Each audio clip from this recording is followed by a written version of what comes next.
Hi. Hello, everybody. How are you doing? How are you feeling? Hopefully, everybody is doing well and feeling well. Ryan, yeah, hello. Mr. Roche, Dragoon, Flash Monkey Gaming Chuck, thank you so much for being here. Hello. And Dragoon in the hunt with a Twitch Prime sub. Subscribe for 65 months. Very much appreciate that. Flash, just sort of, just a meh kind of day. Yeah, I get it. Yeah, I hope everybody's doing all right. I hope you're having an okay Tuesday. I hope you're ready to hang out and just talk about nonsense, because I don't really have any major topic. Well, I sort of have a major topic, and I don't really know about what it is. So, and then I said this yesterday. I want to try and get into the game kind of quicker today, just because I've had a string of, like, either we cancel the stream or we don't play the game or we only play it for an hour or so. So I kind of want to get into it a little bit earlier today, just so we can get to a little bit more of the game. When we played yesterday, I was playing for it a little bit, and then all of a sudden I looked over and it was like 5:30, and like, I barely got started on a day. You know what I mean? Got an ad, which means it's time to get to my computer and use Twitch Prime. Thank you so much. I appreciate that. Got second in a GP. I'm so miffed. You're almost there, though. You're right there. And I saw your win earlier. That was nice. The Hi Wario, what's going on? Twitch just started doing, what's this? Twitch just started doing audio ads. Didn't sleep as I usually do, because I got back from home around 1 a.m. from holiday dinner. Celebrating Earth Day, I see. It was Earth Day yesterday. We forgot to celebrate the Earth's birthday. I believe that's how that works. Do not appreciate that. Yeah, what do you mean audio ad? Like as I'm talking, there's an ad playing that you can only hear? Maybe they seem to have moved this Twitch Prime option, use location. I had to go into like two menus to use it. It kept defaulting to pay for one. Ooh, that's interesting. Dragoon, they're making that. They're being they're trying to pull a sneaky on you, make it a little more complicated so you accidentally sub with cash. That's not pleasant at all. I don't appreciate that. Ryan with the 50 stream streak. Thank you so much. Unless streaking, we're going streaking. I gotta get a thing for that. I gotta get the thing from Old School where he says that I'm going streaking. On a less annoying note, boot it up in MetaQuest and replay Tetris Effect. Tetris Effect is so good. I have to boot it back up and figure out a way to get my controller to work with it, because that's my only issue, is that I don't like it with the I don't like it with the sticks. So I want to try and get it to work with the controller. There was one story. Did you see that apparently now they're opening up? They're gonna make the OS for the Quest available for third parties to develop headsets and software that use it. So you will it looks like they're going to make it so that people can I mean, I guess anybody can develop games for it, but now they're talking about being able to develop a headset that interfaces with the Meta ecosystem.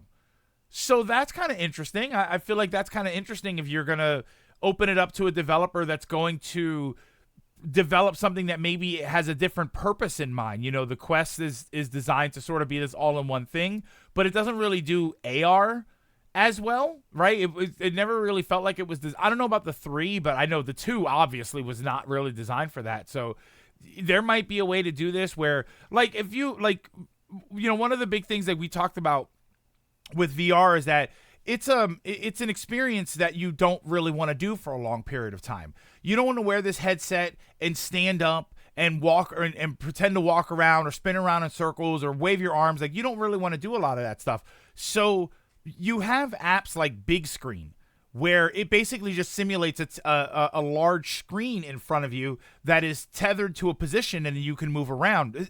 When I first looked into VR, that was what I was asking about. Like, is there something where I could do that? Where, let's say I wanted to watch a movie, but I wanted to lay down and I wanted to sit down on my recliner and kick back or something. Was there a way to have a screen tethered to a position in my headset, and then when I went like this, it was still right in front of me? And at the time, it was like you needed either a different thing or it just wasn't available. Now you could probably have a company that develops $100 headset that only really does that, but it gives you an on-screen experience in a headset environment, and that might be what people are looking for. You know, nobody wants to. It's like the Wii. To me, it reminds me of the Wii. it's a great idea for the games that are going to use it. It's a great idea for bowling and boxing and stuff, but nobody wants to play your adventure games flailing your arms hours a day. Like, it's physically exhausting. Nobody wants to play a Zelda game or a Skyrim or something for 5 hours a day where you have to do this the entire time. So what about a headset that just simulates a television? It just simulates a large screen. It's a way for you to, you could simulate a theater experience while watching a movie and always be looking at the movie. And there are apps that do that, but you still have to buy the $300 plus or $500 now, the $500 plus headset in order to do that. So maybe another developer can make $100 to a $200 headset that acts as a sort of entry point into VR. I kind of like this idea. I think that this is interesting, assuming anybody actually takes advantage of it. Stream audio goes off and there's an audio only ad. Really? That's so wild. That's such a crappy way to do that too. My eye perspective has gotten so sharp that I can draw pretty much any pose I want. The problem is the ones that take longer to construct suck me into a tight workflow, and I stay at the desk for hours at a time. I mean, that's always the rough. You get kind of absorbed into your work, and it always feels good. And you're in the flow, right? You got the flow state going on when you do that. But then you look at the clock, and it's 6 hours later. Passover dinner, nothing about Earth Day. I figured that. Unfortunately, Flash, even though we all live here, nobody really celebrates Earth Day the way we probably should. As a mobile user, they already kind of did that. They removed or really hid the option to even use Twitch Prime on mobile. So that's why I have to use my MacBook to renew. But you've been doing that for a while. I feel like every time this happens, whenever you notice that you're getting an ad, you always say that you have to go to your computer. I feel like you've been doing that for a long time. Apparently, GameCube emulation won't be coming to iOS at least for a while. It's not that it's not allowed, but the GameCube uses Power PC CPU and iOS uses ARM-based CPU.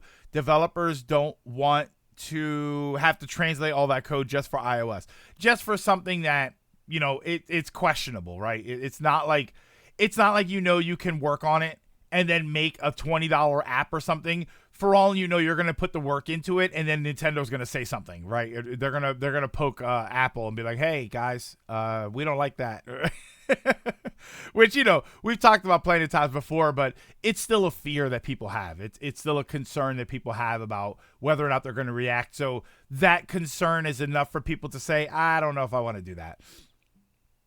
I made the mistake of looking for art on Twitter to inspire me and found too much political stuff to have made it worth scrolling Twitter and not finding what I wanted. Hey, Sean, I'm doing okay. I hope you're doing well. Yeah, I'm doing all right. I feel moderately well. I went to the gym and got a decent workout in. Came home, made some lunch and did some teriyaki ginger. It's like chicken with teriyaki ginger sauce. And then I made a big thing of I do jasmine rice. It's like 75% jasmine rice, 25% brown rice. I like the extra fiber. I like what it does to the texture, but there's enough jasmine rice. Brown rice on its own, I can't stand. I don't like the texture of it. It's very woody and grainy. I'm just not really a big fan of it, but I mix it with jasmine rice and it gets very fragrant and it tastes really good. So, but it's healthier for you too. There's more, I think it's much more fibrous. So that's very good for you. So I do that. And, that was very delicious. I got plenty and I make a big thing of rice. So I got plenty of rice in the rice cooker. I'll leave the rice cooker on for like 3 days. And, over the course of 3 days, I will make meals that use rice. So the rice is always good to go. Give the earth a pat on the head for dealing with us. Yeah, I know. I've done it for a while, but now it feels like even on computer, they're making it more annoying to use. Apparently they could use a compressor to do the code work, but Apple doesn't support JIT compression for developers. Apparently it opens up a bunch of security risks, so you can still side load Dolphin, if they won't release the app, it won't release it in the App Store. I pulled some decently valuable cards at my Yu-Gi-Oh! Locals the other day. Very good. Home from the hospital. My body feels so heavy and I feel so exhausted. healing the regular way sucks. I want magical healing now. You want potions. You gotta. It's a shame, Sean. Like you look at fantasy worlds and people always talk about like what would you want from a fantasy world, and it's like, oh man, dragons, right? Cool swords and armor. Like why don't we go back to wearing capes, right? Thanks, Helldivers. Why don't we go back to wearing capes? And I'm sitting there like, potions and elixirs would be kind of cool. I'd like to. I wonder if I'd get to my deathbed and I would know that if I use that last mega elixir, I would probably save my life. But then what if I need it? What if after I die there's another phase and I need the mega elixirs? I can't. I can't risk it. I just can't risk it. I traded them and got a. I was gonna ask if you traded them too, or if you sold them. Yeah, rice goes with everything. It's so good.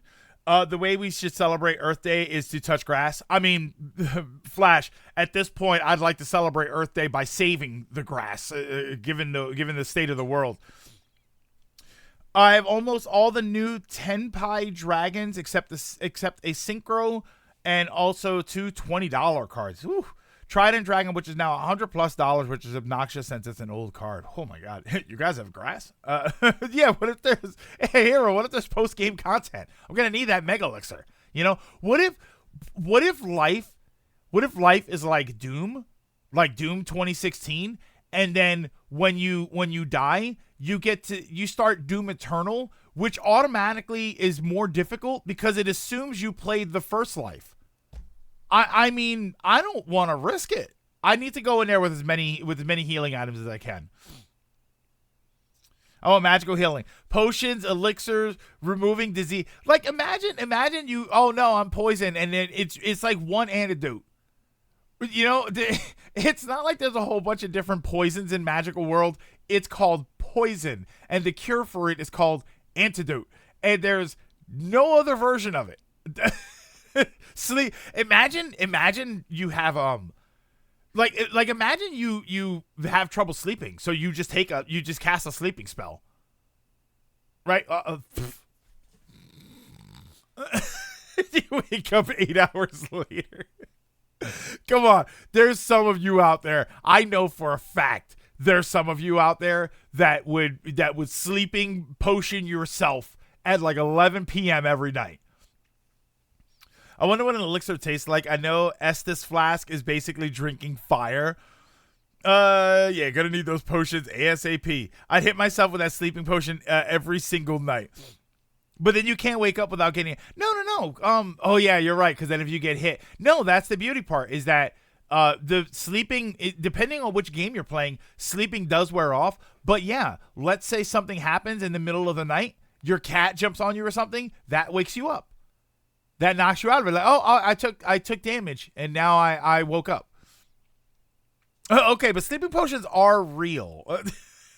Wait, well, Mario, yes, but you have to be 21 to drink them, and they don't always taste good. Sleep potion would be game changing. In BG3, you literally have potions that knock you out and act like a short or long. Like, how great would that be? That'd be so fantastic. In this context, sleeping potions have no negative. Yeah, in our world, in our game, sleeping potions here cause liver damage. So you don't really want to do that. It's like when you take the healing herb, it may be bad for your lungs. You don't really know. Actually, the healing herbs are fine. They when they pack the healing herbs with a whole bunch of other stuff and they make them cigarettes, that's when it's really bad for you. We're talking D&D. Oh, we're talking real life. We're just saying like potions and stuff would be cool to have in real life, where it's like, oh no, I've hurt myself. I've fallen down the stairs. Drink a little red vial, and you're like, oh yeah, that's good. 50 health points. Yeah, magical healing basically. If magical healing was real. We do have potions, they just don't work instantly. Doctors have concerns about what's in said healer potion for good reasons. Yeah, I would take it. Absolutely. That'd be pretty awesome. I mean, I don't know that sometimes I need sometimes I could use a sleeping potion. Sometimes I'm pretty much fine.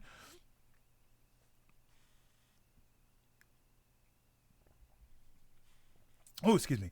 Yeah, the only, hey, Nephiloid, and hi everybody. If I have not said hello to you, hi Cyrus. Yeah, the only other topic that I really had was, other than the meta thing, was just this thing that with yeah, that's a weak potion. This thing with Embracer Group is apparently, I don't have the list. Embracer Group's apparently breaking down into 3 smaller groups, or it's leaving. Like, I don't know if it's gonna stop being Embracer Group, or if it's just breaking into, like, sections of it are breaking into smaller pieces. That's why I wasn't really gonna get into it, because I don't have the information in front of me about it, but it's just really weird. It's just more evidence of this weird thing that's going on in the industry right now, where it just seems like there's all this structuring and restructuring and restructuring, because everybody sort of, I feel like over the last few years, and I'm not really Nostradamus on this one. I feel like everybody had this idea, like the companies had this idea of what was going to happen to gaming in the future, and now they realize that half of that is wrong. You know, there was this push for live service games. There was the push for you had people trying to do NFTs and stuff, which apparently Square is still coming out with an NFT game. I don't know how this is flying under the radar, but I got a notification that I saw a news story that apparently Square Enix is still working on some sort of NFT game, but it just feels like the whole industry. Ronan, rating with a party of 4. Welcome. Hello, Ronan. Hey, Lilac, what's going on? I hope you guys are doing all right. I hope you had fun in your stream. Ocarina of Time, right? Ocarina of Time. Hey, D, congratulations on affiliate. Yeah, it just kind of feels like. And again, I'm not really. I'm not this. I don't exactly have a crystal ball in front of me. It just feels like the whole industry was putting all of its eggs into one basket about what they thought they were going to have to do, and now everybody's restructuring. So they're breaking down into smaller groups. I feel like I wish I had the list in front of me. I feel like the thing with Embracer, because I was looking at the breakdown of what what companies are going to be like the companies that are responsible for how they're breaking into it. It seems like they're kind of splitting their revenue makers up so that they can have a couple of revenue makers with each individual grouping. That seems like what they're doing, which is not stupid. It's not exactly a bad idea, but it's just kind of weird. It's very evident that a lot of these decisions were made with a different future in mind. I guess that's the long and short of what I'm trying to say, is that they made a lot of, and not just Embracer, it's a lot of them, but they made a lot of decisions based on a future that doesn't really exist anymore. They were banking on one thing to happen, and 5 other things happened. Nickelodeon started selling NFTs. Well, you know, I can't. I can make a crude joke there, and I'm not gonna. Part Ocarina of Time got fed up at the Water Temple, switched to a modded version of Shadow the Hedgehog. I swear, Nintendo seems to be the only one that's getting it something resembling right. Please correct me if I'm wrong. I love learning. No, I don't particularly think you're wrong. I think that you're right. I think that Nintendo is. I mean, it's Nintendo's kind of getting it right by not doing it as much as everybody else is. You know, Nintendo isn't the one that went out and bought a bunch of companies. Nintendo isn't the one that made these ridiculously gigantic mergers. So that's kind of what they did is they sat and they watched and they did their thing like they always do. And sure, they had some changes and stuff, but it doesn't feel like Nintendo doesn't seem like they responded to a shifting ecosystem, to a shifting what am I trying to say here? Not ecosystem. Video game industry. Thank you. Industry. It seems like they didn't respond to that, and there's probably a good reason for that. If I'm, by the way, wild speculation. All wild I still need that crawl at the bottom of the screen that says, "Don't take him at his word. He's speculating." You know, if you look at what happened, yeah, Nintendo wasn't riding the wave; they're calmly sailing their boat. And I would fathom a guess as to why. What a fancy word I used there. Obviously, the biggest shakeup was 2020. You had Cove trying to sort of change the dynamic of just society in general. It changed the way we interacted with each other, both online and offline. Money was sort of an issue, so people had to do different things. They had to stretch things out.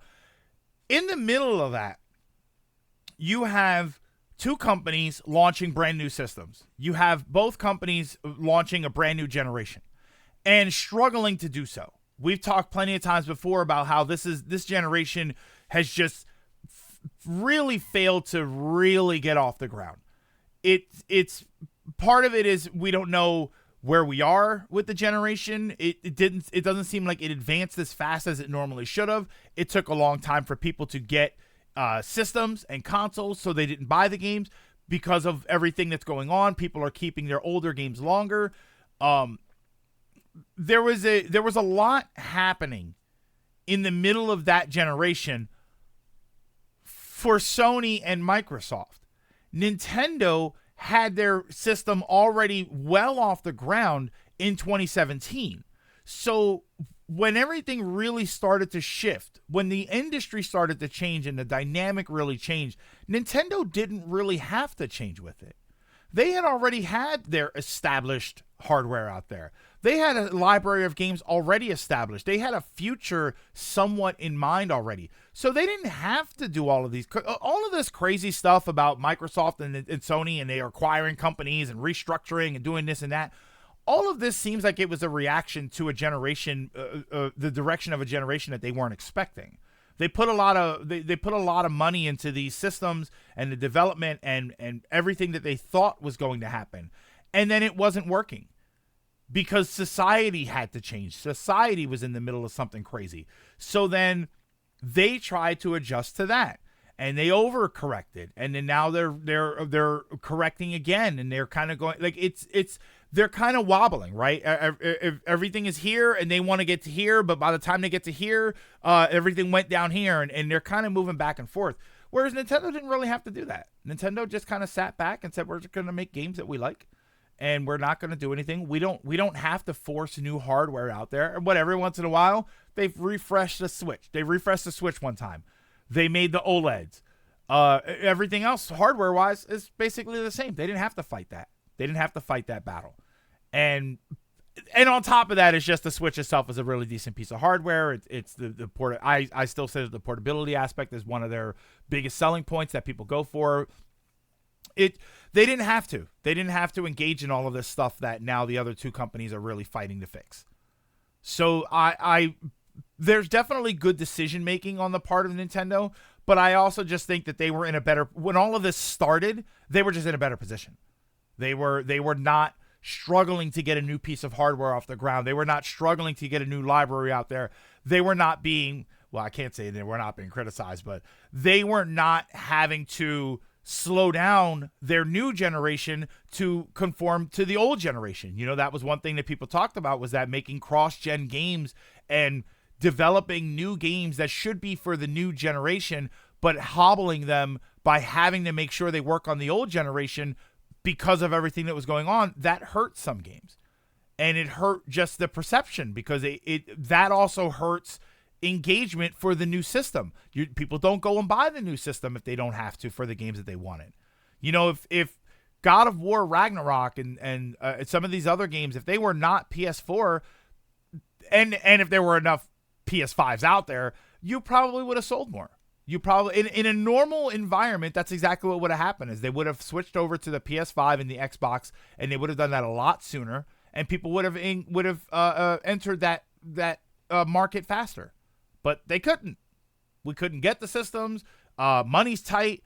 We're all, the interaction is struggling. It's a lot. And then they started hitting us with the live service stuff so they can make more out of fewer games, and it turned into a big mess.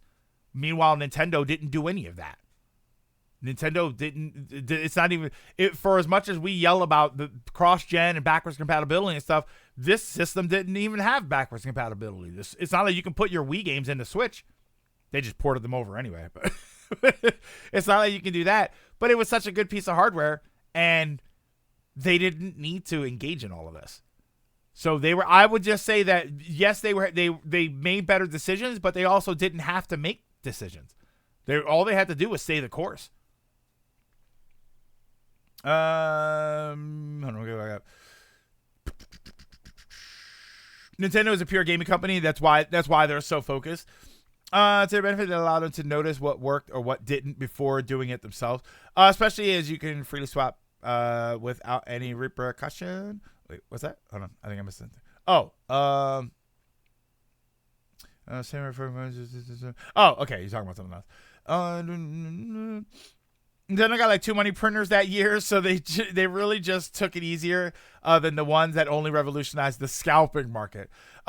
Big part apparently why Embracer is doing that isn't for damage control or such, but to hide their bad reputation. That was the other thing that I thought was like they don't want people to know that they're Embracer Group, and the sad reality is they'll get away with that too.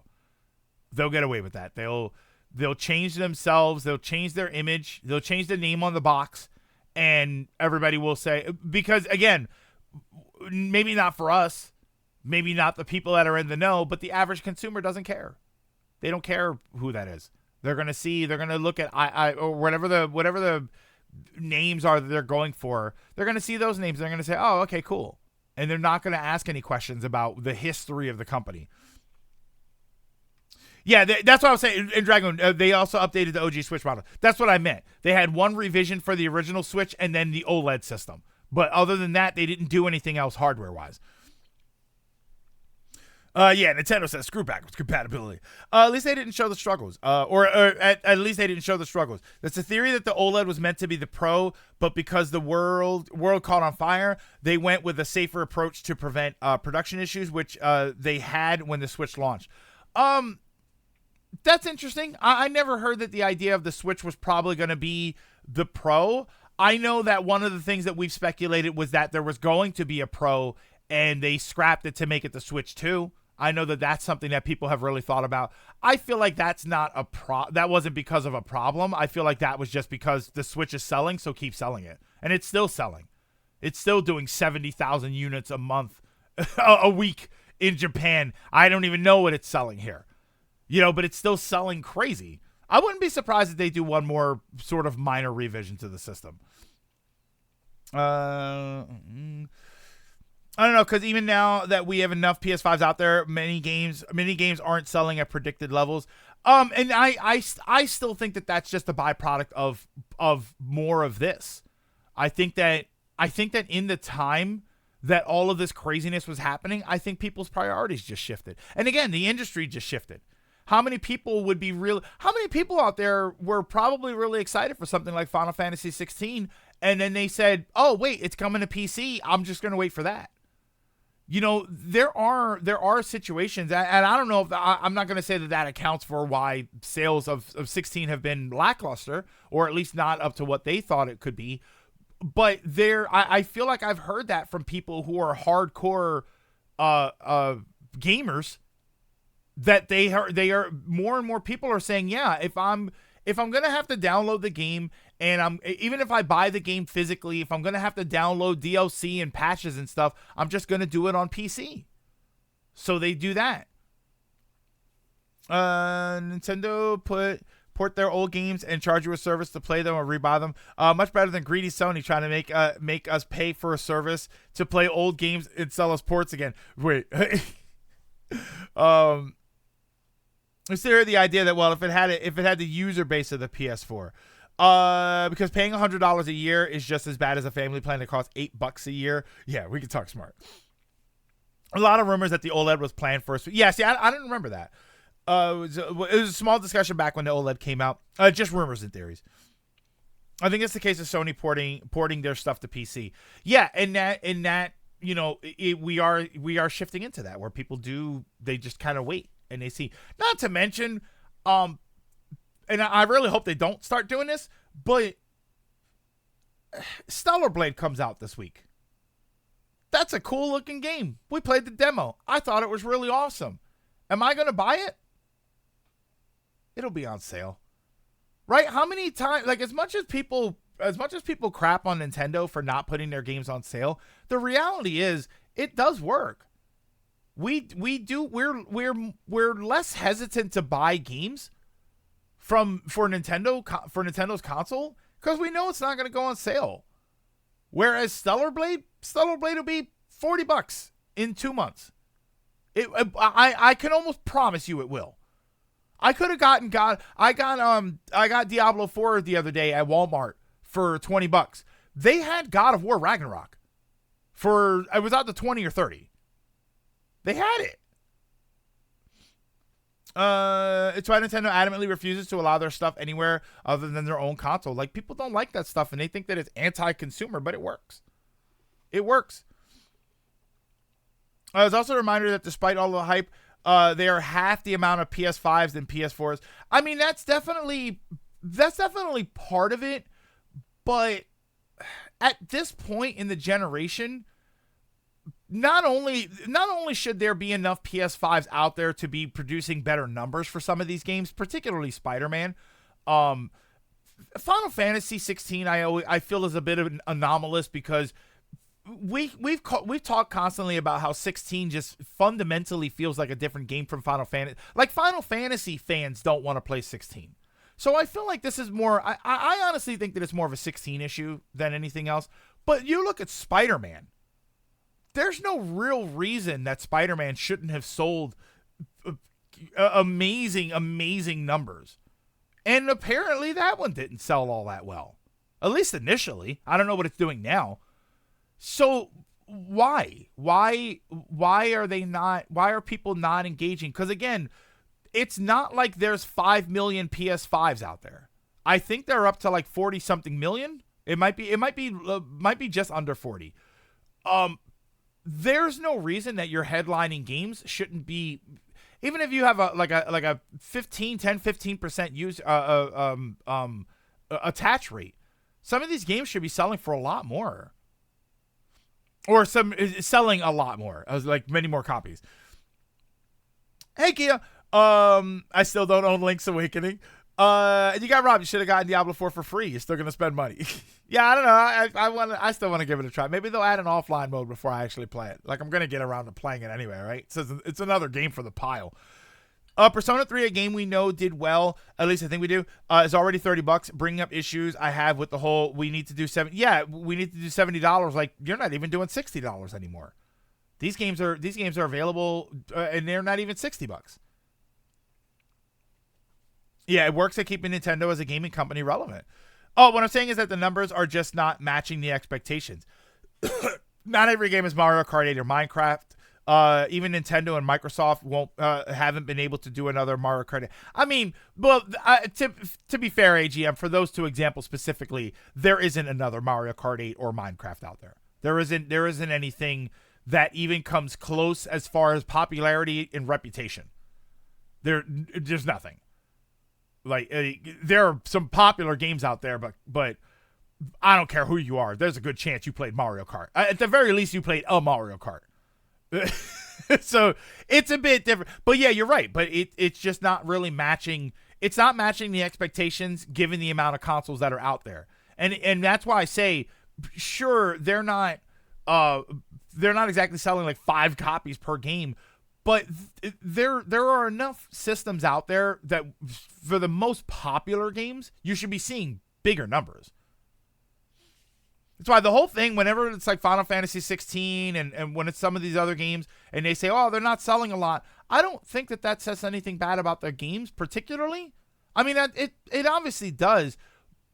But there are lots of games out there that are selling ridiculous amounts. Helldivers, yeah, Elliot. Hi, Elliot. Helldivers. Game was for $40, and people bought the hell out of it.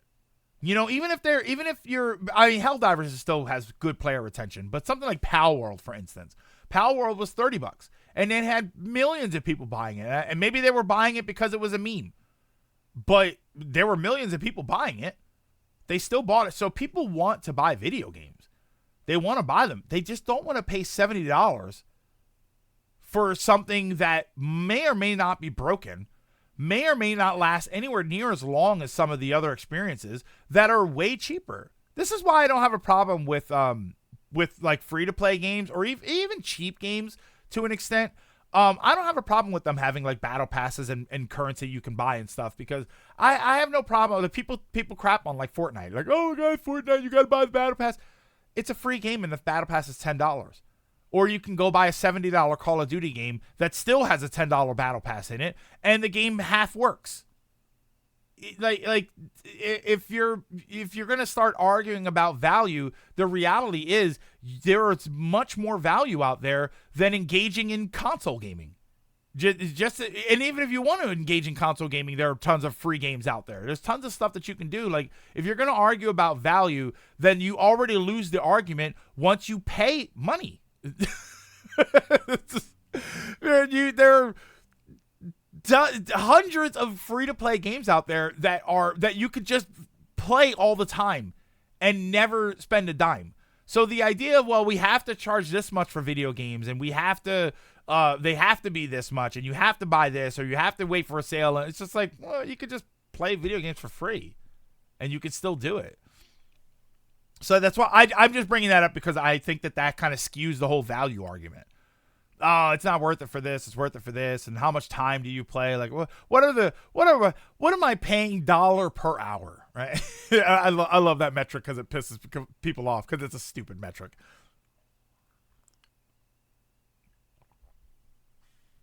It's become 70 for early access. You're getting a discount.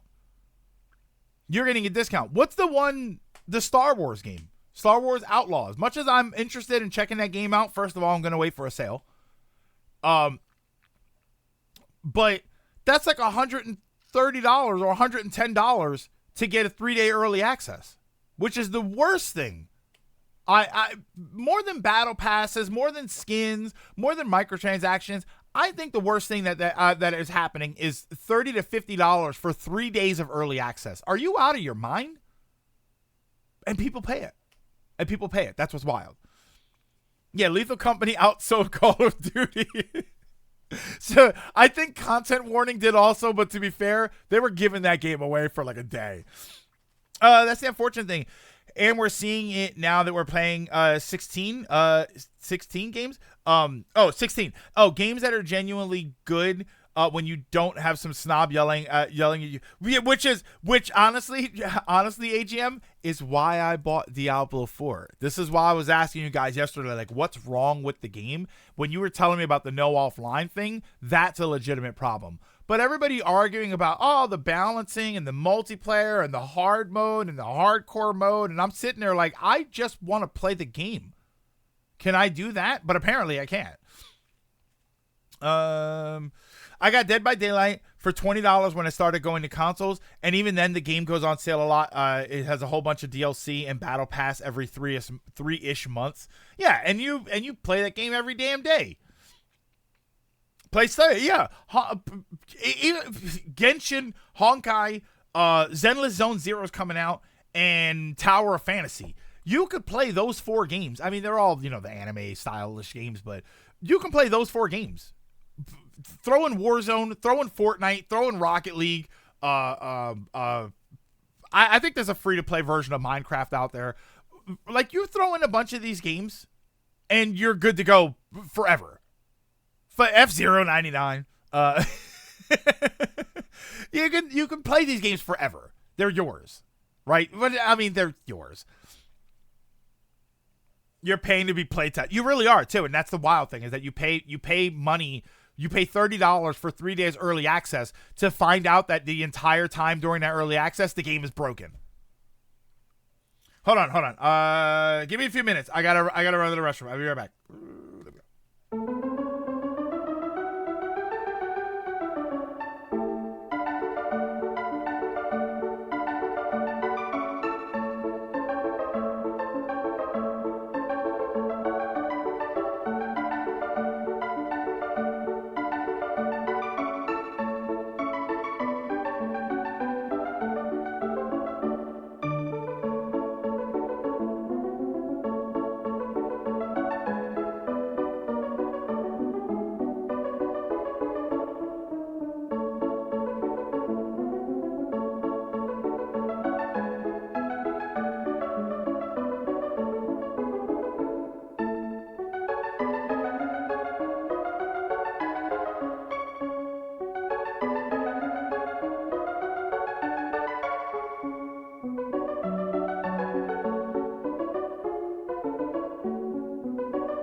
Whew.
Okay. I think we're good. I don't go way up. Early access has been made the norm, like loot boxes, where DLC has other stuff. It's been going on years again, which is why more companies are doing it. Yeah, which is wild. And again, they're doing it because people pay for it. You know.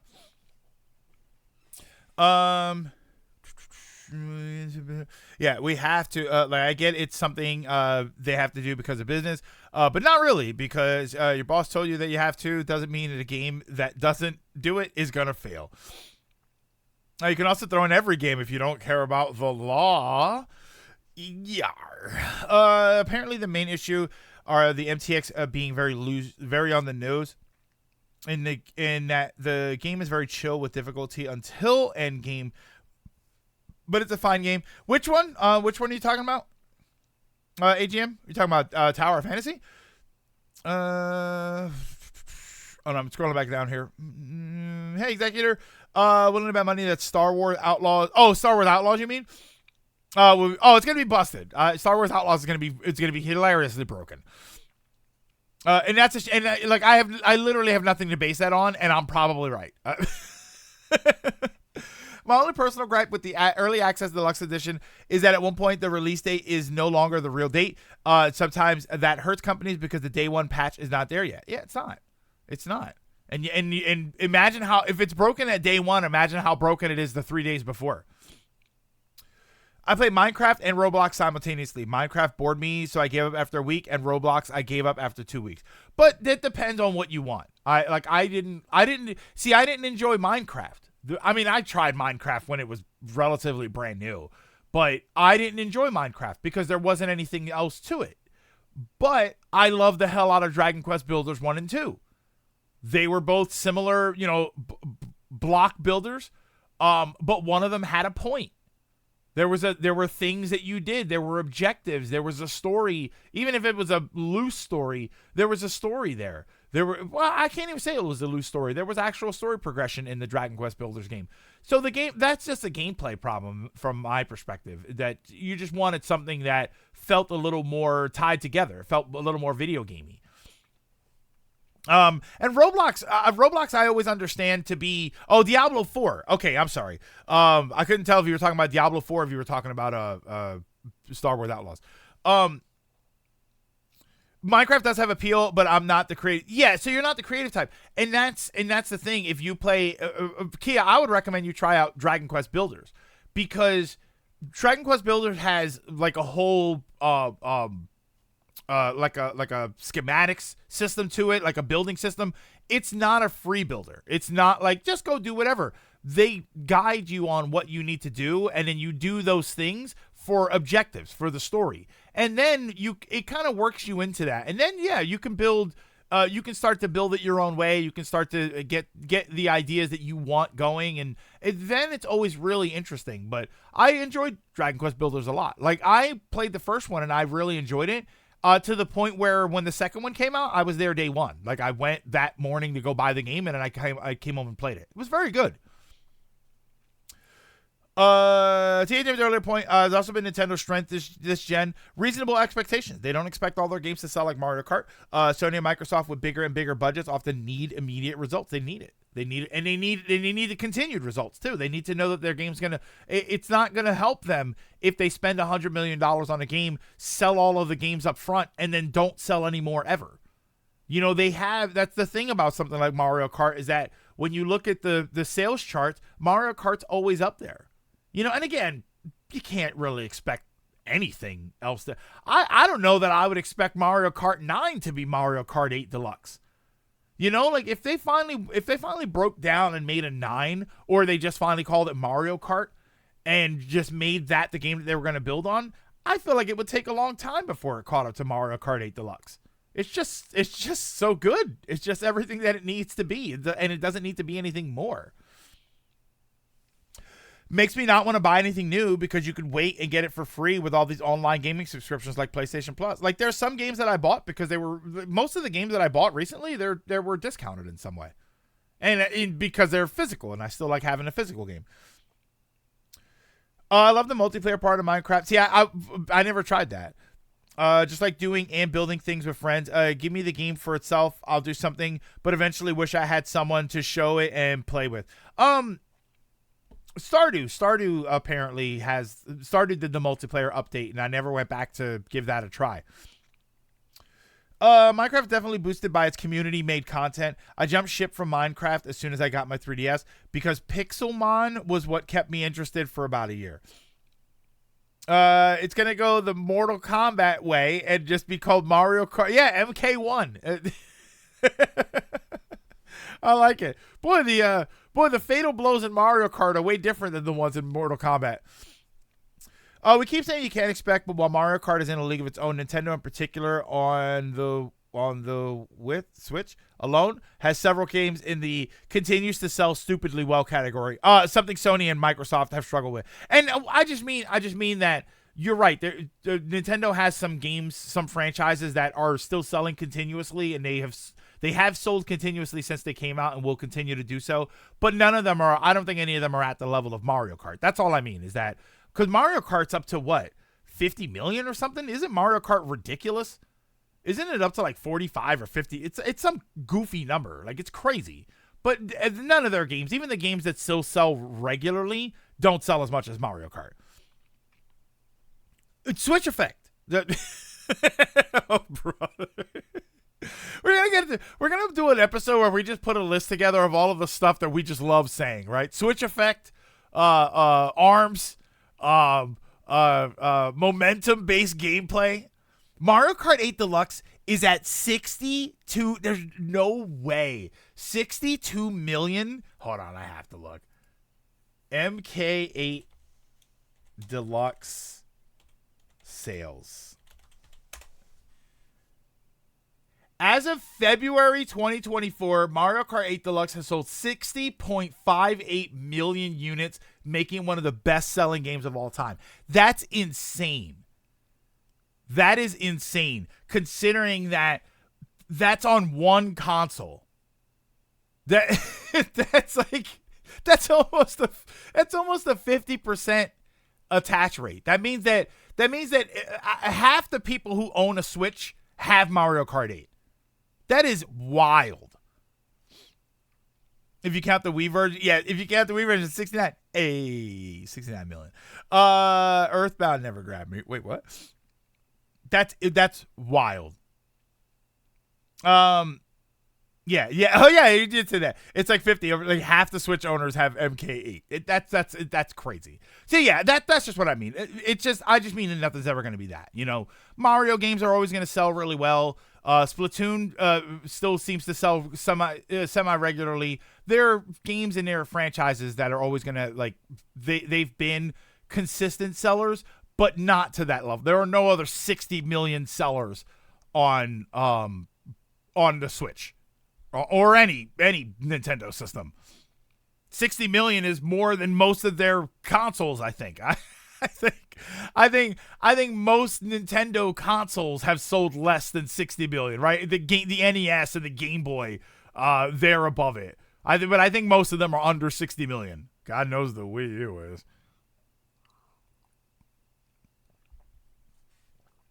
Mario Kart is 62 million. Below that is Animal Crossing at 44. Smash and Breath of the Wild at 30.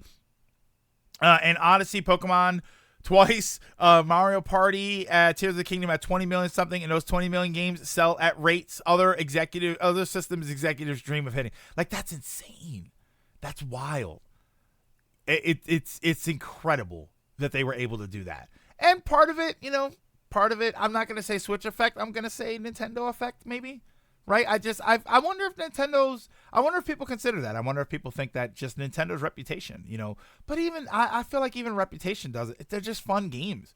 If I, as a gamer, if I had to say why those games continue to sell, it's because they're fun games. There's just not a bunch of crap around them. I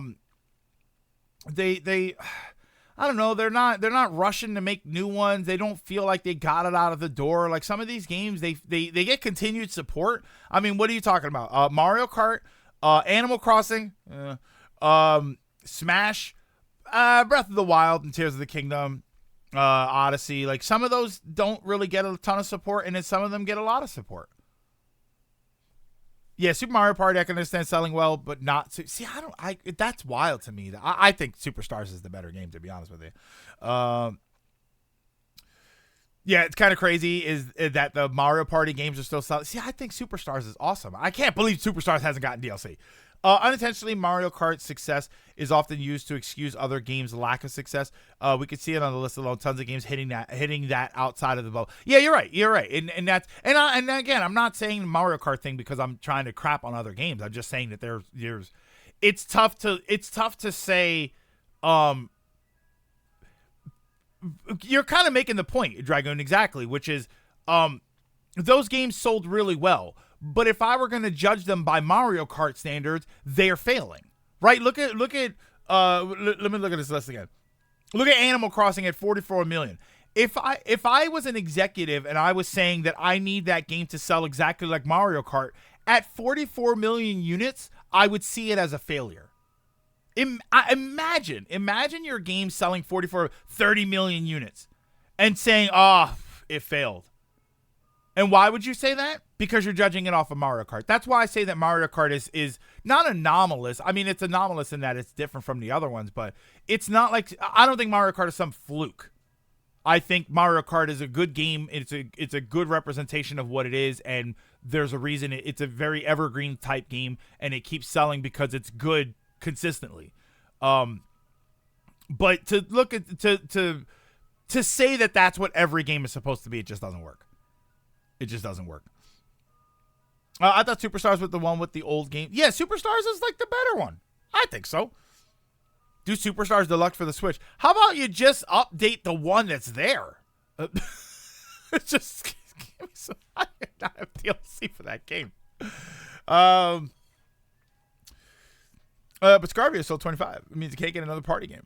My point is that the opposite. We look at Mario Kart as this oddity, and then ignore shortly behind this Animal Crossing and a ton of other games that sell at levels that again. In any major publisher sold, they'd say where I'm at. But no, but I think you're missing my point, Dragoon. And what my point is, yes, you're absolutely correct. Those games are incredible successes. But if you judged them based off of Mario Kart sales, they would look like failures. That's my point. My 20 million is a great sales number to hit for your game. But if you said it's supposed to be Mario Kart, you would call it a failure. That's my point. Is that's why I say that Mario Kart is not necessarily it's I mean, it deserves its position, but that's what I mean is that if you judge everything by Mario Kart sales, everything is a failure. Again, half of Nintendo's consoles are failures if you judge them by the sales of Mario Kart 8 Deluxe alone. Hey, Ogre. Yeah, if a Pokemon game sells 2 million, that's a massive failure. You know, but if an indie game sells 2 million, they're very happy with it. They put out a fantastic tweet, and they love it. Anything compared to Mario Kart 8 Deluxe is fair. That's my point. That I feel like I'm jumping over everybody's head with this. Is like that's my point. Is that there are people out there that's why I don't judge. That's why when I talk about games selling well, I don't say Mario Kart because not everything because I can't judge. I can't judge whether a game sells well or not by Mario Kart standards because if I judge it by Mario Kart standards, everything's a failure. Do you understand? Like now, do you understand what I mean? If I look at a game that sold 20 million copies and I judged it against Mario Kart and I said this game should be like Mario Kart, it failed. They all fail if you do that. That's why I say that when you're trying to like figure out what you want to do and what you don't want to do. Sure, you like to imagine that your game's going to be Mario Kart, but you can't really be sad when it's not. You can't. You'd be insane. Who wants to talk about Mario Kart? We go. Nothing can sell at that level and call it a day. But show me the evidence that that's not true. That's my point. Show me the evidence that that's not true. Show me the evidence that you can sell at a Mario in this current ecosystem. Show me a game that sells at full price or close to full price as much as Mario Kart has. I get what you're trying to say, but you can't show me evidence of it. You can't show me a game out there that has sold 62 million copies in the last, 4 years? 4 or 5 years? And is going to continue to sell that well. You can't show me one. The point is that ignoring Mario Kart, we have tons of other games that compare to. And none of them are 62 million sellers. What about Smash Ultimate? Smash Ultimate 30 million, I think. Terraria. There you go, Terraria. There you go, we got one. Yeah, that's my point, is that you can't show me a game that has sold that well and that has continued to sell that well.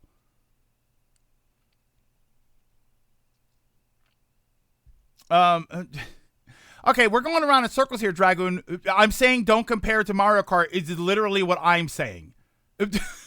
I don't know. I'm not sure what it is you're trying to say because you're saying the same thing I'm saying. Which yeah. So ultimately, Square Enix lower your expectations. Even if something sold as Dad of War Ragnarok only sold 15 million. Yeah, we're gonna. I'm getting ready to jump into the game now. I'm saying that those people out there having those standards are Sony and Microsoft, as well as Square. That's why everything underperforms. Yeah, because they want every game they make to be the next Mario Kart.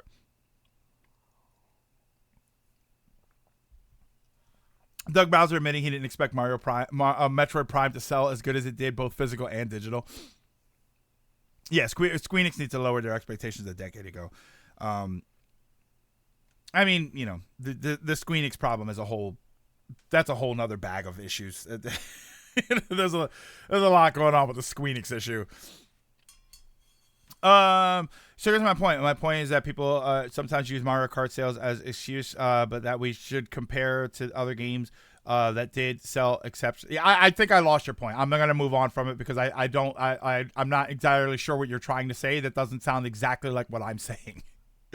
Tomb Raider remake by all accounts should have been a success. I mean, yeah, Tomb Raider remake I'm very confused about. I don't understand why that, like, there's some of them I get and some of them I don't. Like, I don't understand why Tomb Raider didn't sell. Like, what did Tomb Raider the remake sell? Wait, a remake or the remaster collection? Are you talking about the collection or like the reboot from 2013?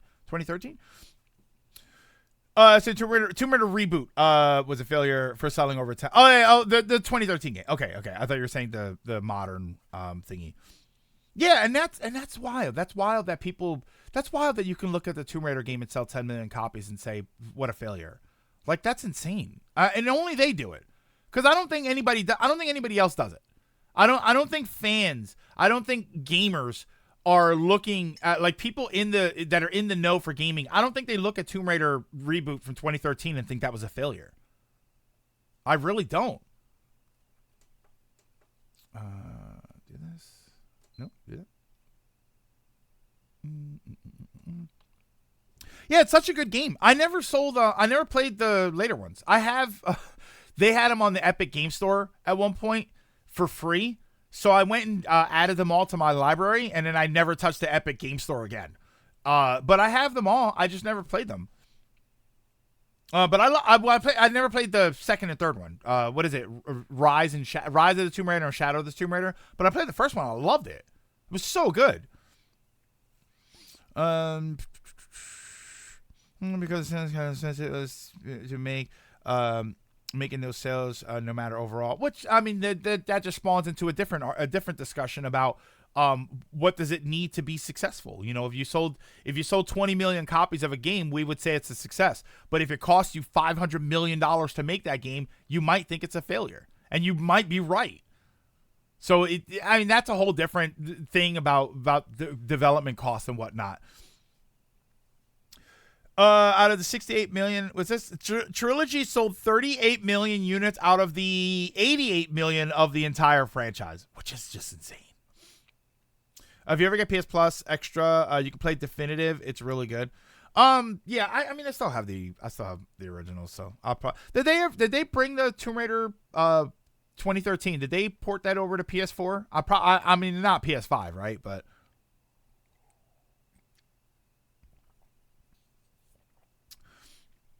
if Square made it that 20 million seller would be considered a failure is all. Yeah, and Kia, my point is that they would consider it a failure if they spent more money on it. If they spent too much money on it, that's the other discussion that people have been having about just development costs in video games. You know, and games are they're the reason we look at them, and the reason the companies are probably looking at them and think that they're failures is because, like, you have some games that really should be selling better than they are, but some games are selling really well, and the companies call them failures, and probably part of that has to do with poor expectations, where they were really expecting it to be a lot more, and they really miscalculated what people were going to buy. But some of it is probably also when they hold it up to the development costs. Like I said, a 20 million, 30 million selling game would be considered a success. If your game sold 30 million copies, that would be a success. But if the game cost $500 million to make, is it really, like, did you make your money back? At 30 million units, did you make your money back? Maybe. So then that becomes a failure. Heck, some people call the Wii U sold 20 million units, and there's people that call that a failure. And by Nintendo standards, by modern video game standards, it kind of is. You know, when you look at when we talk about how hard it was for this generation to get off the ground, and the PS5 is up to like 40 something million units, and I don't know what the Xbox is, even with the tax. And obviously the Switch. No, Wii U sold 13 million units here, and then wasn't it 6 million in Japan? I thought it was 20 million units worldwide. 20 million units is probably not that bad, but it's pretty bad for Nintendo. That for them, yeah, that's pretty bad. Yeah, GameCube was considered pretty bad sales-wise, and I think that one sold a relatively decent number. But it's Nintendo. Meanwhile, if I made a console in my basement and it sold 20 million units, I'd retire. I'd have enough money to move to a tropical island somewhere. It's about perspective. It's about looking at what went into it and what you got out of it. The difference is GameCube has a great library. Wii U has a pretty terrible one. Wii U has a good library. It's got Batman and Call of Duty. Which Call of Duty does it have? I forget which one it has. It's got Mass Effect 3. Yeah, it's not that great. No, I don't think that the Wii U was a. I think that I don't think that the Wii U's problem was the library particularly. I think that the first thing wrong with the Wii U was the console and the advertising, and then that caused the bad library. Nobody wanted to put any money into it. Nobody wanted to put any effort into it, and I think that that's where it came from. Ultimately, yeah, the system did kind of end up with a bad library. It kind of ended up with a. Yeah, I mean, we got how many ports of Wii U games over to Switch games?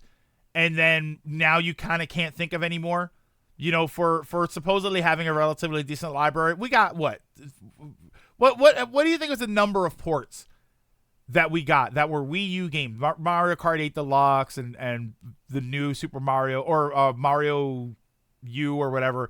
Like when you get rid of the games that came from the Wii, for as much as people talked about, oh my, look at all these Wii U games.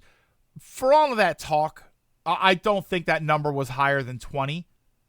And now, except for Xenoblade Chronicle X and Yoshi's Woolly World, I dug Yoshi's Woolly World, you're kind of hard-pressed to find a game that was on the Wii U, that was a Wii U original, that hasn't come over to the Switch, that anybody would want.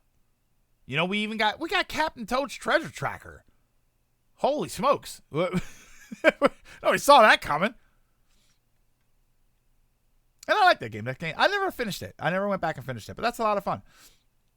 Woolly World got a 3DS port. It's okay. 15 Wii U Nintendo exclusive ports. So for as much as people complained about that, there were only like 15 of them, which is not crazy. Star Fox Zero, I don't know. Gold, the way people talked about Star Fox Zero sounds. I didn't play it myself. It sounds like it was a lot of wasted potential, and the way people bash that game, I feel like I don't know if people would even want it, but I also kind of question whether or not there's a way to rework that game and make it work. Devil's Third, did people like Devil's Third? I hear it's a very rare, expensive game, but was it actually a good game or was it just rare and expensive? Oh, let me change this category here.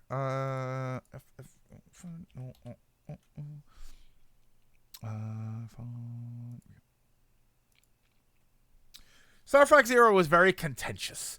There's more Wii U ports by third parties, but 15. Yeah, I'm thinking more about the Nintendo ones. We spent most like Star Fox Zero learning the controls, learning the controls. It's just rare and expensive, so it's not really a great game. What are you talking about? Star Fox Zero is on the Switch twice. Wait, what? not Starlink.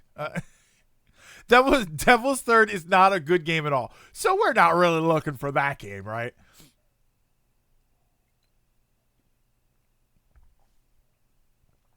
Yeah, exactly. And AGM, that's kind of my point.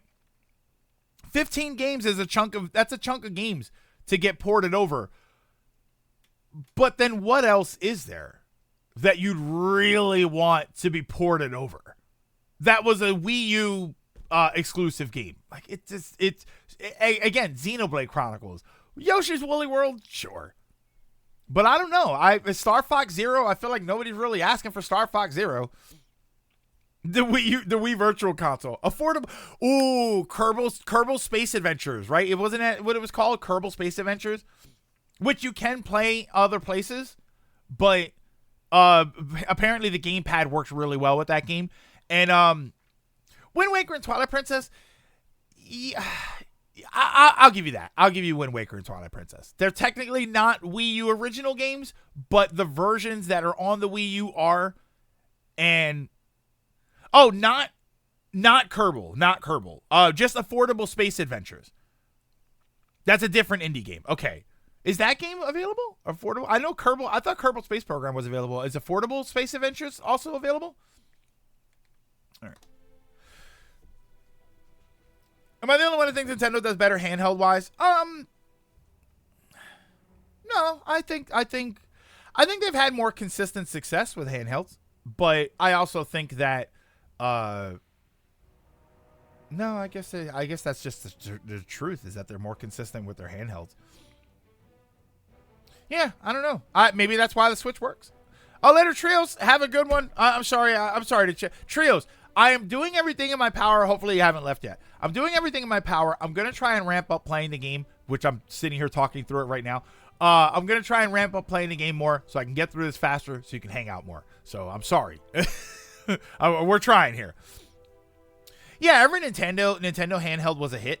I mean, the worst failures you could grab are probably... I can't even say that you've got a Nintendo handheld that was a failure.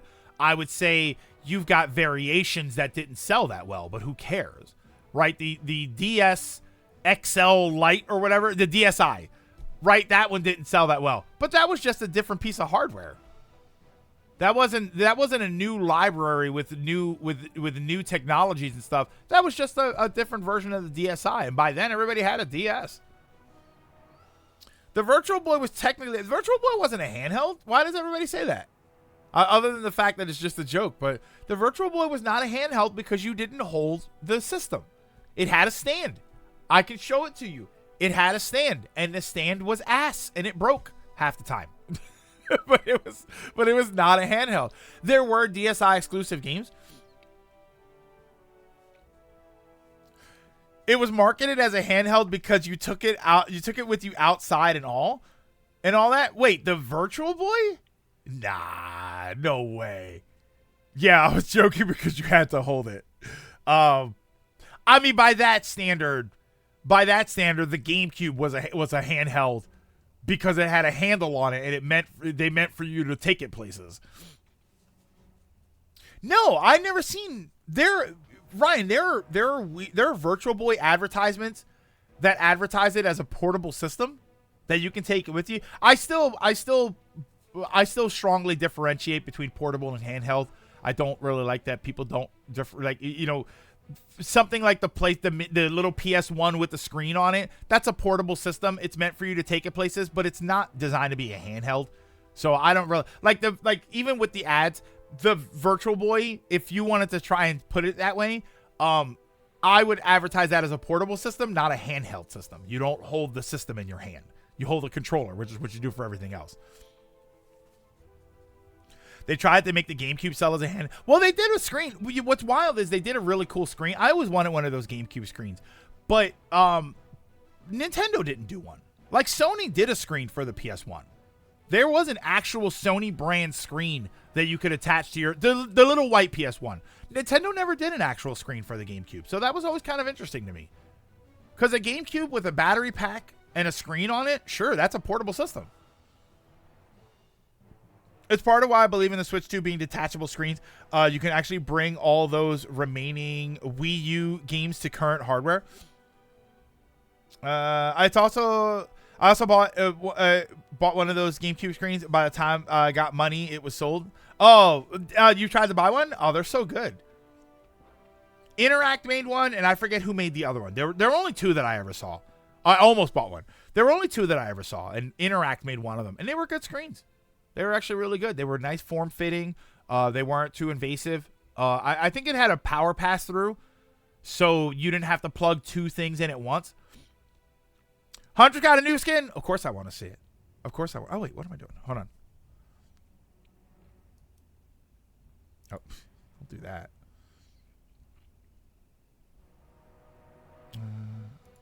Sure.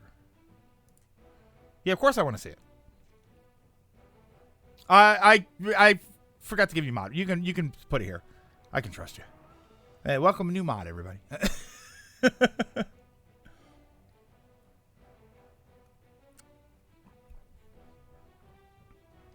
Part of the point was Xenoblade X is the gamepad usage.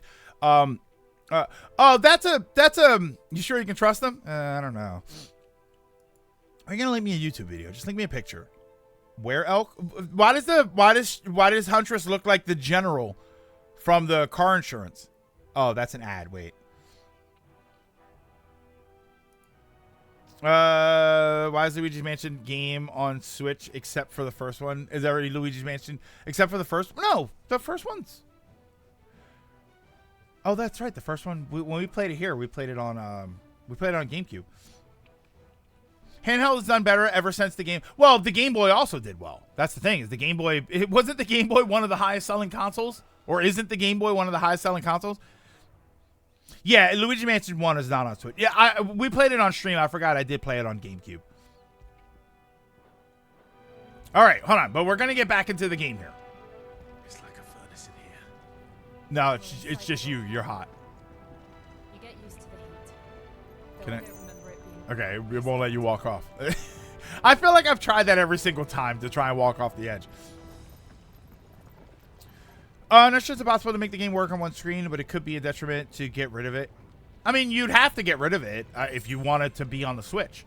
That's the problem. Unless you did the dual screen thing, but then, I don't know. I feel like if you did the dual screen thing, because a lot of people said that. It was. And they're getting bigger. Something's wrong. Okay. A lot of people said that about, oh wait, I fixed it. That's right. About the Switch 2, like, oh, it should be dual screen. That'd be great. It's like, but you know, maybe I'm in the minority here with the dual screen thing. I think the dual screen was a lot of fun, but I do think it kind of ran its course. Yeah, no audio issues this time. That's a good. Well, we restarted the game, so we went back into the game. It wasn't like yesterday where we started it from scratch, which is a shame because that was funny. I like having more screen space. I just want a better Switch. I don't need any gimmicks, thanks. Well, Ryan, like a gimmick, yeah, that's kind of what it would feel like. The funny thing is, whenever people talk about dual screens, they don't really seem to be talking about anything new. They don't really seem to be saying, man, let's get 2 screens so we can do these other cool things. It's like, we want to get DS games on the system. So let's put, it's always just to play old things.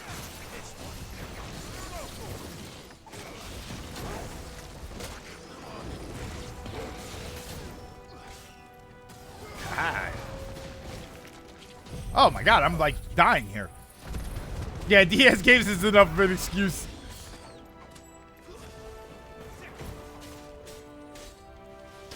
Yeah, because then it becomes the same problem that you had with the Wii U and the DS to an extent, where if a developer wants to make a video game, they also have to make it do all of these other things. You know, oh, we want to make a cool video game. Great, we now have to make sure that we work in gamepad functionality. We now have to do so, like, they can't just leave the second screen blank. So that starts to become an issue. That's why I'm a big fan of it as a like some sort of add-on or something, but as the standard system, I think that's what hurt a lot of those. I think that's what hurts with the gimmick. With the gimmick premise is that you create a situation where the developer, maybe they feel like they have to do something.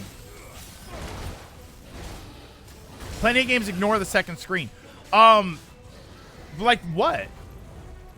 Like I could swear there's DS games that just put like a title card on the bottom screen or something, but I can't really think of any. I feel like all of them, they either used it for menus or they did something with it.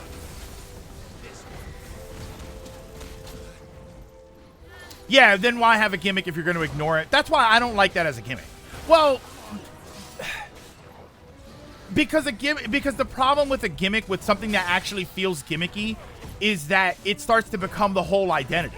It starts to become everything that you do with the system, and you don't want every game to do that thing. You know, that gets kind of, for me, it gets kind of boring. Like, I don't want to do that. I don't want to, again, going back to like when we were talking about the Wii U earlier, I don't want to have to use the controls for every single game. Sometimes I just want to play a video game.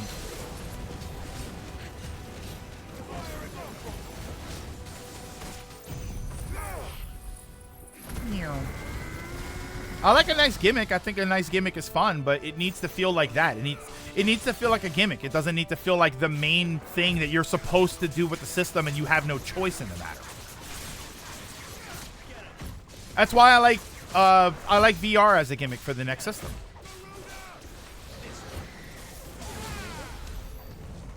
Ooh, that was kind of close. I got to get some health. Breath of the Wild doesn't use it. Oh, for the Wii U, that's a good point. Breath of the Wild doesn't do anything with the gamepad for the Wii U. That's interesting. It's actually a problem with DK games on GameCube. DK was tied to the DK Bongos peripheral. It should tend to be first-party games use the gimmick. Third-party stay skeptical until sales roll in. Again, look at the Switch. Look how long it took many third parties. Yeah, but I think the Switch is kind of different because the Switch didn't have a gimmick in that way. You could develop a regular video game for the Switch and be totally fine. You didn't have to develop a 2-screen system. You didn't have to develop a gamepad system. Like, you didn't really have to do anything different to develop games for the Switch. So it was easier to get into. You know, it wasn't a VR game. It wasn't anything that you had to really alter. Yeah, except 1-2 Switch. There you go. Do I not have a map, by the way? Am I missing something here?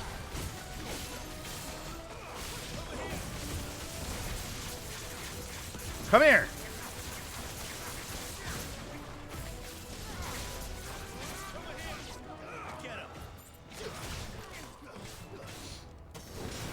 My point is the Switch had a good gimmick, and the devs still hesitated to jump on board. I mean, that's a different problem. I don't think that they were looking at the Switch saying, I don't trust this gimmick. I think they were looking at the Switch saying their last system was a catastrophe. We need to make sure that this is okay. I wouldn't put that on the Switch's, because I don't know. Like the Switch's gimmick isn't really as intrusive as the other gimmicks. The Switch's gimmick is portability. It's that you can take it anywhere with you. But it's not 2 screens. It's not a gamepad. It's not VR. It's not motion control. Like, it has motion controls, but you don't have to use them. I would argue that the Switch's gimmick is the least intrusive gimmick we've seen from Nintendo. You don't really have to develop your game differently because of what the Switch can do. And you did for the other ones. You had to create a different menu system that used the bottom screen or the gamepad or something, and you don't have to do that with the Switch. Switch 2 should have a second screen just for Mario Maker 2. It's a jump from Wii to Wii U where the Wii U did actually have loads of third-party support, and then it tapered off. Which, you know, coming from the Wii, the Wii was massively successful. So, you'd have a map if it was dual screen. Yeah, do I not have a map? Am I missing something here? Why don't I have a map for this area?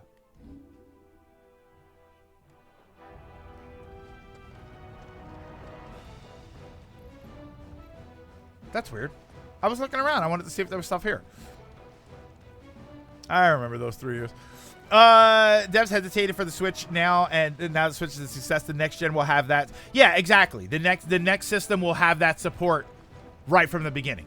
And it has nothing to do with the Switch's gimmick or anything. It has to do with the fact that the Switch was a massive success. You know, they're not going to look... If the next Switch gimmick, right? If the Switch 2's gimmick, I still think it should be VR, like some sort of VR compatibility, some sort of VR usability. I don't think that you're going to see a bunch of companies making a bunch of VR games. They're going to make a bunch of regular Switch games. And then maybe some of them will throw in VR support, like, or some sort of VR mode, just so that people will say, I want to check out this VR thing, and this game has it, so let's give it a shot. Whoa!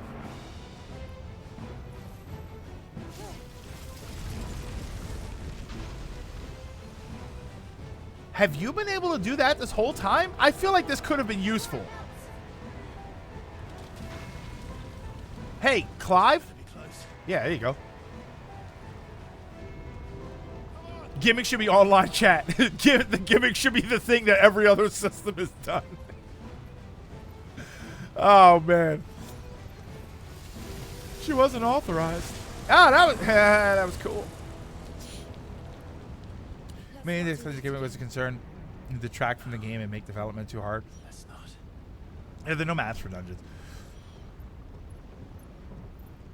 Yeah, I don't know. I mean, the only gimmick that I would say that the Switch technically has, which all of the systems have right now, is the ability to just turn the game off. Like, I feel like the biggest gimmick that gaming has seen a little bit is the home button. The fact that you can just stop playing a game whenever. Hold on. I feel like that's been the most intrusive thing to gaming. Here you go. Hit this one.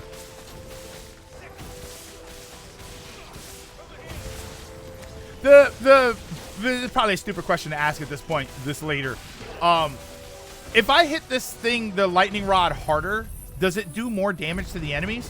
Or is it just registering hits? Oh my god, did that take 9999?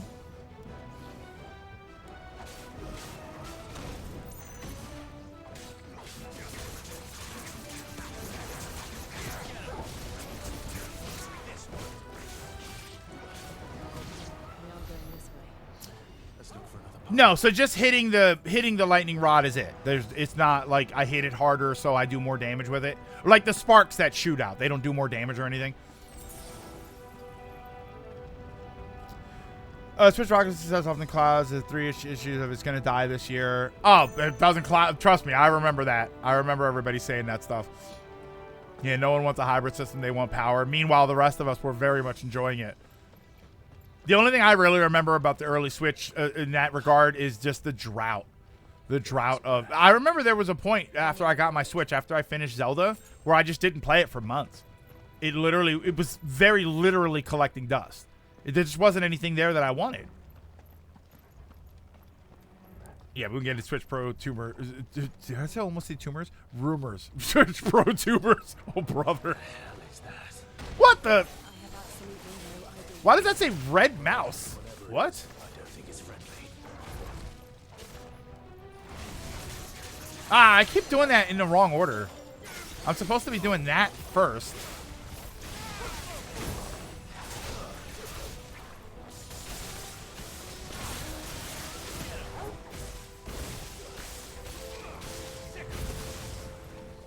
Nintendoomers. Oh, Red Moose. Red Moose. It's Red Moose, which makes only slightly more sense.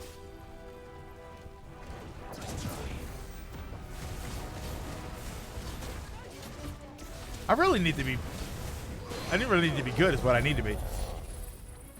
I feel like the Switch is them testing stuff for that's what some people were saying, like, oh, maybe the Switch is like a development system and they're trying to figure out better ideas. But see, I feel like the Switch makes the Wii U feel that way. Like when I look at the Switch, I see all right, this is the Wii U fully realized.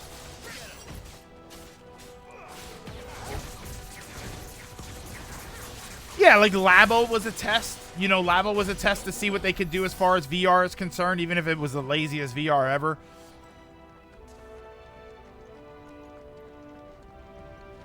You know, let's test to see if people want a fishing rod.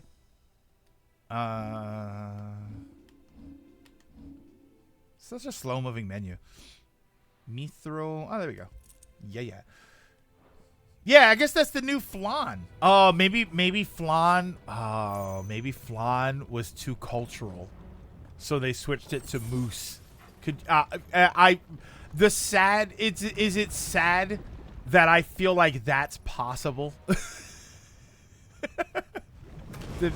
Flan was too cultural. They didn't want to get anybody mad. One of the demons. But they never leave the lava. Moose was as far back as Final Fantasy IV. Were they Moose? I thought they were Flans in Final Fantasy IV. Why attack us? They're peaceful creatures. Oh!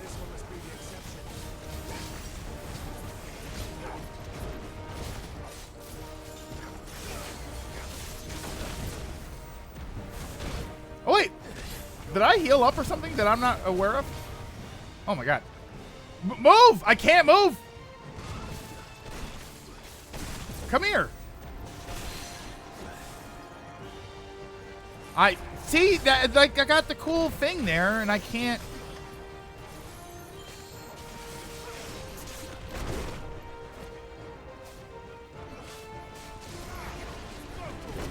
Okay, I need to really, I gotta Dark Souls this guy.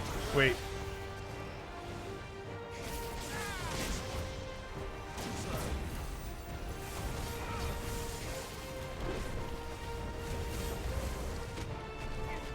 Death roll.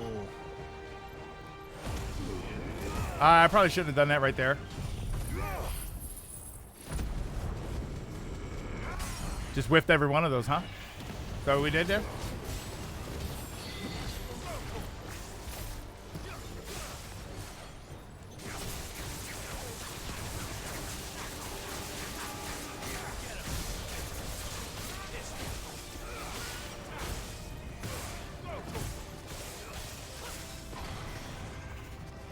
Alright, come on.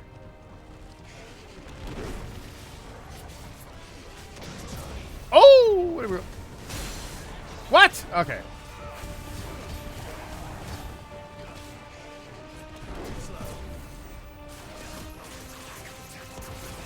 Come on, cut his tail off. We need more monster parts.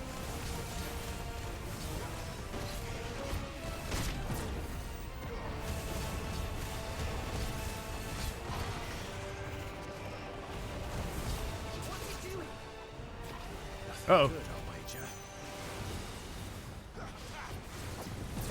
Woo! Uh-oh, uh-oh, wait! Oh my god, I did that at the last possible second.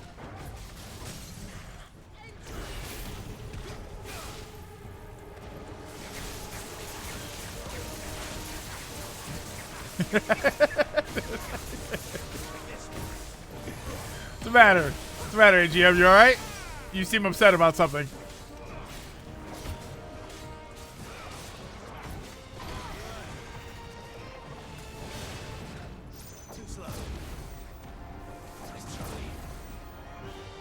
Oh, I missed the last one.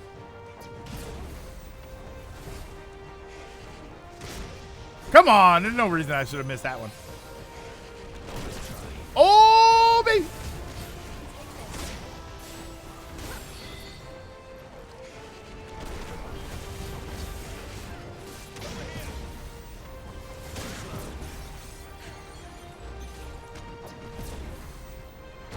Oh, no way.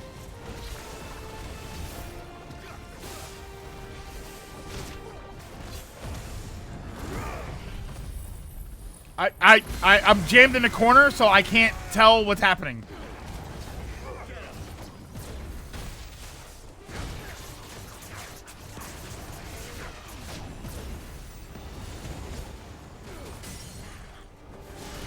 I kept forgetting to do the middle thing. The when he gets to the middle stagger.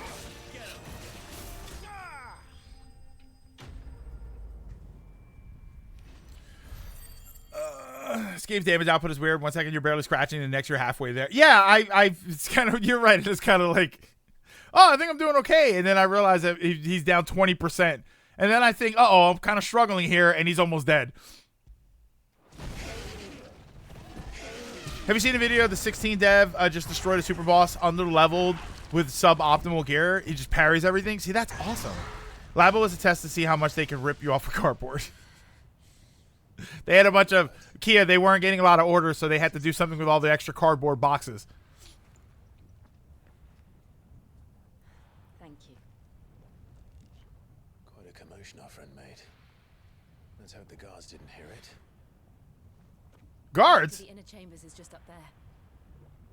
Then we make for the sanctuary.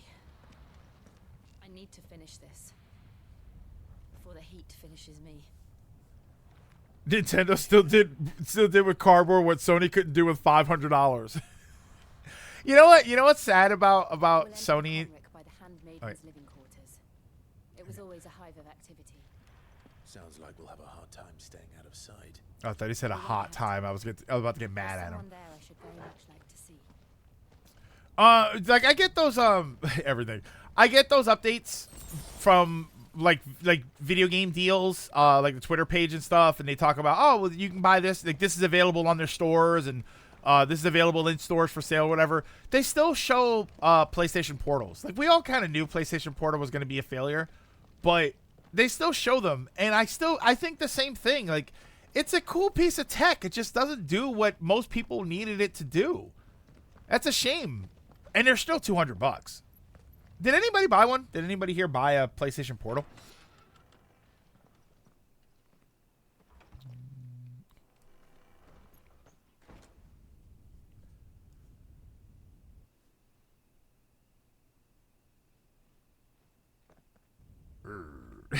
Something about that right there. The whole like she kind of looked at him and she like immediately went into stealth mode.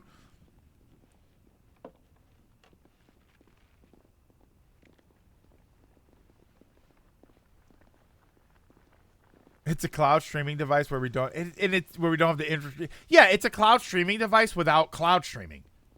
If you had cloud streaming on that device, it would have been great. A lot of people would have gotten it. They would have checked it out, and then if they wanted something more robust, it would have been, oh, okay, let me go get a PS5.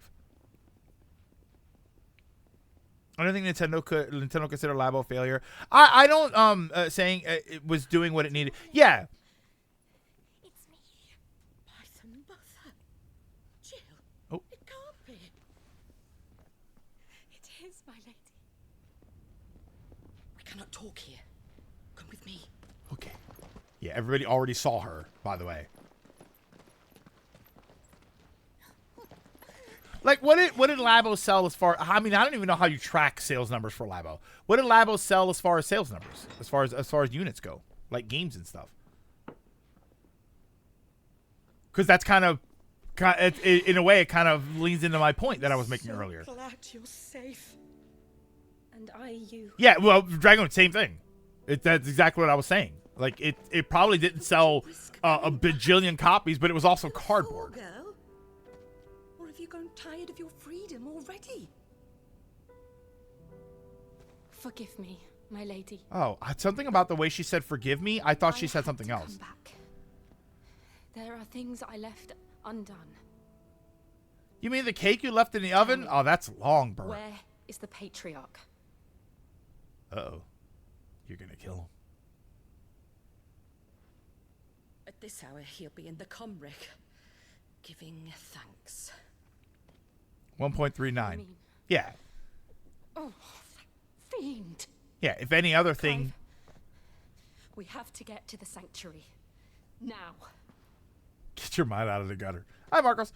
Live from the softball tournament. This is bogus. The teams aren't using bombs, no Cooper shells, bananas on the field. This is not what I'm used to. Gather your things and go. I like when I see people on a tennis court somewhere and I think, where are the Wiimotes? We have company.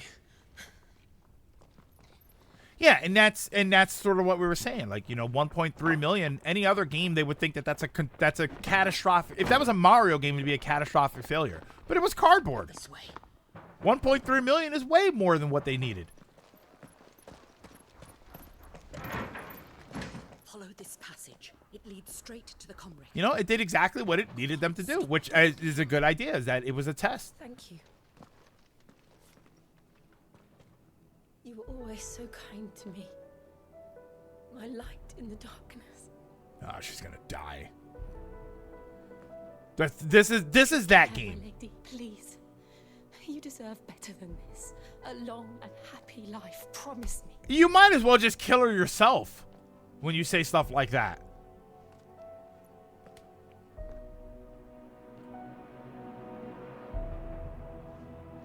She's dead.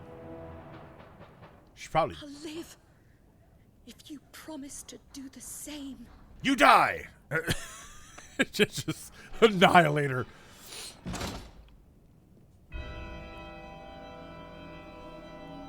Come on, Clive. Oh, he needs a picture of her and her family as she's about. Yeah, she's 2 days to retirement. This is my boat. Once I retire, I'm going to sail around the Caribbean. They killed her and the boat.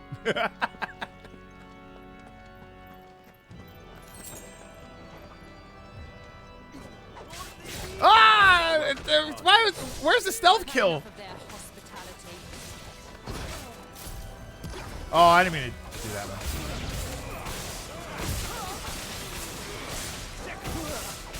This poor guy's getting electrocuted.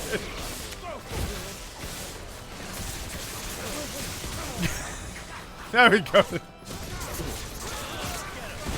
Oh my god.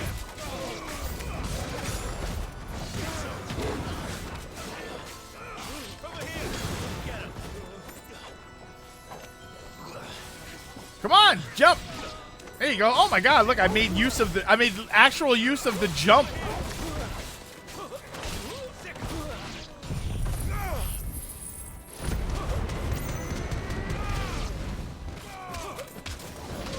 Okay, that was unnecessary.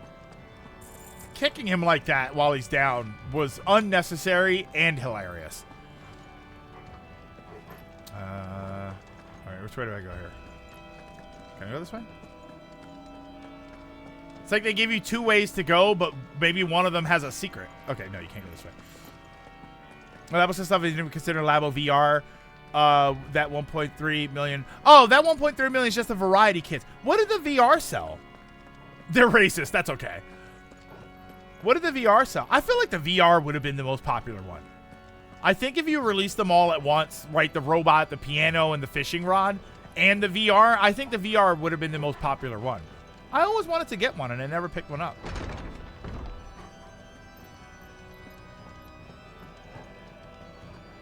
Music is pretty epic. Wait, hold on. Anything else over here? No?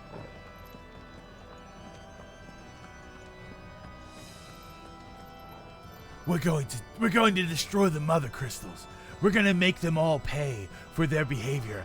And I'm going to kill that damn organist. How many of them are there? Oh my god, it's a Tonberry. Too many.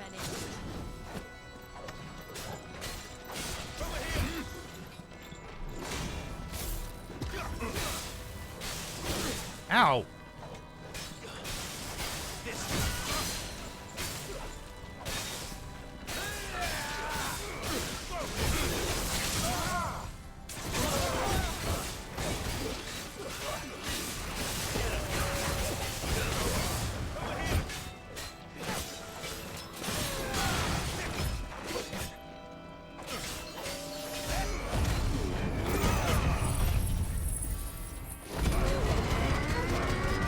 Oh, what did he guard or something? No way.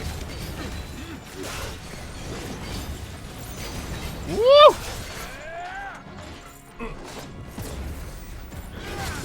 Oh, no way. He was still spinning.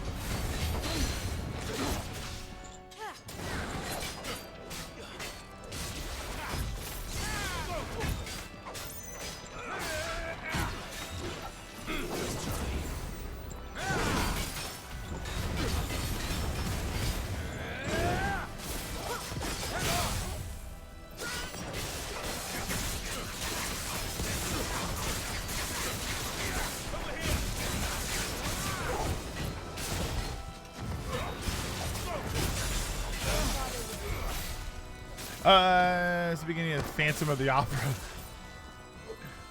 Do that. The Ganondorf was playing a pipe organ. They never reported that after saying it's sold 1.3 million. Nintendo stopped reporting on Labo sales. We hit our goal for Labo. That's interesting. I kind of like that. Just stop tasing me, bro. I like the hell was the anime where he like shoots the? I always ask that where he shoots the. He's supposed to be like practicing against the martial arts guys, but he like throws grenades at them and stuff. But it doesn't. It's a fake grenade, but he throws it at them and then he shoots them with rubber bullets. Was that Full Metal Panic? I think it was Full Metal Panic. I'm going that way. Wait. Oh, okay. Precision sick. It's such a silly word in a game as serious as this. Yeah, they saw what they wanted. They moved on. Ah.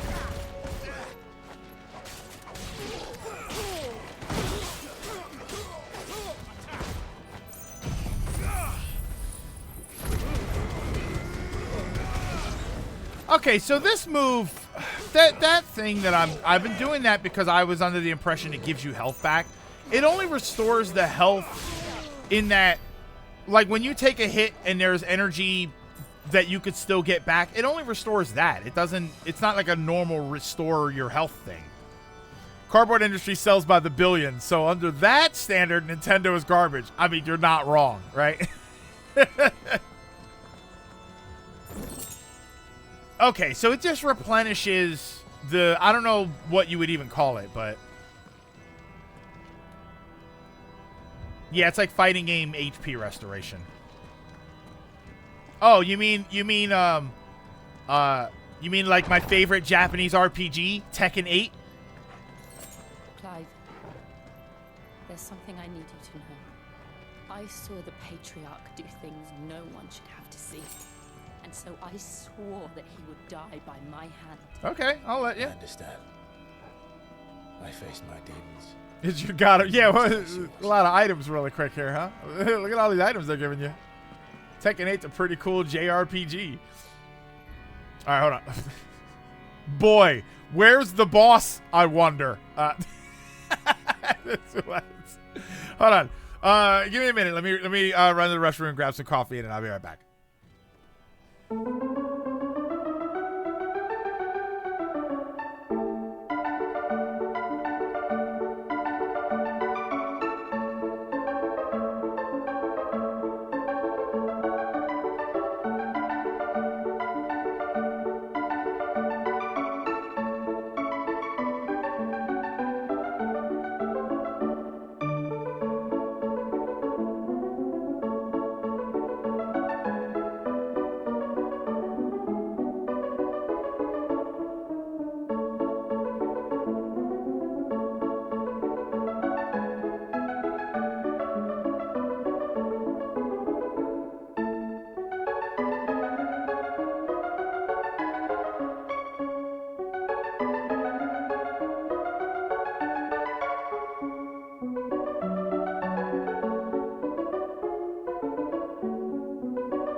All right.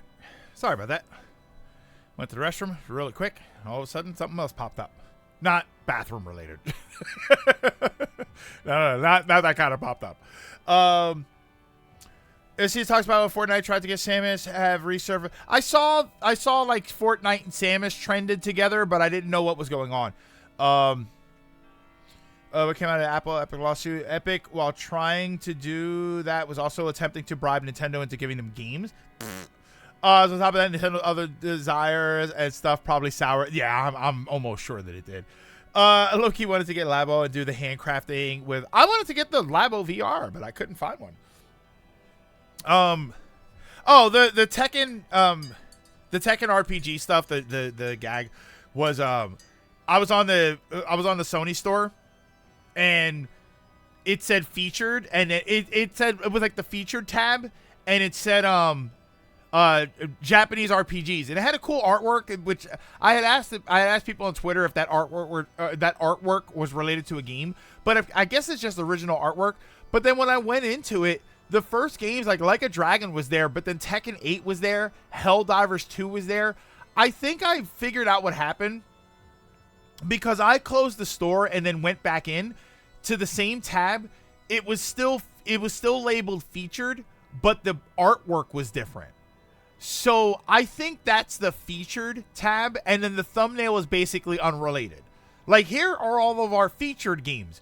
And then it was like, oh, maybe you want to play JRPGs, and then check that out. But then when you click onto it, it was the same thing. It was all the best-selling games. That's all that it was. But for some reason, it had a JRPG. Like, the thumbnail that pops up for that section is unrelated to the actual games you're going to see. All right, sorry. Here we go. Let's talk today about how Nintendo really dropped the ball. This should really have helped Metroid.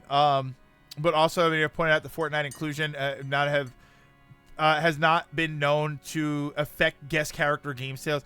Yeah, like I did more people buy God of War because Kratos was in it, right? Like, that doesn't really track. I don't know any of them that did that, right? More people didn't run out and buy Marvel stuff because they added Thanos and a bunch of characters. Like, that doesn't really say anything about it. People said Nintendo sucks for refusing.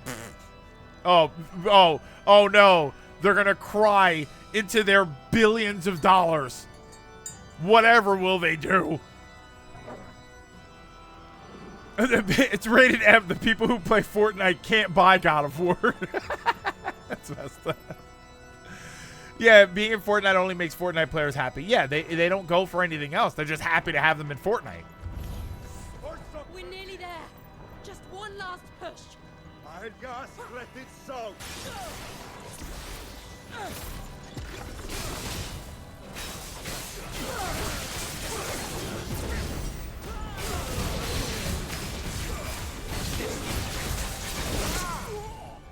Woo!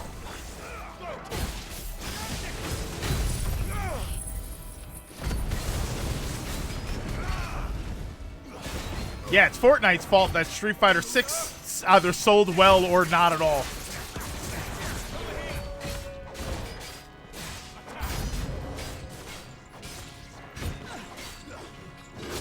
Ow. I definitely dodged that.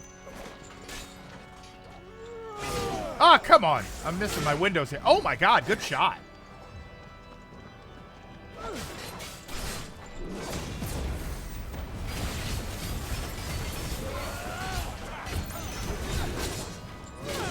Ah, come on. I'm hitting that button.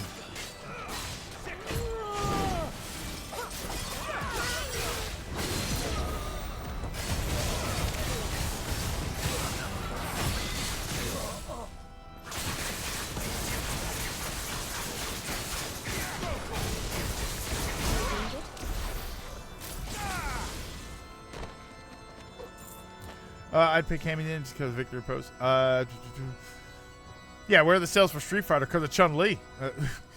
Arguably, probably the best Chun-Li 3D model that's out there. Probably Tekken, because I'm hyper. I accidentally end up button mashing.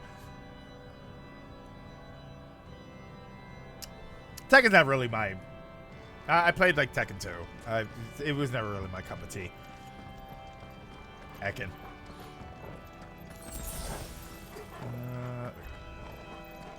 Yeah. Oh, Will of the... What? What did that say? Will of the Wikes? What? I really need to change it. What's this one? This is the increased defense by 10. What did I just get? I got this thing. Increase will of the... Which one is that one? Will of the Wikes? What? Hey, CT! Switch Pro Controller D-pad sure is something to use for Guilty Gear Strive. More of a Street Fighter, King of Fighters. Yeah, King of Fighters. I really... I don't know. If I could get Street Fighter 6 for, like, dirt cheap, I would give it a shot. I would see. I haven't played a Street Fighter game since Third Strike. Like, I played the Street Fighter demo, the Street Fighter 6 demo, but I haven't been, like, really into a Street Fighter game since Third Strike.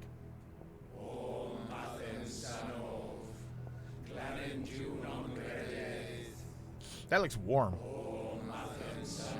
Oh, they're all dead. Yeah, I've been a King of Fighters fan. I mean, I've been a King of Fighters fan since '97. Well, since '97, but up till about 2002, and then I kind of stopped paying attention to the series.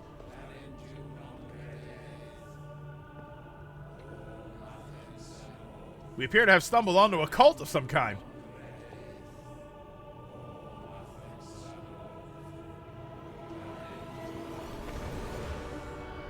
Oh, brother, here we go.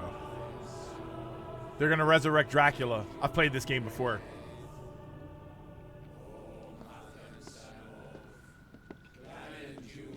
Ultra Street Fighter 4. But that was just a collection of older Street Fighter games.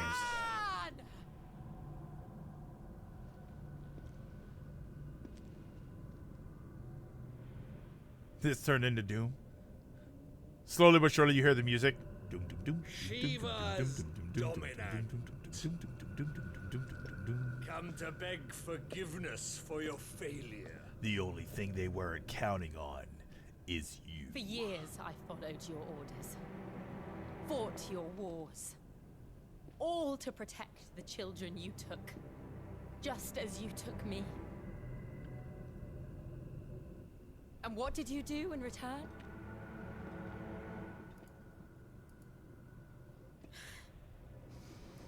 You put them in chains and you slit their throats! Fiend. Their souls were sullied with the stain of ether. I merely cleansed them of their corruption. A penance paid, just as the Holy Mother wills it! Repent, abomination! For a monster like you to set foot in the Holy Covenant is in itself a crime deserving of death. You're right. I am a monster. And my soul is stained black. Though not by ether. But by the evil of men like you. Who made me close my heart and drown in darkness when I should have raged against it. The machine. This is my penance. I will be your monster no more. Nor will I suffer you to create another.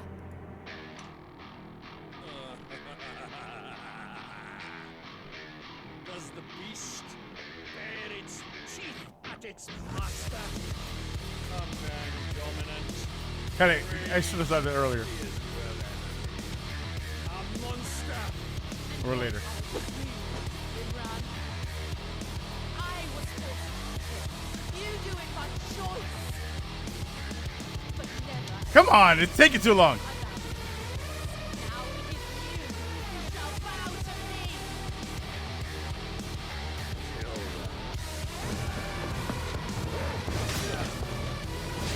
Oh wait, do I not get to fight? No, no. I'm trying to make a fun joke there, but I can't fight this sequence. Plus, I want to hear the actual song. Yeah, I thought that was going to be a fight sequence. That would have been great. Here, I'll reset the music in case. Oh, it's our boy. Yes, he's here.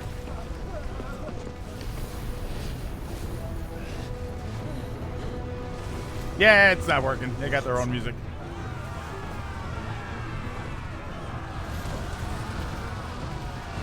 Oh my God.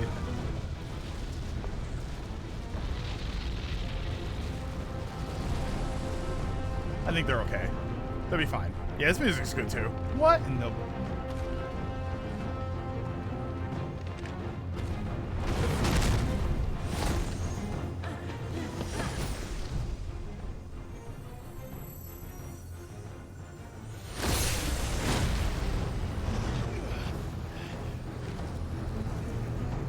But my Doom music. I know, without the Doom music, this is not the same.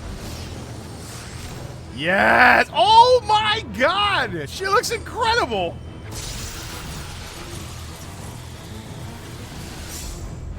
Ooh, is this a the thingy battle where I get to control her? Oh, wait a minute. Maybe I do need the Doom music. Oh, tell me this is a icon battle where I get to control her. How sick would that be?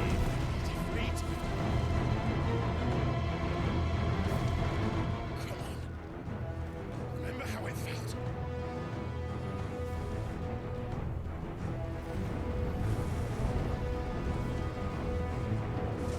Yeah, I don't know what he's supposed to be with the other guy. The fire dude. I don't know what that, because that's not Ifrit. Why can't I Is he a icon, or he's probably just a monster, I guess.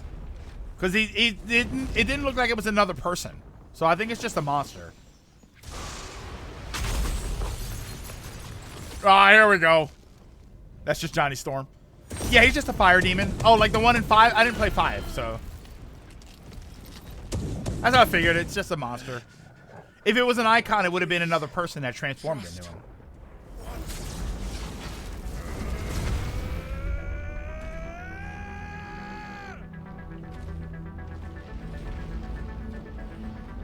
This'll have to do. Oh, I get to be him the whole time? Better make this quick. Oh my god.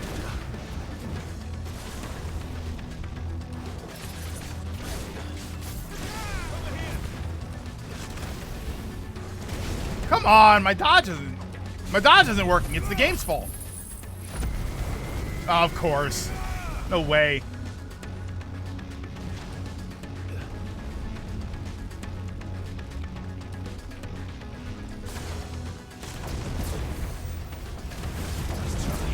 There you go.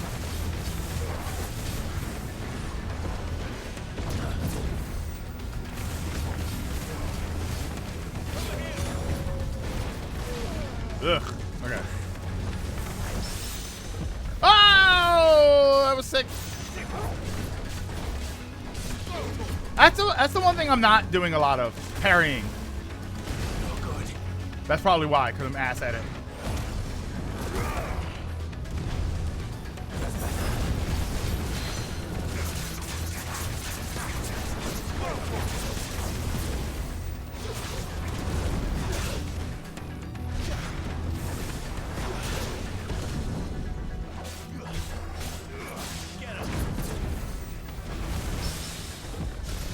Woo!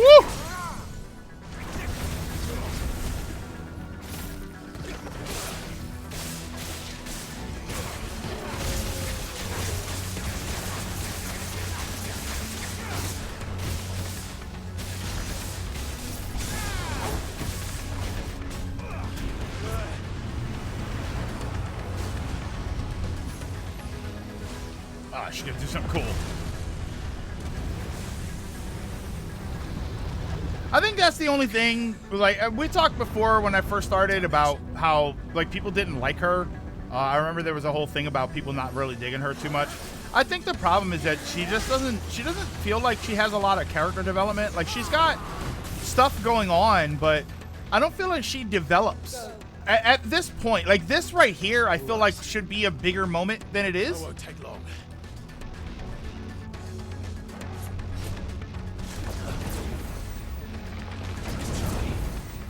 She's gonna do something cool.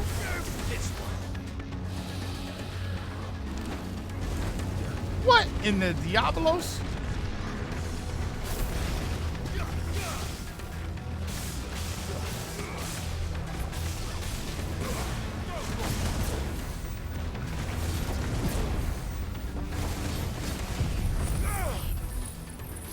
Yeah, that's my problem. It just if I have a complaint with her about anything, it's just it doesn't feel like I don't feel like she's having an arc at this point or any other point. And I don't know if that's going to change later, but I feel like if any arc was going to be hers, it's going to be this one.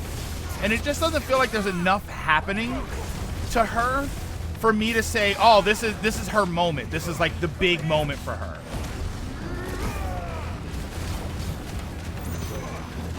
But she's not I don't think she's an ass character for it. I think that's just a failed opportunity on their part. How am I getting some of these parries?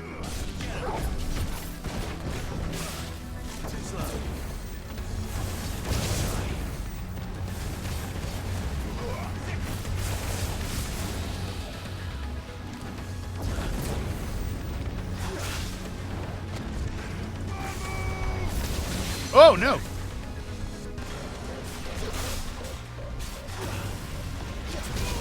Come on. Oh, stop targeting that one.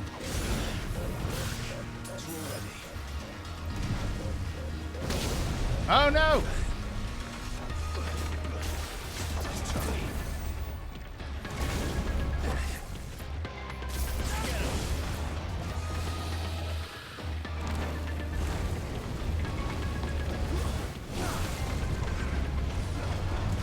Ah! Better already.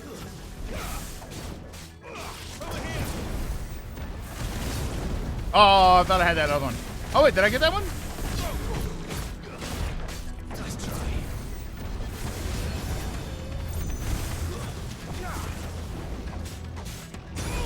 Oh, no. Woo! Trying to save the... What in the... Ah!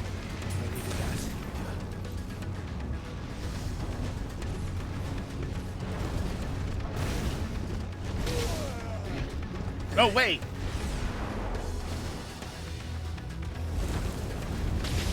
Okay. Oh, no.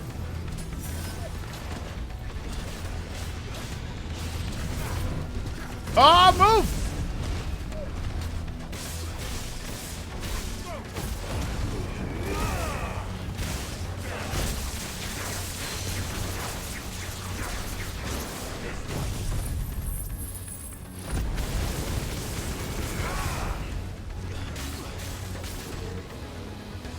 Like, yeah, if I got to play as her right now, I'd be like, man, what an amazing character moment. Like, just a cool, like, obviously a cool video game moment, but I don't know. I feel like I should be doing more with her.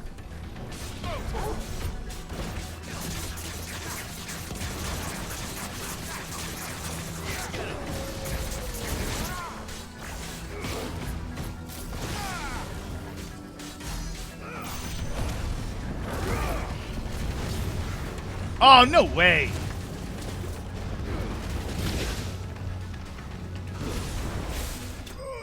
Whew, that was an accident.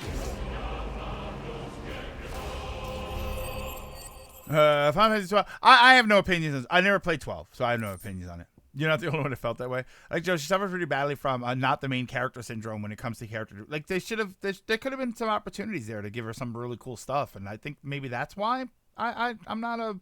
And I like her. I think she's awesome. Like, I don't know what the problem was, if that was it or not, but it's just like there could have been a lot more development there. Like, this whole sequence about this is her confronting the person that put, and this isn't the actual person, so I feel like the development could be later. But this transforming, I mean, this is the first time she really transformed into this, so I feel like this could have been a bigger moment than they treated it to be.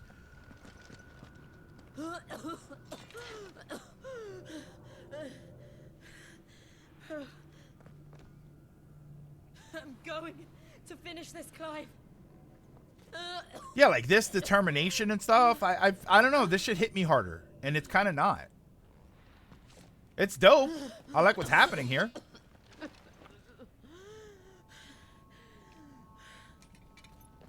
Ironically, I think this is probably what makes it feel less like a Final Fantasy game, in that it's singular character. Final Fantasy, you can argue, you know, turn-based and single player, and turn-based and action-based and all that, but it's always been a party system. So Final Fantasy's always been party-oriented. By its nature, it's always been party-oriented, and now this is a very single-player approach. Bonnie and Clive. I think that they dumped a lot of her backstory on us just this minute. Except 11. Well, 11 I didn't play. Well, 11, but 11's an MMO. Would that really count? Because MMOs by nature are multiplayer focused. You know, you can play through. It's the same thing with 14. Like, you can play 14 single player, but the real joy of the game comes from multiplayer. 13, see, but you say that, but 13 had a lightning focus, but there was a party. That's the thing, is 13 was still a party-based game. You still went into that game. You still traversed through that game with a party of characters. You don't really... I don't feel like I have a party in this game. I have Clive, and sometimes I feel like Jill is there, and sometimes I feel like Jill is not there. So I don't really have a party in this game. The crystal. What did you do to it? I shattered its heart. And now I shatter yours. Oh. We destroyed it. What? Like this, right? Look at this, right? Look at what's happening right here. You always have Torgal. You know what I mean. Monster. You always had the dog in Secret of Evermore on the Super Nintendo, but that wasn't a party game. Father. I have killed the monster and become an outlaw. This is incredible. Like, this is awesome, but I don't feel like it's the focus right here. Probably because of the music. I think the music is what's killing this moment. Not killing it, but... It is. And Shiva exacted her price. She did. Again, the burden fell to you. And I bore it willingly. Yeah, where's the Doom music? This was a sin for which I had to atone. Now I can continue at your side with my head held high.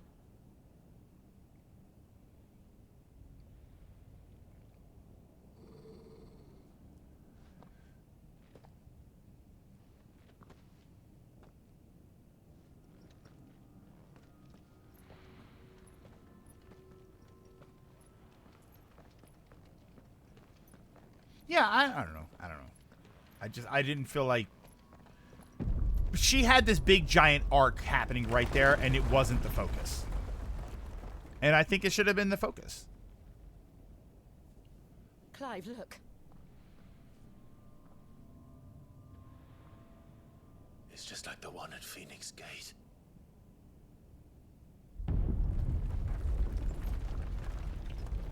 Damn it. We need to leave. Agreed.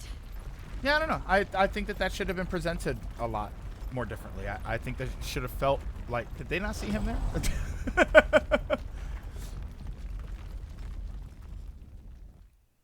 Yeah, the first 13 wasn't even really lightning focused. It was evenly split. And like a party of two is still a party, but Torgal isn't a party member. Torgal isn't a character that I can use. I don't equip Torgal. I don't switch to Torgal to control different things. Torgal doesn't have a character arc. Like, Torgal is an assistant character.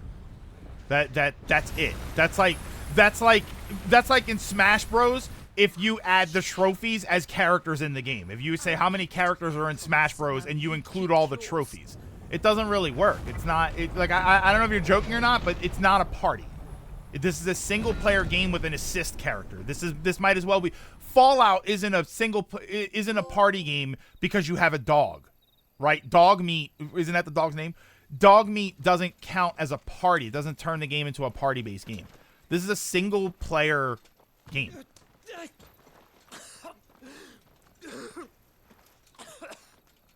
This way, Your Grace. Yeah, my favorite playable Smash character, Knuckles. Yeah, that's all.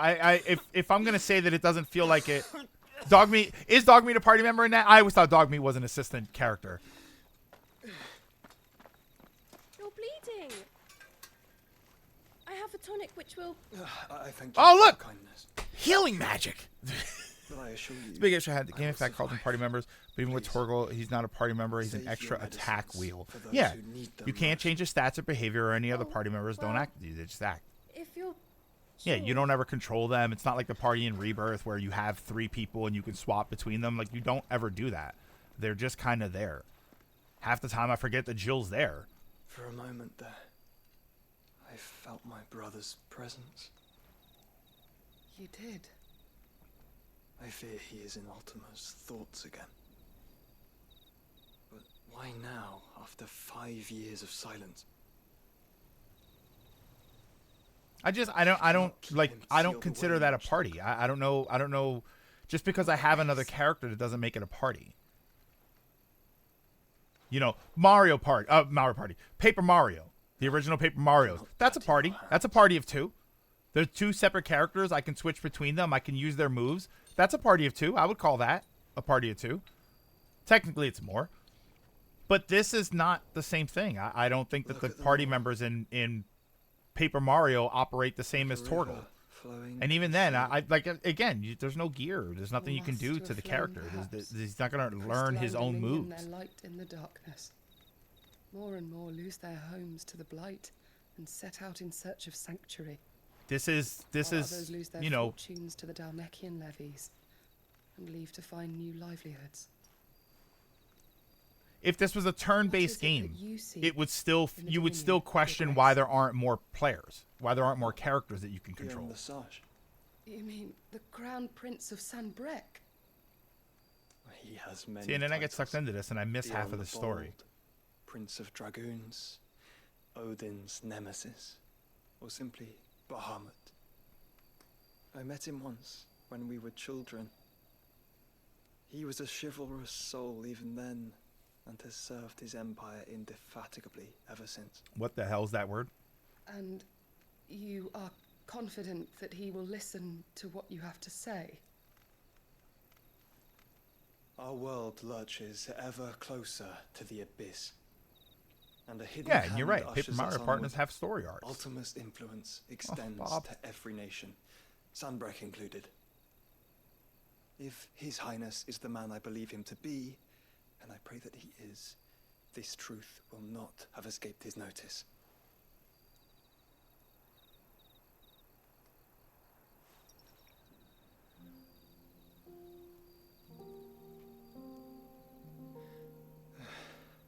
As the mother crystals fall, the eternal flame wavers, and the azure sky begins to bruise. How lucky we were to be blessed by the crystals, and yet how spoiled. Like canaries in a gilded cage, growing fat on seed.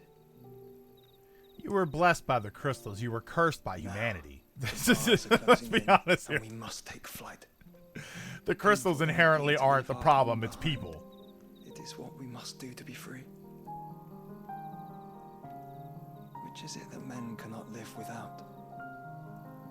A blessing that leads to damnation, or a freedom that leads to deprivation? I do not yet know the answer to that question.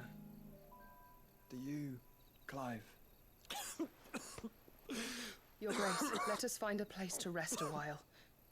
We can return by the Dalmekian trail once you have recovered your strength. I realize your duty is pressing. I feel like I know that name from something else. Dalmekian? Why do I feel like I know that name? Yote.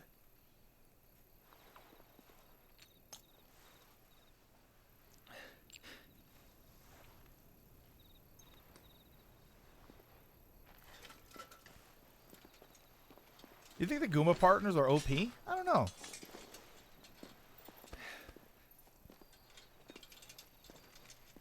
Give me Coops. I'm down with Coops. I think Coops is pretty OP. I think he's useful more than everybody else is.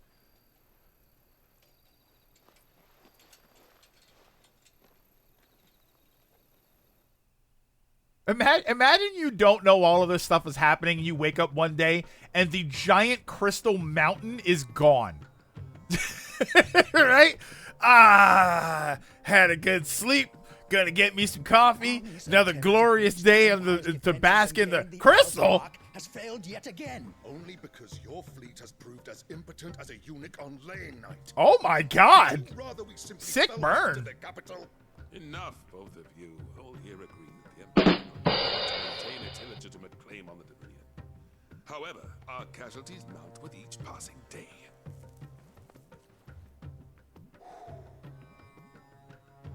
Flurry is the worst? I don't know about that. Stack his attack power 3 times. Goombella, don't get me started on the rally wink. Maybe when I play Thousand Year Door, I'll pay attention to Goombella a little bit more. The armies of Sambrek need but sit back and watch as you harmlessly lap against their walls. They are dug in like ticks and seek to draw out this siege, knowing the capital's stores are nigh bottomless. And what of our wise rulers? Goaded into war without any thought as to what chaos it might reap.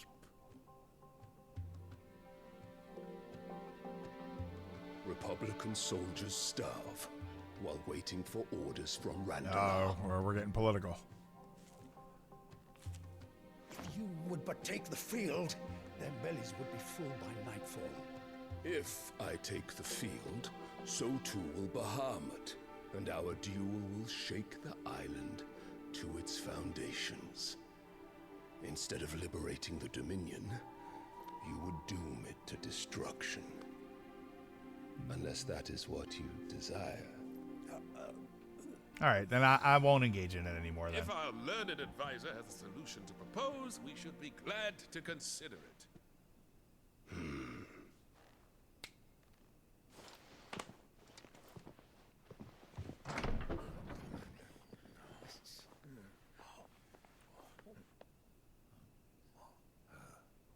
Is that the Emperor? Yeah, it doesn't feel that way.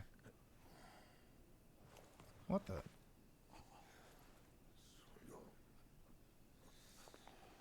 What is the meaning of this, Lord Kupka? I thought you said it was Lord Koopa. What it means is that I am disinclined to advise you any longer.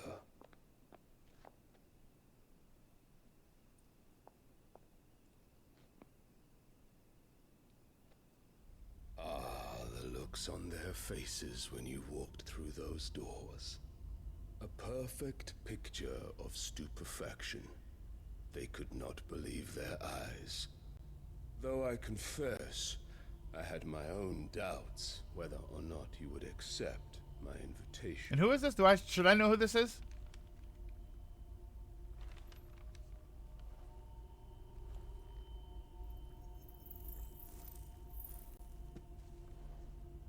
That really should be read. Such shocking news. Sid isn't a Clive's son mother. of a Okay. whore. No, the guy I remember. He's the son of an empress. Clive's Your mom. own dear Clive. Absurd. Who fed you these lies? I have never spent a moment among criminals, save at the gallows. I came here with my son, not to entertain your baseless accusations, but to put an end to the senseless hostilities between our nations. Very well. You need only agree to the terms I set out. Sid took the life of someone dear to me. A woman by the name of Benedicta. Man, she I was swore hot. to take his in turn. This would not be disagreeable to you, I take it. You would finally be rid of the stain on your noble name. In return, I will leave Sanbrek in your capable hands. Your Imperial Majesty. Ew. It was Sid, but not Sid. I bet he keeps her head in his closet. Probably. He probably got a picture of her. And all for the love of a common... Yeah, I was gonna say, there you go. Come on, turn it on. Dominant You were or definitely no, stronger than one this. cannot hide one's breeding. And beasts will ever belong with beasts.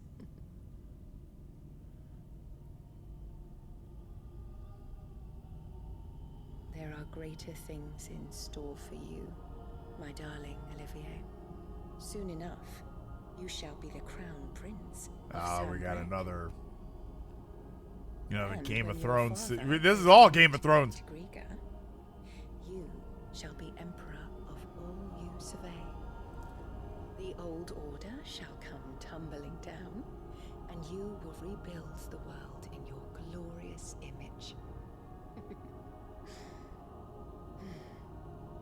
Soon. What in the... What?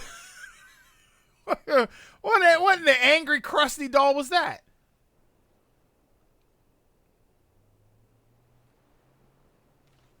Yeah, she's the Cersei. She's definitely the Cersei right now. That's why I said Game of Thrones. Like, she's definitely the Cersei.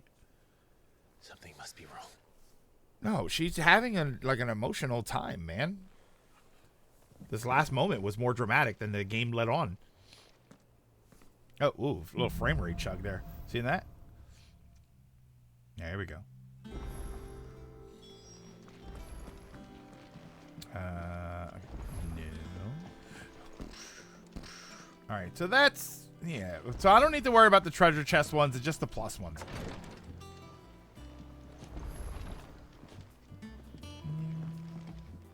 I think I did this last time too. You can't go down this way. Why is that even a door?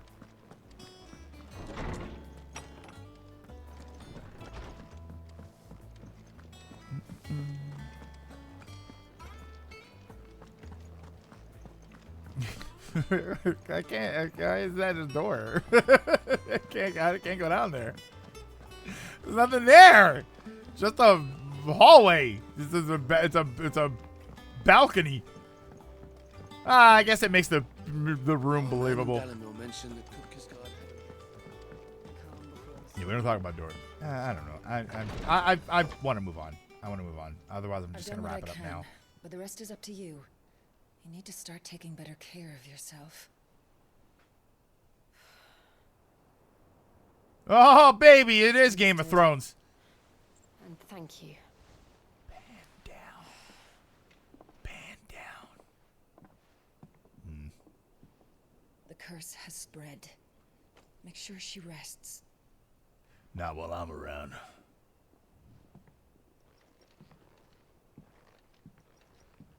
If it hurts, you can tell me, you know. Do you want to talk about it, or like... Are we gonna do it? Yeah, okay, we're just gonna do that thing where we don't talk about it, and then it manifests later in a bigger problem. All right, that's cool. That's what we do. You shouldn't have to. Not anymore. This isn't just your struggle, Clive. It's ours. And when we see how hard you fight, it inspires us to do the same. Or would you rather we left you to save the world all on your own? No. That's not... Finally, somebody said it. Clive, take this dagger and do everything. Yeah, buddy. Get over there. If we get interrupted right now. Clive, where are you? In here.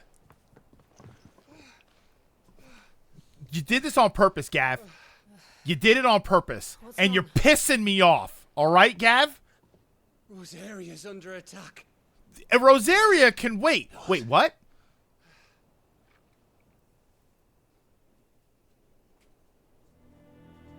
This isn't the Dhalmekian army we're talking about. It's the men of the Rock from Drake's Fang. Hugo Kupka's private guard. There he is in hell in Rosalith, trying to batter down the castle gates. Looking for me. Seems that way.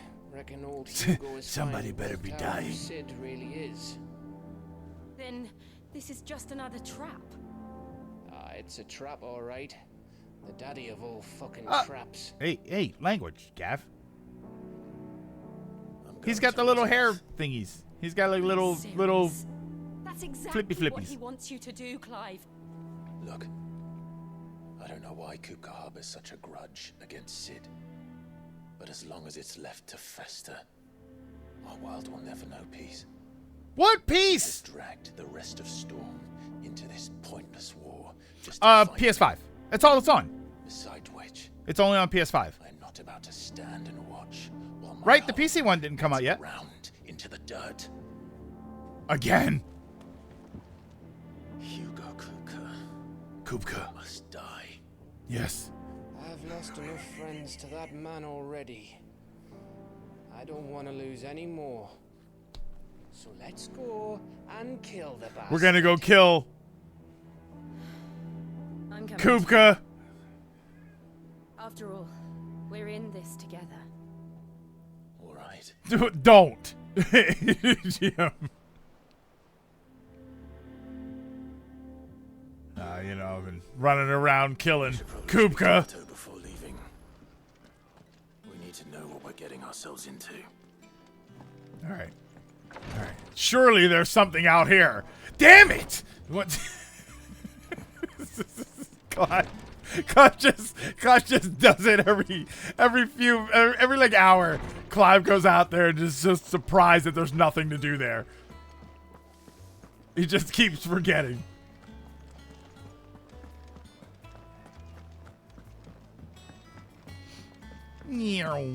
All right, so we go this way. Meow. Hey, Taters. Hey, buddy, you're an hour early. Go back to sleep. We must be ready to leave for Rosalith at a moment's notice. Oh, wait, hold on. Let me get my... Wait, okay. I forget which one you are. I don't remember what any of these people do. Where's Where's Potions? That's here. Where's Charon? Okay, I ran past Charon.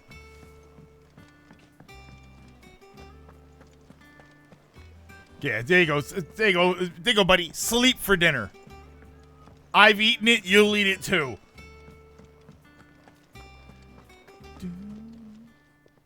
Well, don't just stand there gawping. Platinum sword.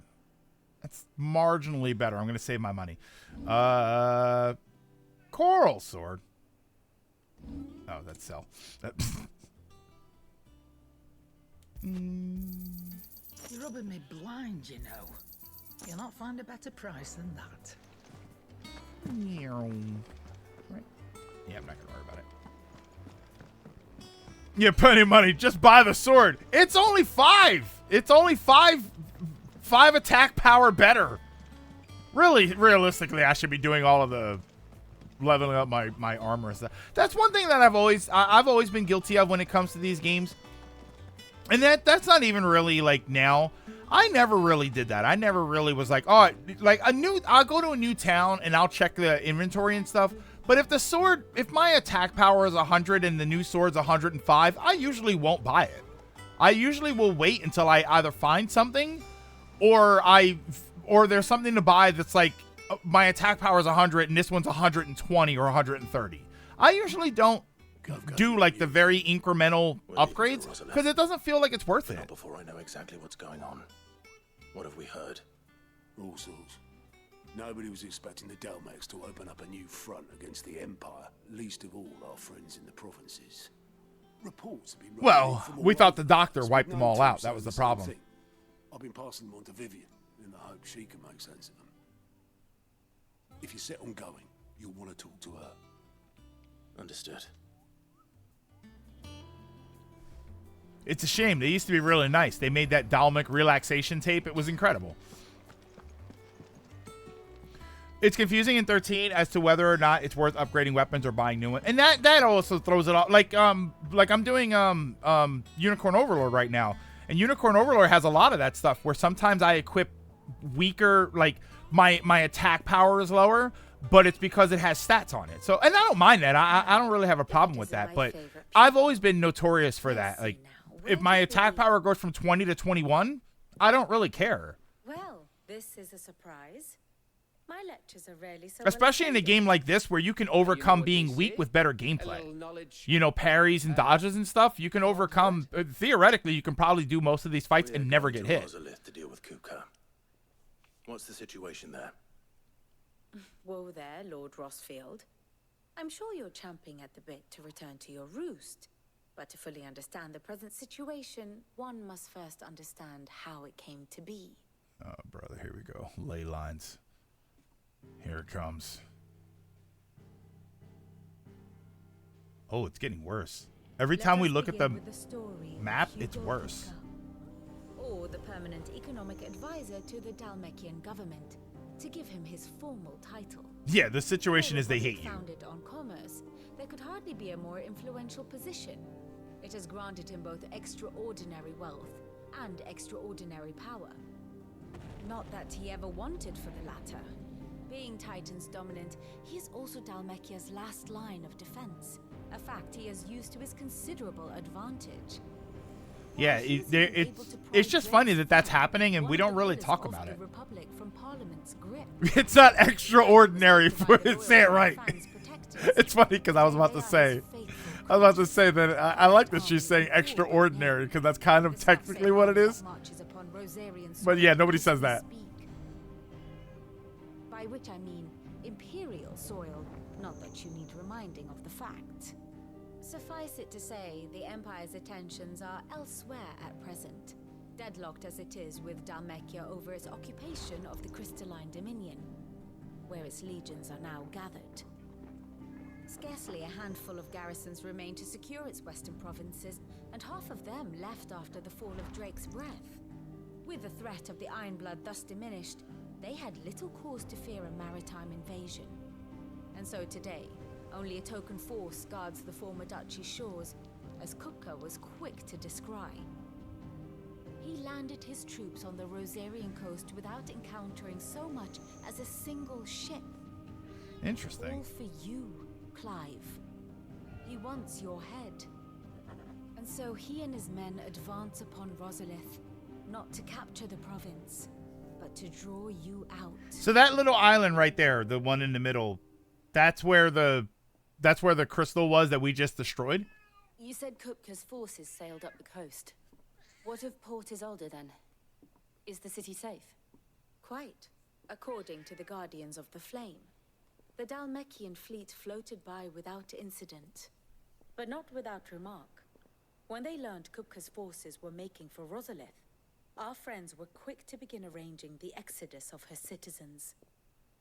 And so the stage will soon be set for your heroic homecoming.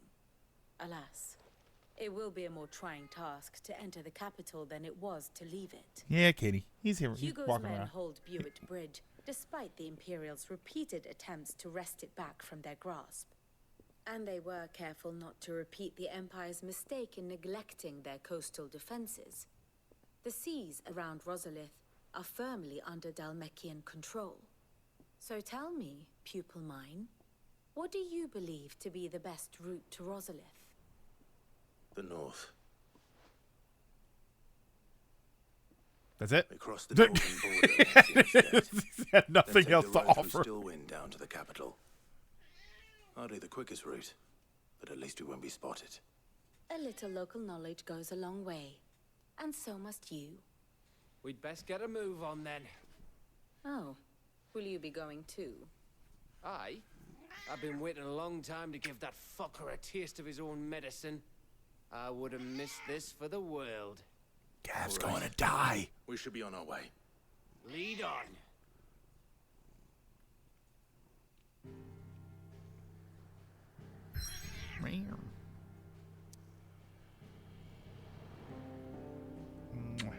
Hi.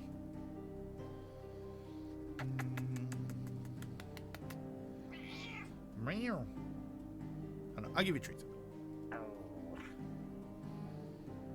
Give you treats, but I want to kiss. Give me another kiss. Take one more.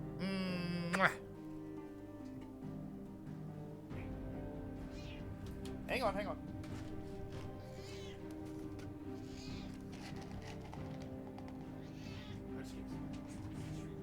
There you go.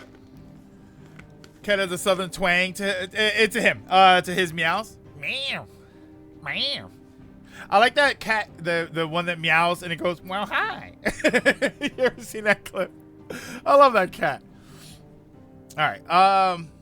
Okay, so we'll save after. So yeah, so I'm trying to look at the map here. Can I zoom out? Zoom out?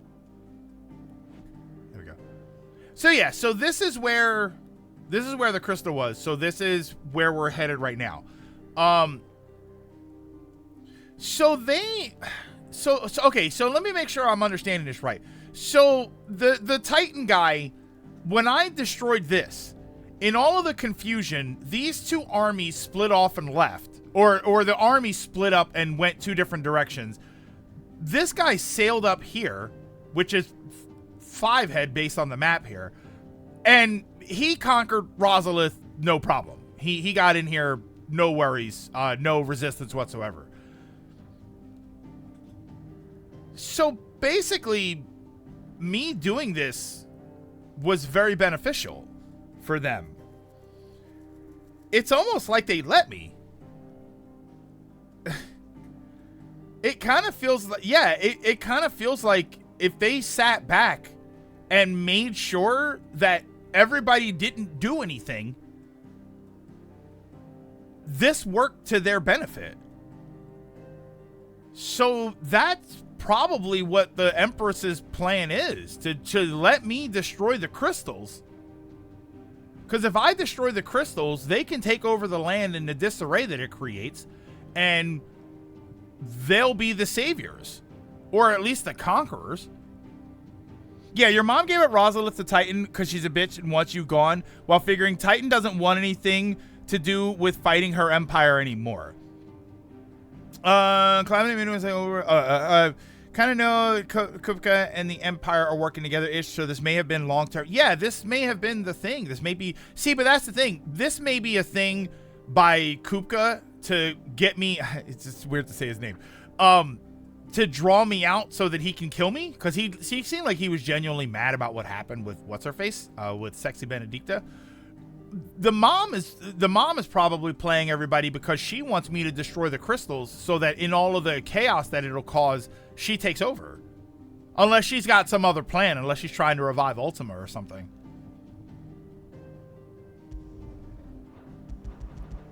Oh wait, do I want...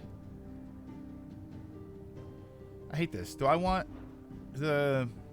I guess I want the plus ones, right?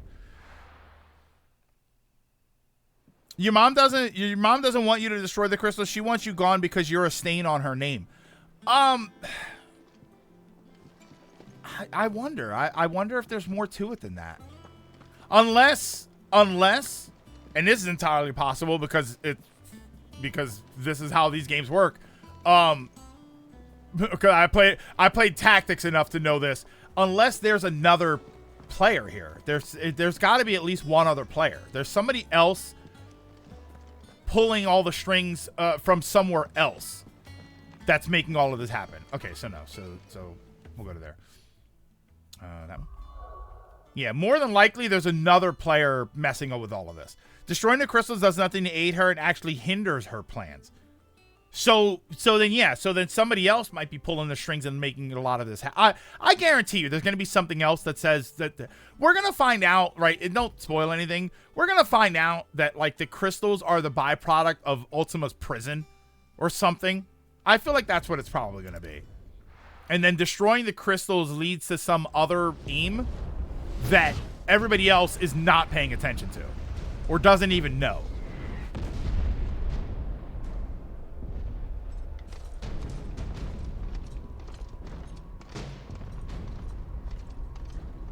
Empire doesn't care about the crystals because they control the biggest one. They abandoned the old one for the new one. And that's someone else's issue. It's just an overcomplicated Crash Bandicoot game. This is why getting the crystals in Chocobo GP was so complicated. Hugo and his men have been busy. They've already breached the castle's outer wall. The Imperials are holding the ground for now. But What's it's a only woe? a matter of time before the keep falls. Those fuckers really went to town on this place. Almost like they want to wipe it off the map. Just a means to an end. Maybe. Gav might have a point there.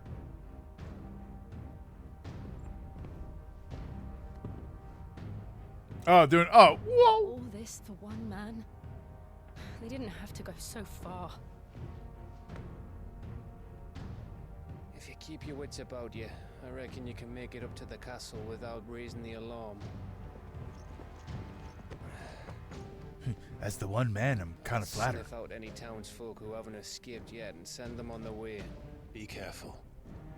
Likewise. Don't do anything I wouldn't do.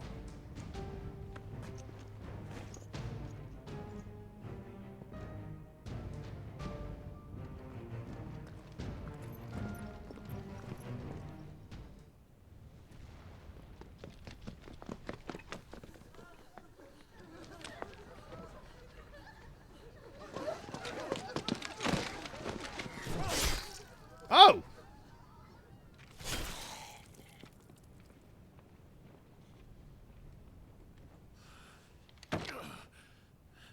What was that? I thought I was ready for this, but... I know.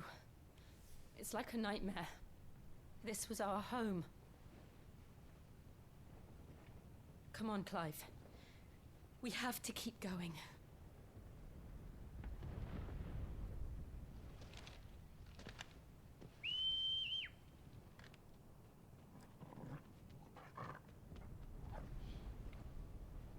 All right, here we go. We're playing the game. Capital punishment. All right, first thing we're doing is saving a game. An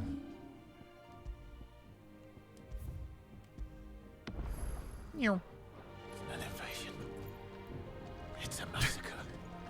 I hit the circle button by accident, so it was like, Clive's like, an invasion. All right, oh, wow.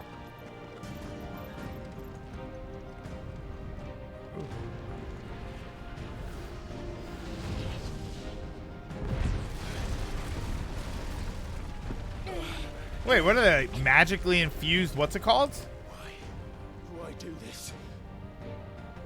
Crisis Core, finished Crisis Core, one of my favorite games, even in some parts it's just silly. You so politely walked around that dead body. What? He, you know, no disrespect.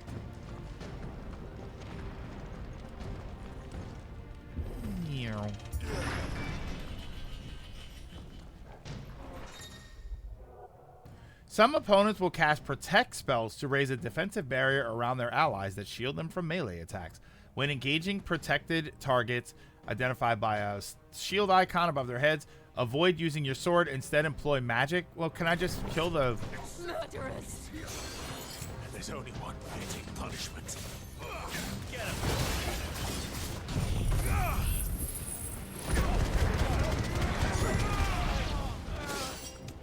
Or I can just overpower the...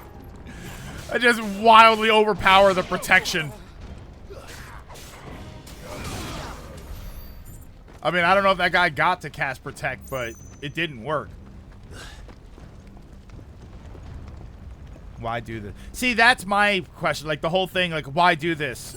You know, sure, you shouldn't be questioning it, but it does actually raise an important question or potentially interesting one, which is, why do this? Why go to this extent? Like, to just catch him? Like, sure, it's probably nothing, and it's probably just, you know, they're trying to draw him out. But there could also be another reason. There could be something that they're actively trying to get rid of, like a threat that we don't know about yet. I yield! I yield!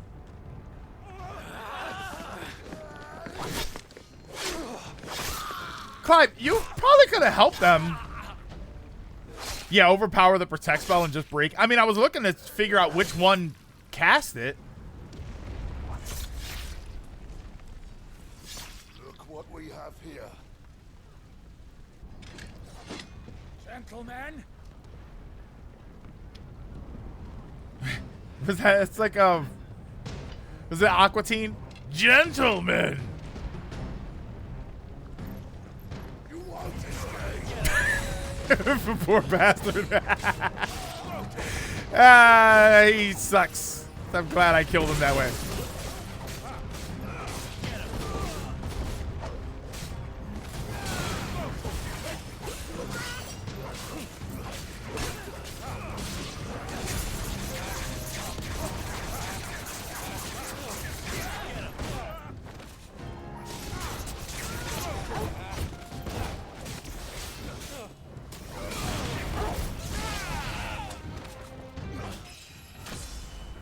level up. We're just gonna get this game after the Final Fantasy 7. 2 out of 3 complete. I'm very much enjoying this game, to be completely honest with you. I know there was a lot of like, is it this? Is it that? I'm like, this game's kind of great. Yeah, great freeze. Yeah, Aqua Teen usually starts with the mad scientist doing something. Yeah, he was a gentleman. Oh, cool. Out of our way.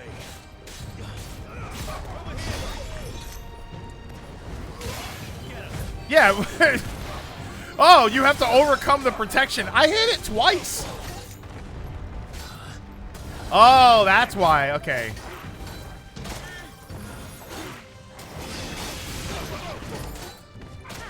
Yeah, just the fire sword actually kind of overcomes that.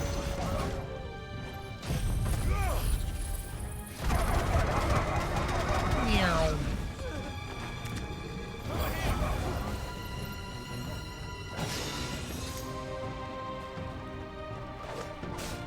Oh my god, you're not supposed to hit me first.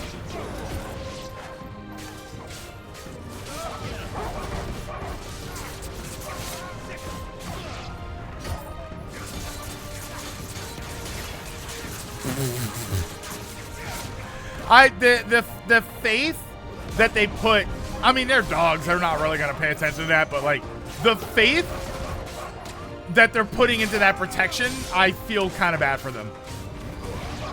Am I not invisible? Wait, you can see me? Okay, wait. Oh, well, unless she's doing stuff.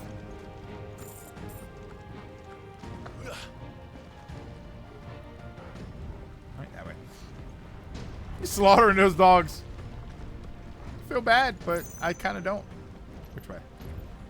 Up. Okay. Nothing over there? Okay. Oh, loading area. Hold on. We got to load.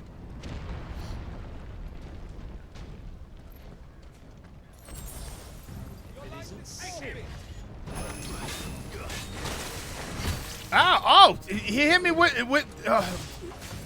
a sandstorm. That was rude.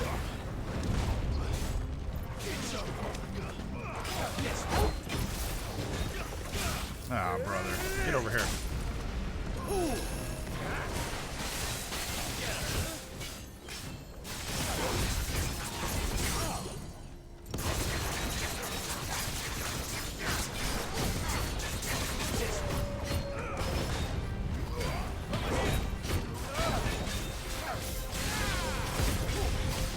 The disrespect of not paying attention to the other ones and still kind of killing them is kind of sad.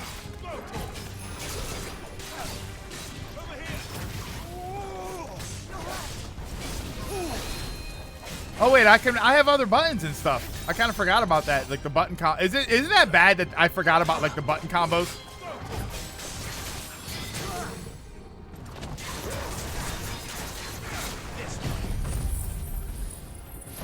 I love that song. Sandstorm by Darude. I know it's a meme song. It became a meme song, but I think it's an awesome song. It doesn't make me want to play Sandland anymore, but his move really is pocket. I literally forgot that I have other moves. What are my other moves? Is it that? Is it? That's not one, is it? Conflict resolved.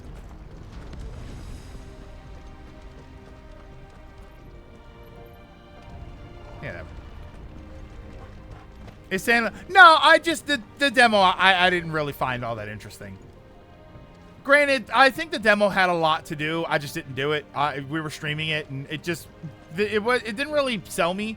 I didn't feel like the demo had enough direction, which I guess is kind of the point of Sandland, is that maybe it's you're supposed to really find what you want to do on your own. Like, I don't know how linear Sandland is going to be, but a game that's not very linear with a demo, it's hit or miss. You can either make it seem really interesting, like we've said that about Animal Crossing, where an Animal Crossing demo might not really give you the full scope of what the game is going to feel like. I felt like the Sandland demo kind of did that. I didn't think it was bad. I just thought, I don't know if this demo is going to give you enough to really get a feel for what the game's going to be like. Like, the full game's probably going to be incredible, but the demo I wasn't a big fan of. Sand's my least favorite environment. Well, we'll have to. No, I can't wait for the Anakin memes. Yeah, I don't know. I wasn't really vibing with it just for the way it was. Get out of my city or die. Meow. What the heck? Clive, get up there! Wait, can I? Am I not supposed to go up there? There we go. What the? Oh, there you go. Oh, I didn't mean to do that. Playing Aiden Chronicles is like the Suikoden games.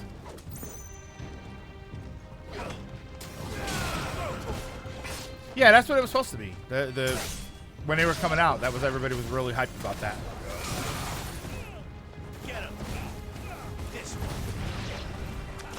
I played, like I saw Suikoden and I watched it, but I never played it myself.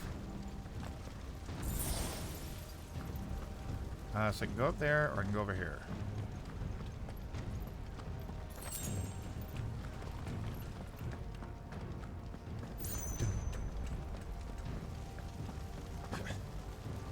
Now you can jump. Look, that's the best jump he's done all game. We're nearly at the castle. It ends there. Clive, I have a feeling it's not going to end there. That would make this a pretty short dungeon. The Will of Lightning.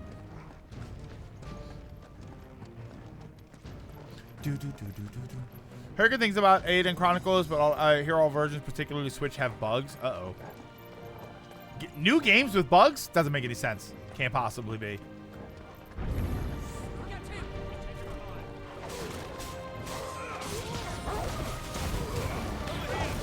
We take him alive. Buddy, I'm worried about me surviving.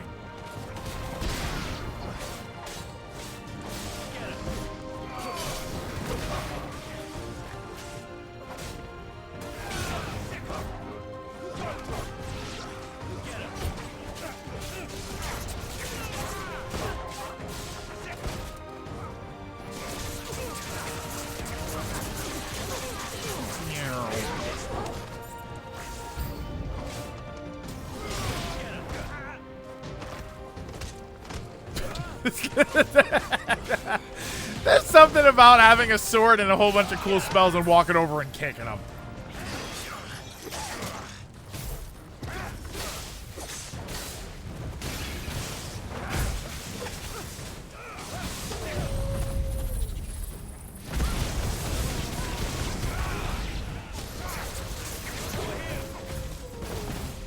Oh wait, are we done? No?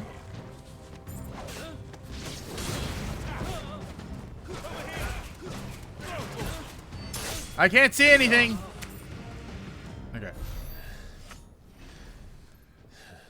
All physical were delayed. They gave us digital codes. I'm playing on the Switch and has some frame issues, but otherwise nothing major. Yeah, frame issues are fine. Set her loose.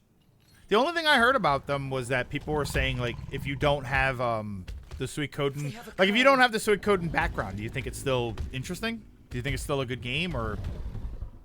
Ooh. Yeah, that lightning ball with the fire thing is crazy. Ready? Is that a Corel? What do you think? Isn't that what they're called? Yeah, Corel or something. I don't know how you pronounce it.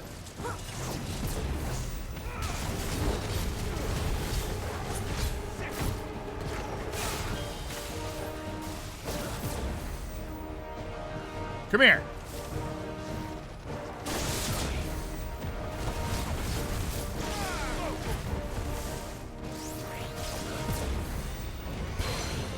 Oh, that was sick.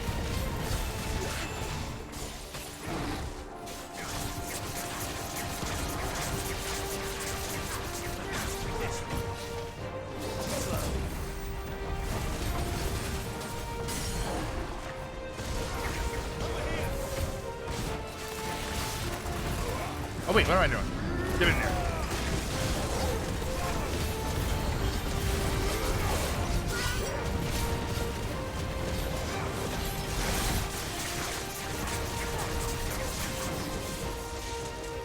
See, look at how much damage I did. We need to stop it.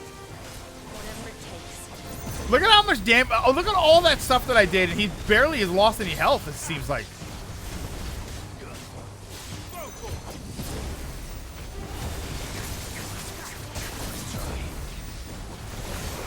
Makes me feel like I'm doing something wrong. Like,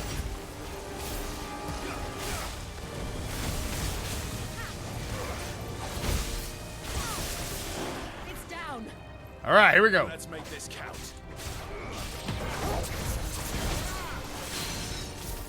It barely. He got up. How did I make it count?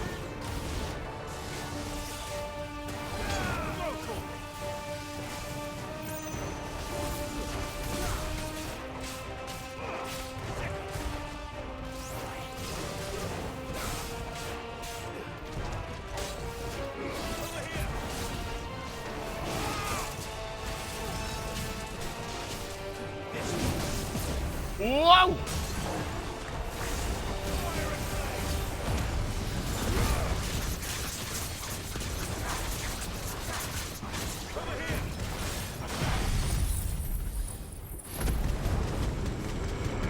Meow.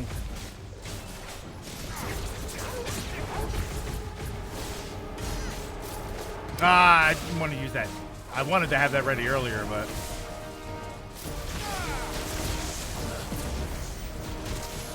Oh, no way. I dodged that and it...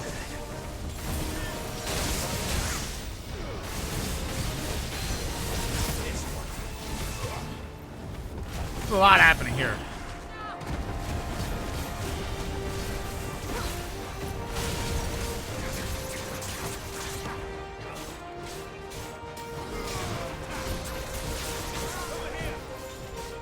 Yeah, and I look again and his health's on.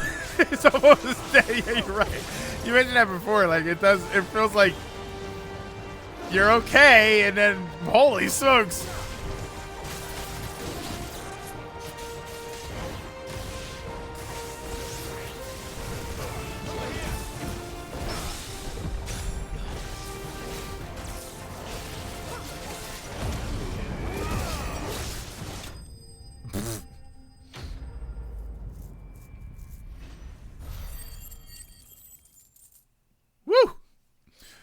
The boss kept hitting a lightning rod, and it killed its own stun gauge. Good.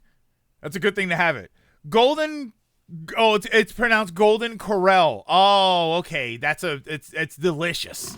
I've never been to a Golden Corral. Because when staggered, the more combos and hits you get, the more multipliers you can trigger, increasing the damage. Yeah, I'm not really like the multiplier stuff is the. We meet at last. You know, I really should be paying more attention to that stuff, but it's Or hard. should I say, Lord Not. Worsfield? It's difficult in game. It's just I got a lot going on. For a very long time. Let her go, Kuka.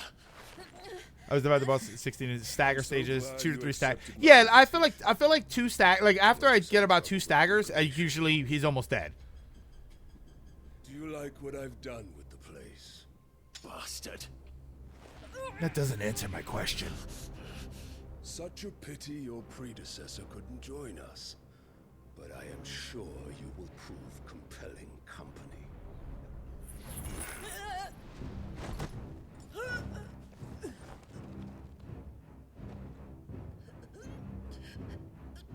Be still, little snowflake. I would not have you melt before your stowering moment.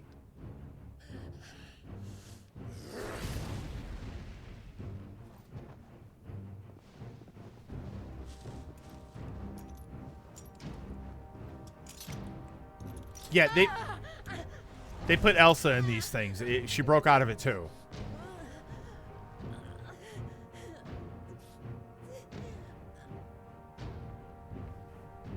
Fuck.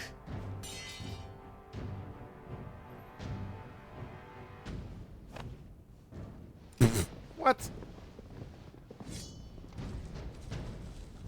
I'm still tougher than you. So these are like Aether binders, I guess. They make it so that you can't transform, because realistically you could just transform and get out of these. Now, on to the festivities.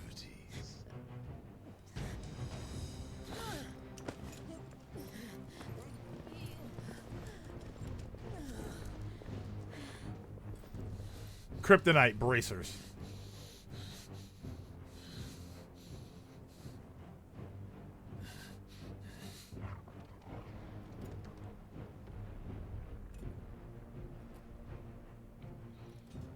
The fact that he could crush Jill's throat before you could even have time to think about transforming. I guess so. Great, that is.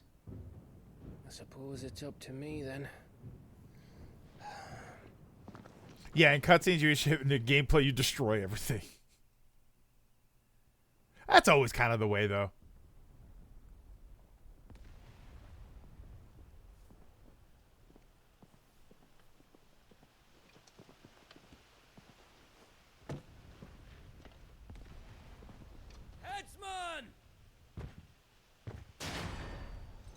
Did someone say they want some head? Oh, wait. I'm sorry. Wrong guy. You want me? Although they dress similarly. Oh, wait. He actually did say that. You! Bring the prisoner! To be fair, the block that you're going to put their neck on is only going to last one swing. There's no way. There's no way that guy swings that axe and doesn't destroy the block. Daisy is coming to Super Nintendo World? Oh, now I have to go to Japan. Well, even more reason to. Lord Kupka commands your presence. Yes. You're to bear witness to the girl's execution. That's right, Clive. Go with the Kupka Troopers. Oh, there we go. Gav redeems himself. That's why it's made the log? That would look like a big log. That's adamantite? I'm saying the log that, not the blade, the log that the guy put down where they're going to put their necks on. That is just like a log. Just so you know, don't worry, I'll have them off before you can blink. Where's Jill? In the courtyard. Shit.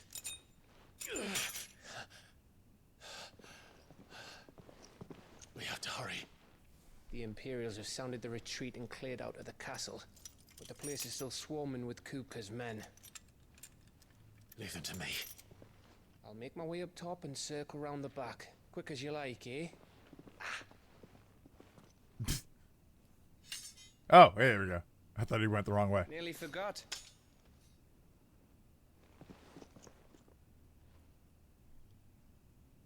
Hold on, Jill. I'm coming. Hey, did heading. I mean, yeah, that's always my, like, because you got to see it, right? You know what I mean? You're not dead yet. I have to get to the courtyard. Okay. Where do I go? That way. What's over here? Anything? Okay. Oh, I'm coming, Jill. Ooh, shiny.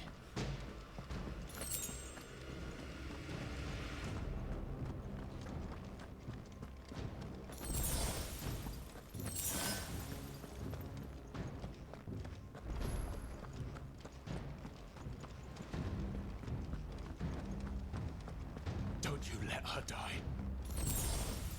He says to himself. This way? They really load me up here, huh?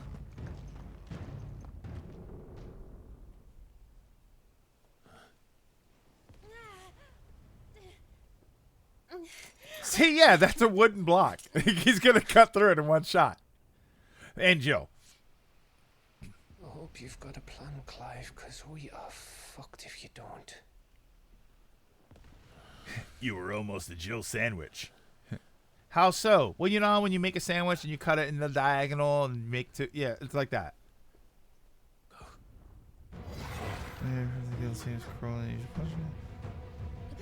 Ugh. Go, doggo! Hey, isn't that a different game? That's Bloody Roar. Oh, look! He's like Angelo! Yes! Get him, Angelo!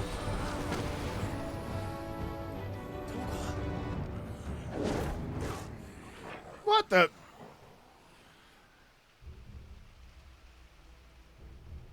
That looks better in his default skin. I don't know. That looks kind of sick.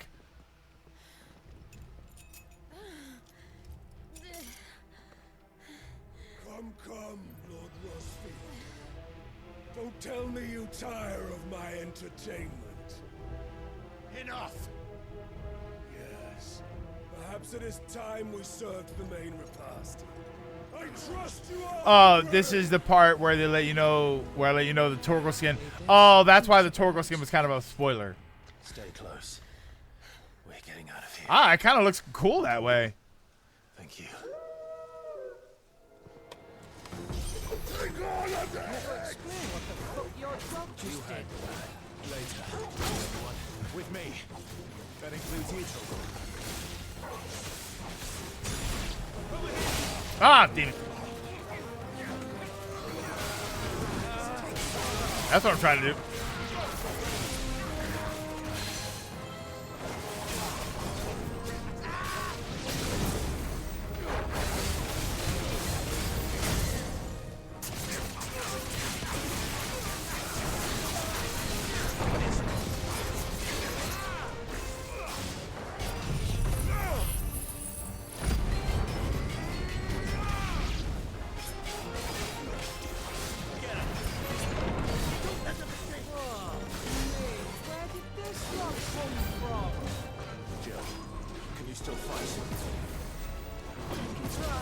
Woo!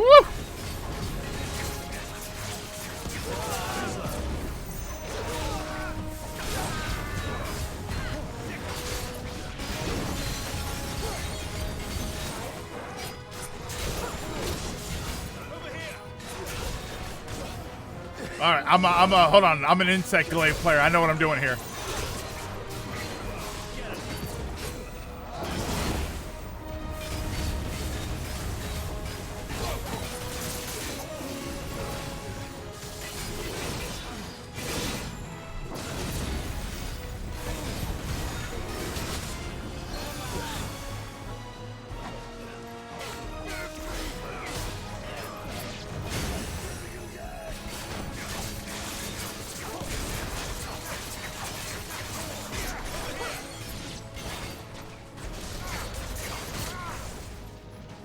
Probably should have done that first.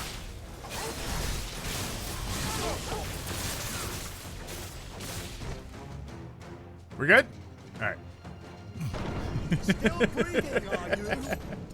What's the matter? You look AGM, you look upset about something. Can you still pet the dog? I would hope so. I think you just have to be more careful. I thought Bud News always keep him in threes.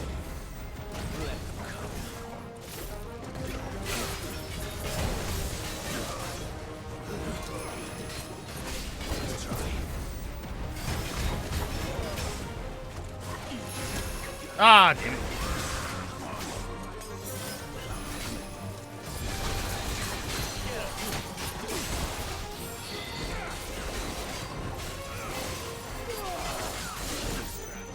Oh my god.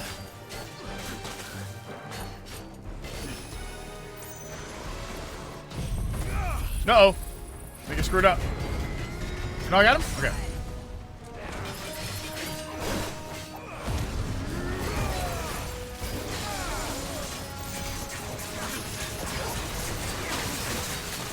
Wait, what the hell was hitting me right there? I lost so much health right there.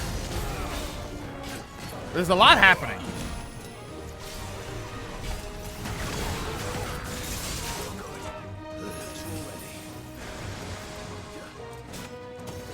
I think I'm a little overstimulated here.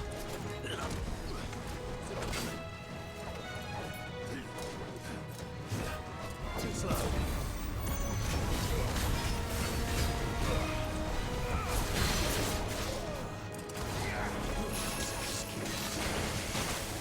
Oh, okay.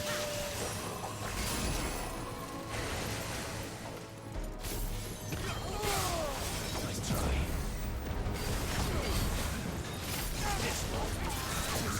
Oh!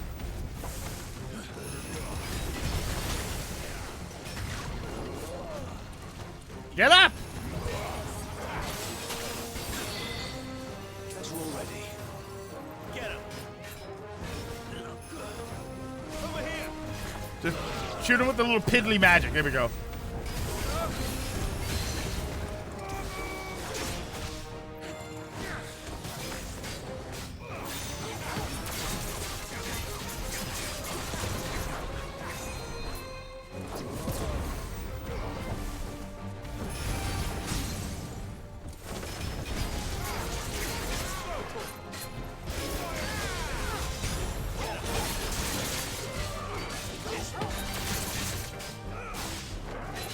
Come on, everybody. Come on, everybody, get your shots in.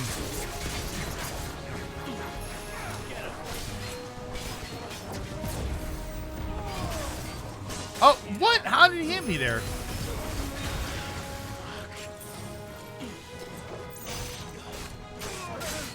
Dodge!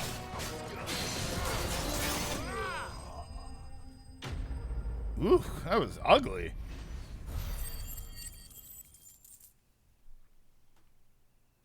That was terrible.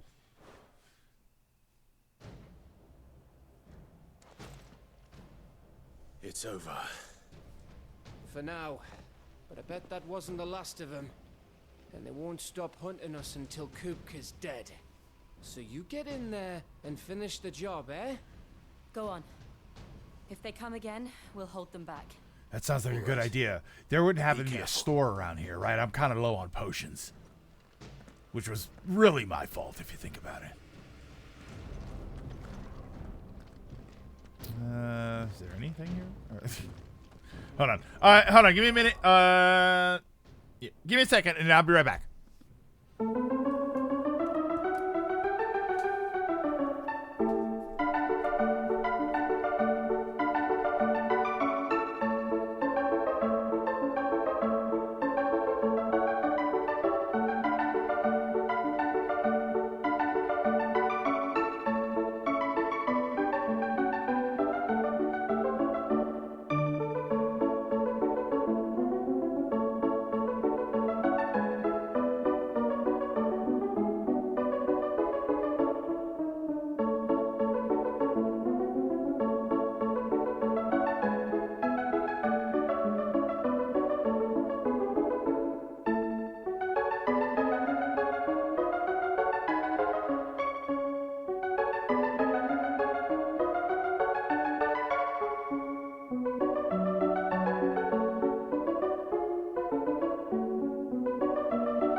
Seems more like the drink, like how Link uses fairies, just toss them into the air. Was that wasn't here? I don't think that was here that we were talking. That I saw people talking about like how do potions work? Like do you drink it or do you pour it on you or do you like do you break it and there's a mist that comes out? I don't remember if it was here that we were talking about that. I remember seeing that discussion going around. Yeah, I saw the trailer pop up for this, but I think it's like a Shire slice of life game. It was here. Yeah, you had asked that. Yeah, it was like a cozy Lord of the Rings game. And so I was like, I'll check it out. I didn't watch the trailer for it, but I was like, okay. It's a good idea. I think I think that's just a good idea in general. I think like cozy slice of life games, but set in other worlds, I think that makes perfect sense, especially something like the Shire. I promise you, Sid. This is a potion for more effective drink. Pouring them worked in a pinch or healed specifically parts faster. Yeah, I don't know. I guess it just depends on what you think potions are, or like how potions work in the world. You know, is it a medicine you put on? Is it a medicine like it's a magic mist? You know, is it like Batman, right? Batman would throw down the vial and it would break into the puff of smoke and then he would disappear in it. But what if that's what you do and that's how you heal yourself? It's like healing mist. Another fine game, but the presentation looked generic, medieval world. You can only do so much with Lord of the Rings to stand out in a cozy game. I don't know. I think you can do a lot with the Lord of the Rings world, but to be a cozy game. Batman just wastes his food, is all I'm saying. Yeah, the healing mist would be sick. But not just you throw it on the ground. Maybe you break it onto yourself. On the way. Just enjoying your entertainment. How gratifying.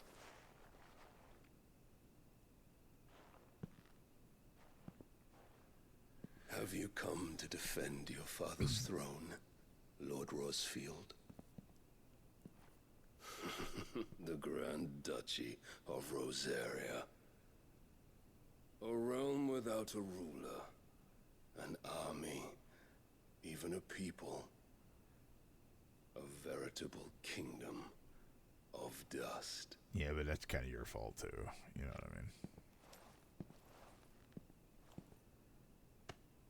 Truly, I see no throne to defend. Just a big stone chair.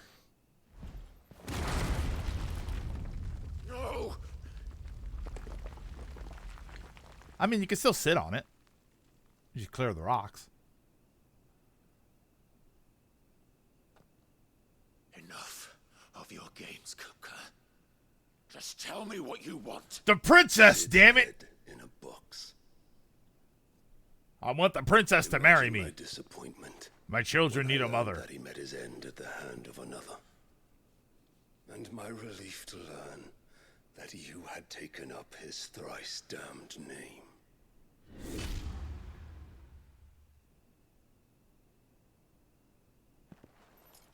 Your master slew Benedicta Harmon and defiled her body. Defiled. If you choose to bear that murderer's name, then you shall answer for his crimes. We're gonna continue debating if you had to ingest a potion to be healed. Oh, that's what it was. That's what it was. I shall answer for are my own. Sid did everything in his power to save that woman, though she was long past saving. For potions to people to heal them when they explode. It was me all along, Hugo. It was you.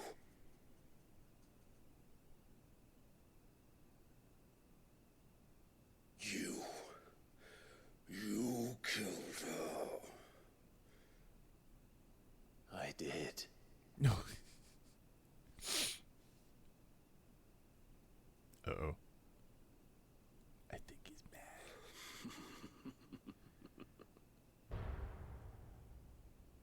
Then I am fortunate indeed. I had thought the most I could wish for was to take the life of one he loved, just as he did to me. Didn't deliver the head, but he did kill it. I was wrong. Delivered her spirit, right? You got what's the name? And I shall have my revenge. Because he doesn't know about the Garuda thing. Uh-oh. We shared a dream. I would be the king of the world. Look at me, Mom. She would be my queen. And together, we would rule like the gods we are. But you crushed that dream, ground it into dust. Uh-oh. Rosfield! You will pay for what you've done. I'll tear you apart with my hands. Listen, I want to do this, but I don't really have a lot of potions. So. How many people have you killed? How many dreams have you crushed? You're not the only one who's seen their world fall apart around them. pity from me, Kuka. No pity. Yeah. And no mercy.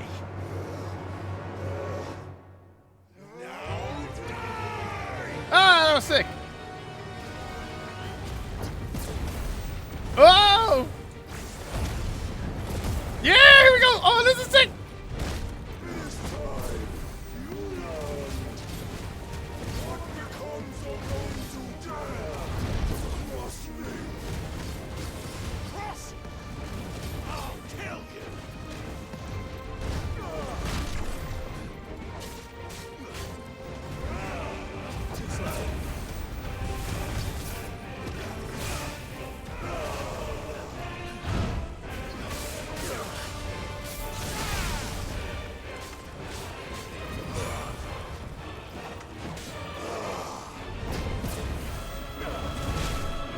Ah, okay, there's two there.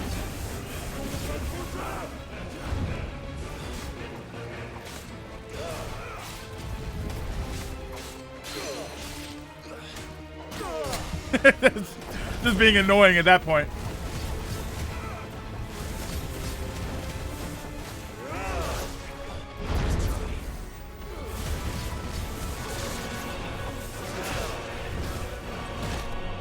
I always forget that little kick. Of all the things to forget there.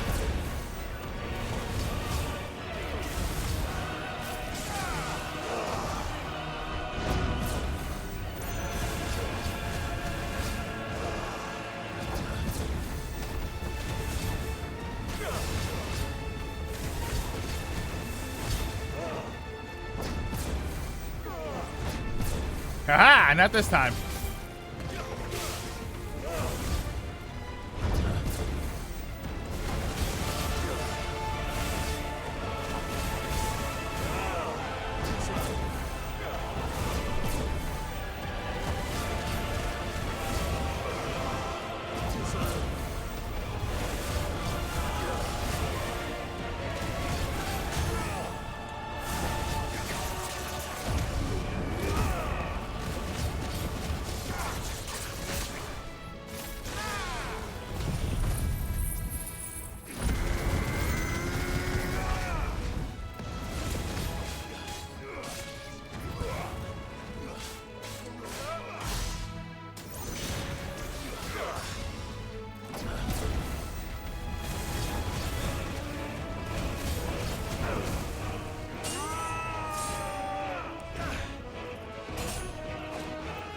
Oh, wait a minute. Waiting for a quick time event. Okay, we're good? You will die by my hand, Crossfield. My hatred for you is unending. Unreal thing. Let this palace be your grave. Yeah, I was kind of thinking that first part was too easy. Oh, shit.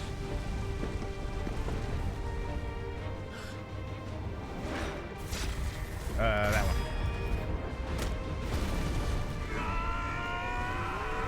Start stabbing him. What are you doing?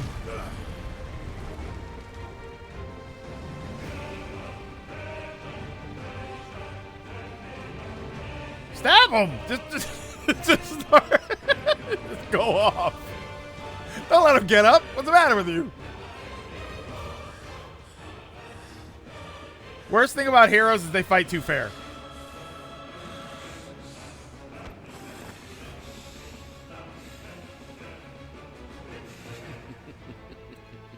All right, I saw this in Superman 3. He's going to crush it into a diamond. The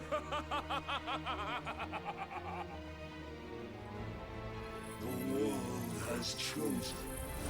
Where he's going to throw the rock at 1,000 miles an hour. I am in my Elements? Now we're Final Fantasying.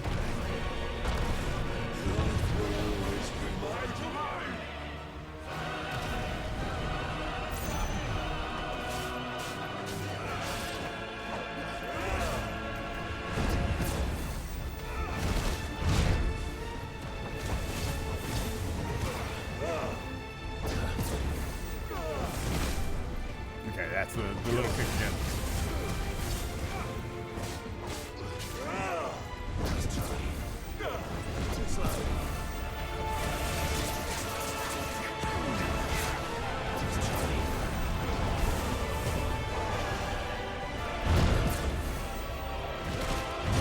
Oh, no way. I definitely dodged that.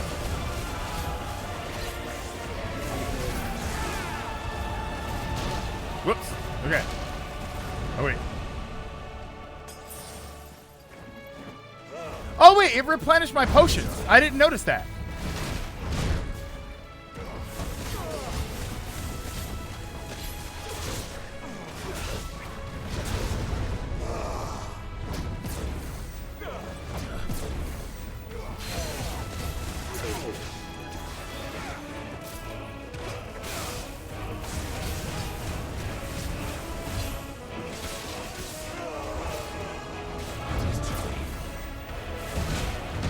Does it always do that?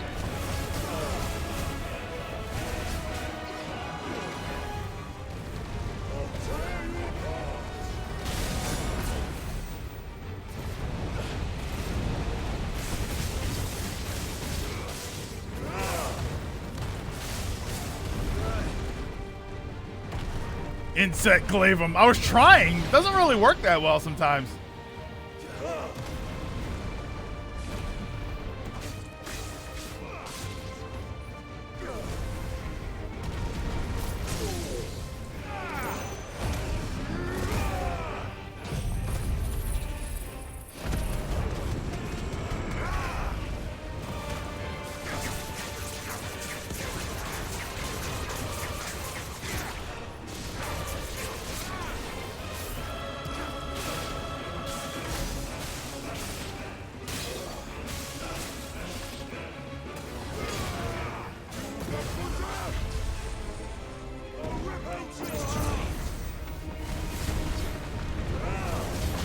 Oh, no. He tried to hit me with a haymaker.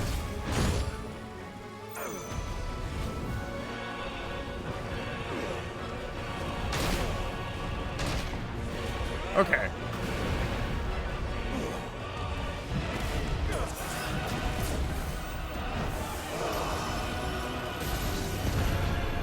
Okay. Ah, he's getting bigger. Oh, wait. Get back. Woo.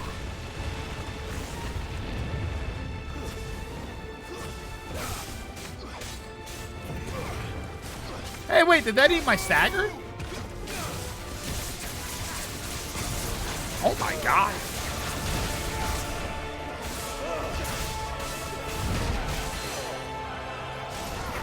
Oh, no.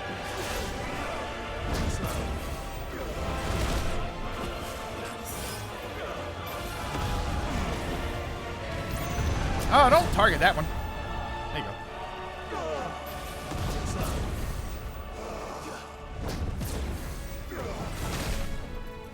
go. The kick. Every time with the kick.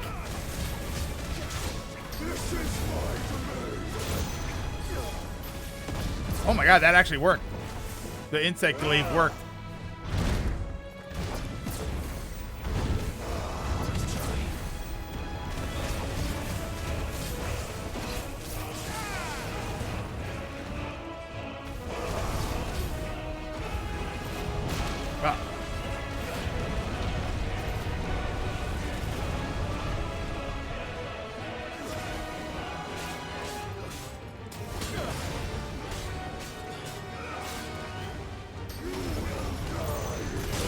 Oh, no!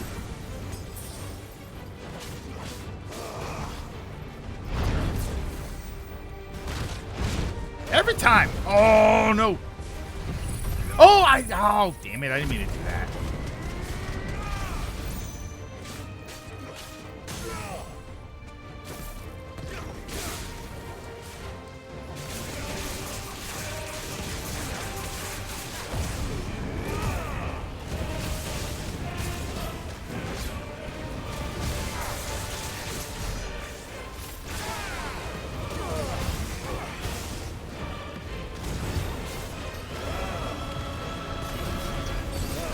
Woo!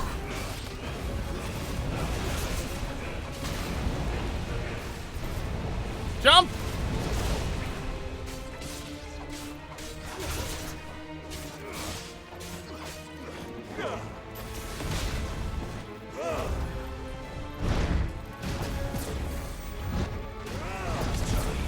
Whoa.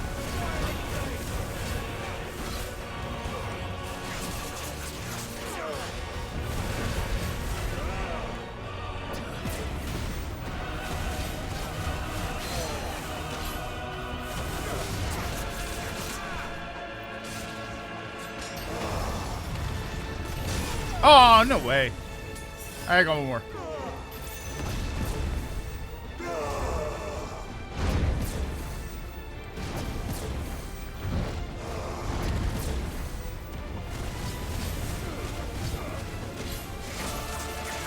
At a certain point, I have to admit, I'm just doing it on purpose.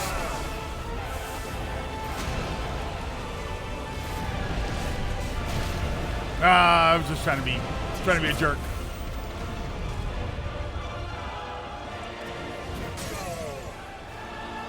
He's alive? Come on. There you go.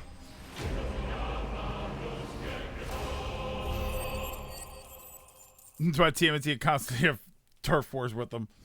AoE circles are bad. What? Stand in the fire. That the fire heals you. You don't know. I'm Ifrit. If I stand in the fire, it heals me. That's good. Still gotta adjust that volume. Still catches me off guard.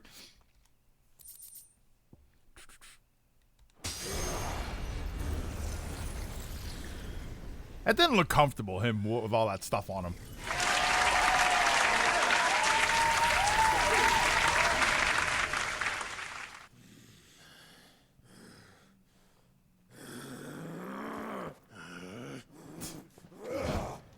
Yeah, I love when this happens in fights. It's all super powered, super beings and stuff, and by the end they're just so worn out, it's just them throwing punches. Oh!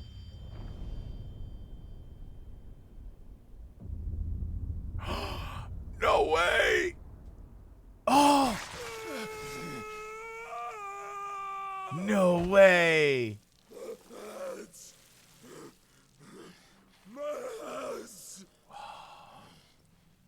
Tis but a scratch.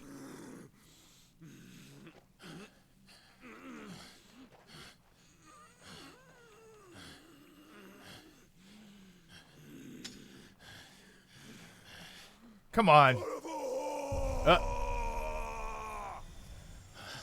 Don't stop. Swing. We forgot the Mega Man powers.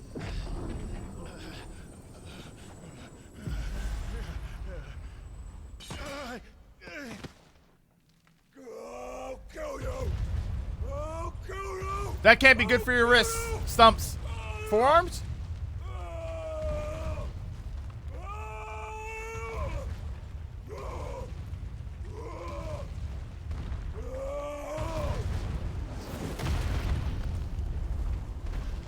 Wait, did that crush him, or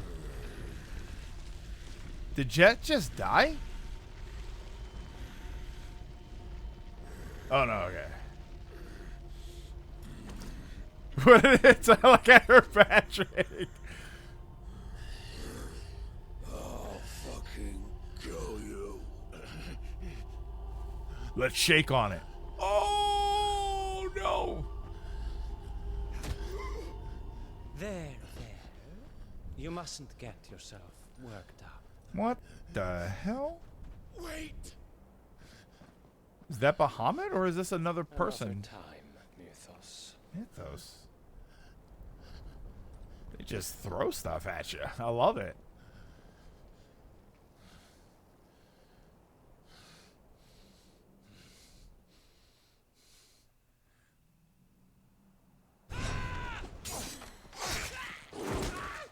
Ah! Is that all of them? I think so. Well, Luda scum. Who the fuck? Yeah, you could have grabbed my hands when you take me away. Not that that's the biggest surprise we've had today. Where did you learn to do that, Torgal? By the way, I'm telling you. Unless Jill has a stack of these outfits somewhere, We have to find I want to know what she's using to get blood out of these clothes. Because her clothes are... this outfit is impeccable despite how many times she's had blood on it.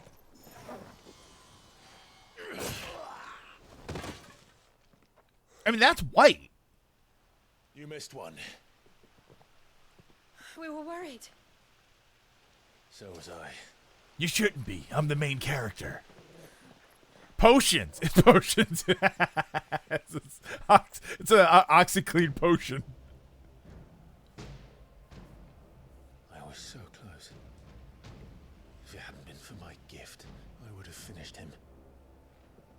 I'm just glad you got out of there alive. I mean, you could have still swung on him. Let's be honest here. Not my style to really use them. Right I wonder after what you it's went like. inside. Just when we thought we were shot of Titans, lot. In-pile Odins. Not enough of them to worry us, though. No.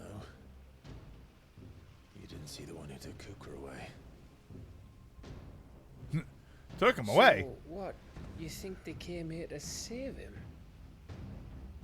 Well, Most of them. If I know what's going on, but every minute we spend racking our brains, that bastard's getting further away.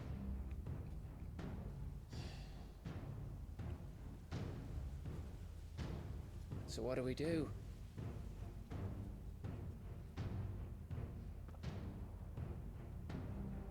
We go back to the hideaway. It blocks hits? Oh, so they kind of merged it with, like, Golem? As are you, by the looks of it. And after what Jill's been through. Let's worry about Kupka later. Yeah, cool counter on 2 of his moves. So maybe it's like Golem? Because Golem always had, like, Earth Shield and stuff where it was like a wall, or Earth Give us a Wall, I think it chance was to called. Solve the riddle of your magic mud too. Yeah, so the to go back to that, the Torgal thing is new, right? We didn't see him do that before. Was that something that we, the player, didn't know?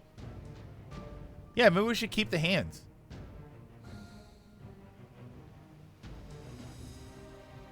Like, we, the player, didn't get an explanation for that.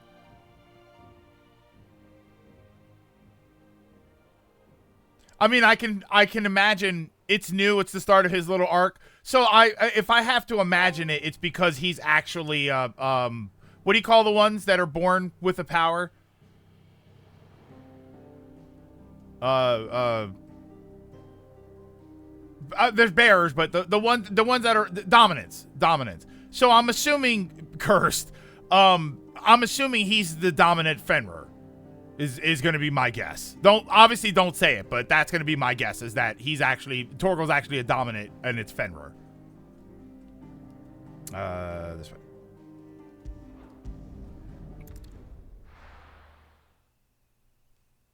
Titan Counter can be used as attack outright, but if you use it to block anything, anything with a very specific attack, it turns into a flurry of punches. All right, that's kind of sick. Look at the state of you.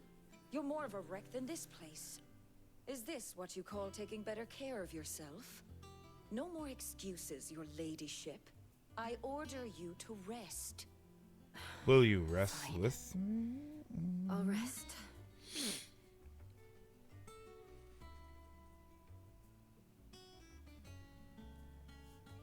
Don't worry, Gav. She's in good hands. But we should have never let her fall into Hugo's. Back when he had some like. The question is, where is he now? And what the hell were those royalists doing there? I was wondering about that all the way home. Otto may have heard something. I'll talk to him.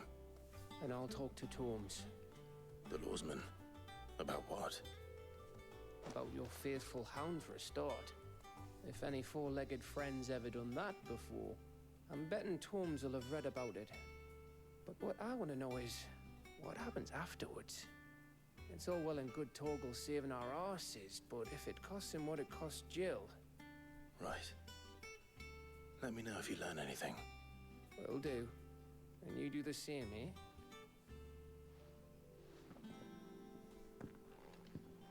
Jill. Listen to Taya. I will. Thank you. But beforehand, we were in the middle of something before we left.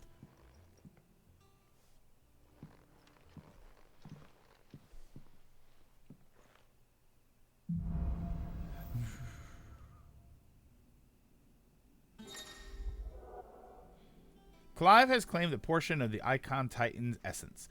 Attuning with Titan not only changes the elemental aspect of Clive's magic spells, but also allows access to several new iconic abilities such as Wind Up, a singular strike that increases the potency when charged. Iconic feat Titan Block can be used to fend off most incoming attacks. Square immediately after, perform precision block. And okay, so that's that thing. So it's a counter. It's the R1. The R1 is a counter now. Where's the stone thingy? Let me try the stone thingy. Not all of them out alive. Yeah, but they're nobles. Who cares? Where's this thing?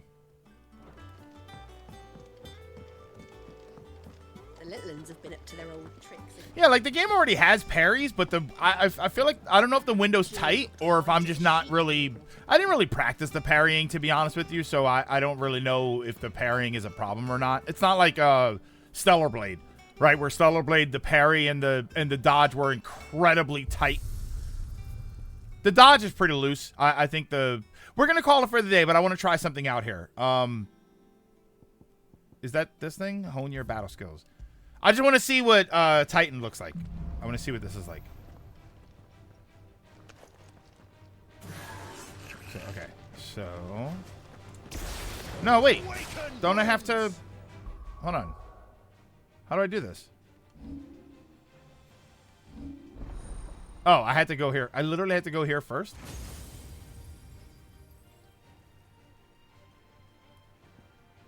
Alright, so let's just see what they give me here. Wait, am I missing something?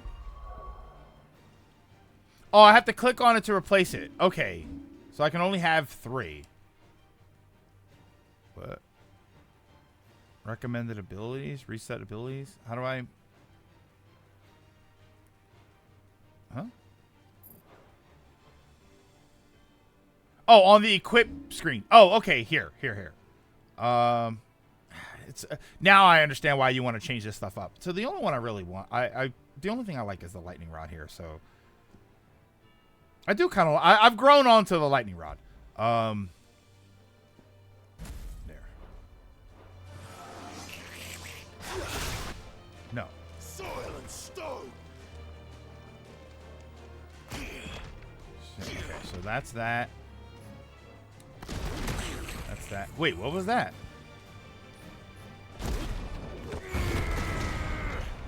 Okay, so I want to be in the red? Do I want to be in the red, or do I want to be... No, I know. I wanted to see the moves first. Because I knew there was going to be some weird sort of thing about it. Do I want to be in the... I want to be in the red part. Okay.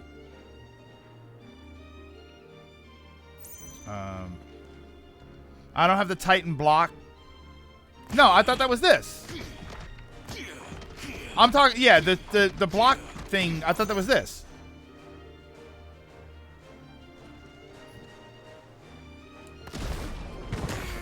Okay.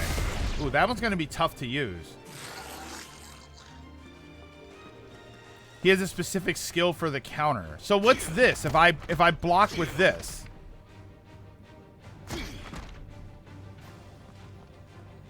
So training options. Input display. Enemy aggro.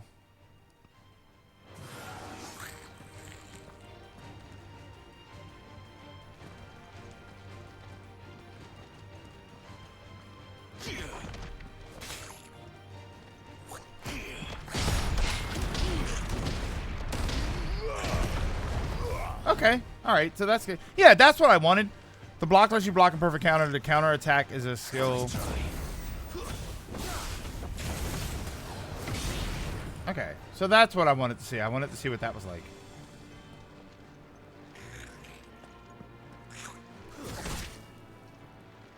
How's the window on that? Oh, I'm on the wrong one.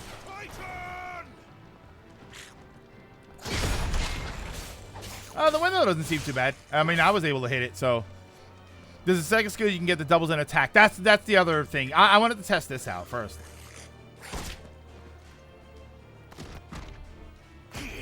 And you can't. What happens if you just hold that as a block? Okay, so that's just a straight up block. If you parry with it, you get the actual parry. Okay. That was what I wanted to see. Alright, so now you said there's an actual counter. That's... Wait, what? Is that this thing? Step forward, blocking an enemy attack with the step forward causes the potency of the following punches. Increases the potency of the following punches. All right, so that's this thing. So let's. How's this one? Yeah, this one here. Raging Fist.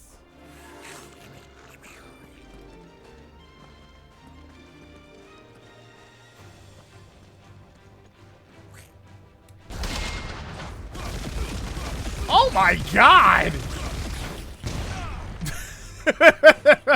What the hell?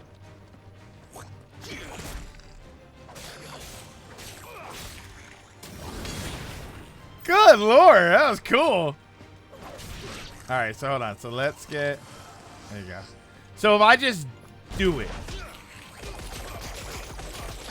Okay, it doesn't have to... It doesn't have to make the wimpy little punching noise.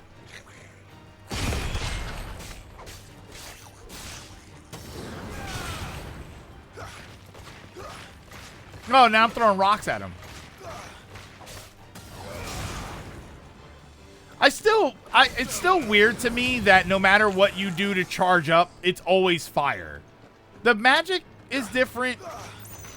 Right, all the attacks, obviously. It's still weird to me that when I hold the button to charge up the sword, it's still just fire. Yeah, I'm casting stone. It's totally different.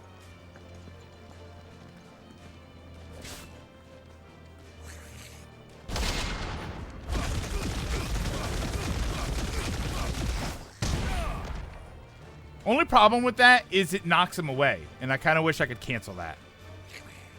Too slow.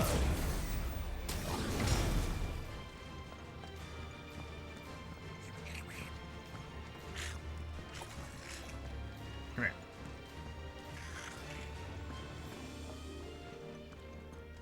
That's something else I wish I could change. Like when he does that, when he does the precision dodge, I kind of wish if you counterattack right after, it went up to, it doesn't travel far enough to hit him. Like I can't, depending on how you dodge, I can't recover from it.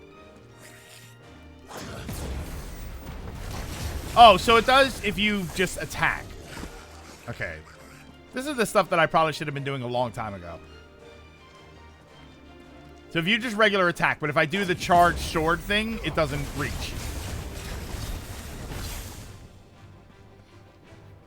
Oh, use the limit break to cancel the last hit.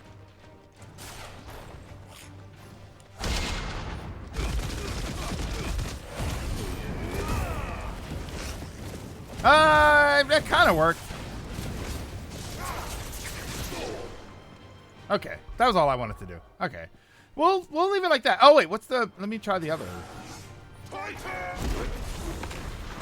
So what happens if you? I kind of wish I could set it so that action log, invisibility, unlimited break, limit break, regen. Is there? What do I set it for? The moves don't have a cooldown. Can I set it for that? Sick timing. Recast timer. Okay, there we go.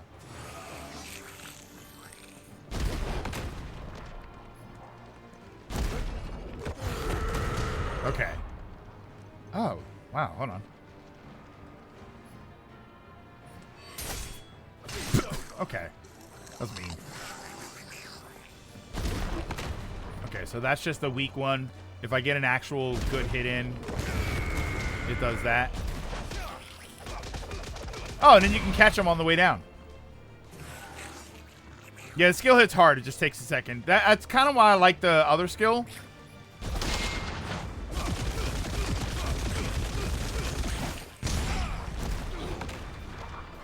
Because I don't have to charge up the other one, so I can just use that one.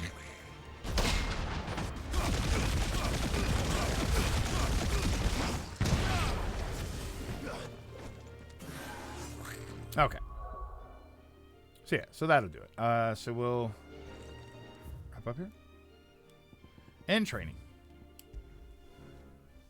Kind of funny that all the techniques are throwing hands. He just throws the sword out the window. Nothing wrong. No, that's fine. That's fine. Oh, people can be used in the air as well. Oh, can it? Oh, so I can charge it in the air and he'll come down hard with it. like a ink splash. See, there's nothing to fear from. Okay, hold on. Before I forget, because I'll forget later. Is it business? Yes, I did keep the hands. Coin purse weighing you down. See, 195 to 200. I'm not gonna buy that. Purchase. No, not that.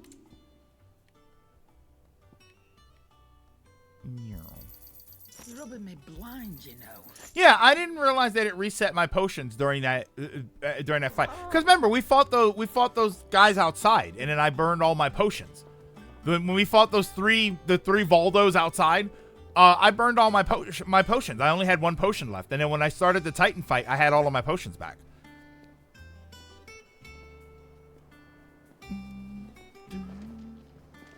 You picked up some potions in the castle. No. Didn't I fight? I thought I fought the Voldo guys. And that's where I burned all my potions. And then it was a cutscene, and then I walked inside and the fight started. I didn't travel. Like, I remember the first hallway where we walked up and we got a bunch of potions. But didn't I use all of my potions during the Voldo guys? I call them Voldo because they kind of reminded me of that, right? They were tall and lanky and jumped around and stuff. In between the Voldo guys and... In between the Voldos and Titan, I picked up potions. I thought that was a cutscene and it just automatically started. Yeah. I walked inside, walked up the left stairs before. See, I thought that was before the Voldos. Oh man, wow! I totally didn't remember that. Did I pick up that many potions? Oh, I didn't have full potions. I had 2 high and 3 normal. Okay, I thought I had full potions. All right. So I fought the Voldos and then went up the stairs and then fought the boss. Has to rage fast and Garuda so you can follow up as a counter. As a counter in a pinch.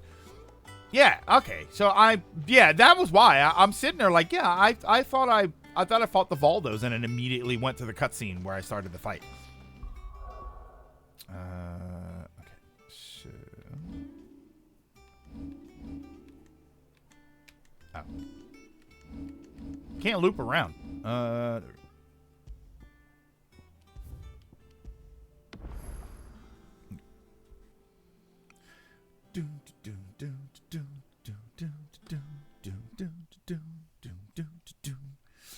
about to start another save file just so I can. Well, I gotta play Unicorn Overlord anyway, so. Like, man, I want to play more. Okay, give me 1 second here.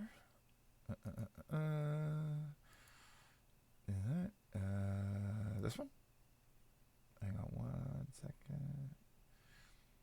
second. Oh wait. Yeah, I'm gonna send you there.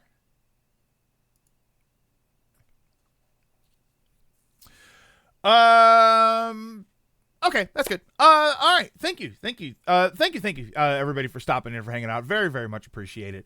Tomorrow we have off, so we will be back on Thursday. We'll be playing more Final Fantasy. Again, I'm gonna try and get into the game a little bit quicker, just so that we can sort of get through the game a little. We're 18 hours in. So not bad. I think I don't know. I mean, we got what, 2? We beat 2 Mother Crystals.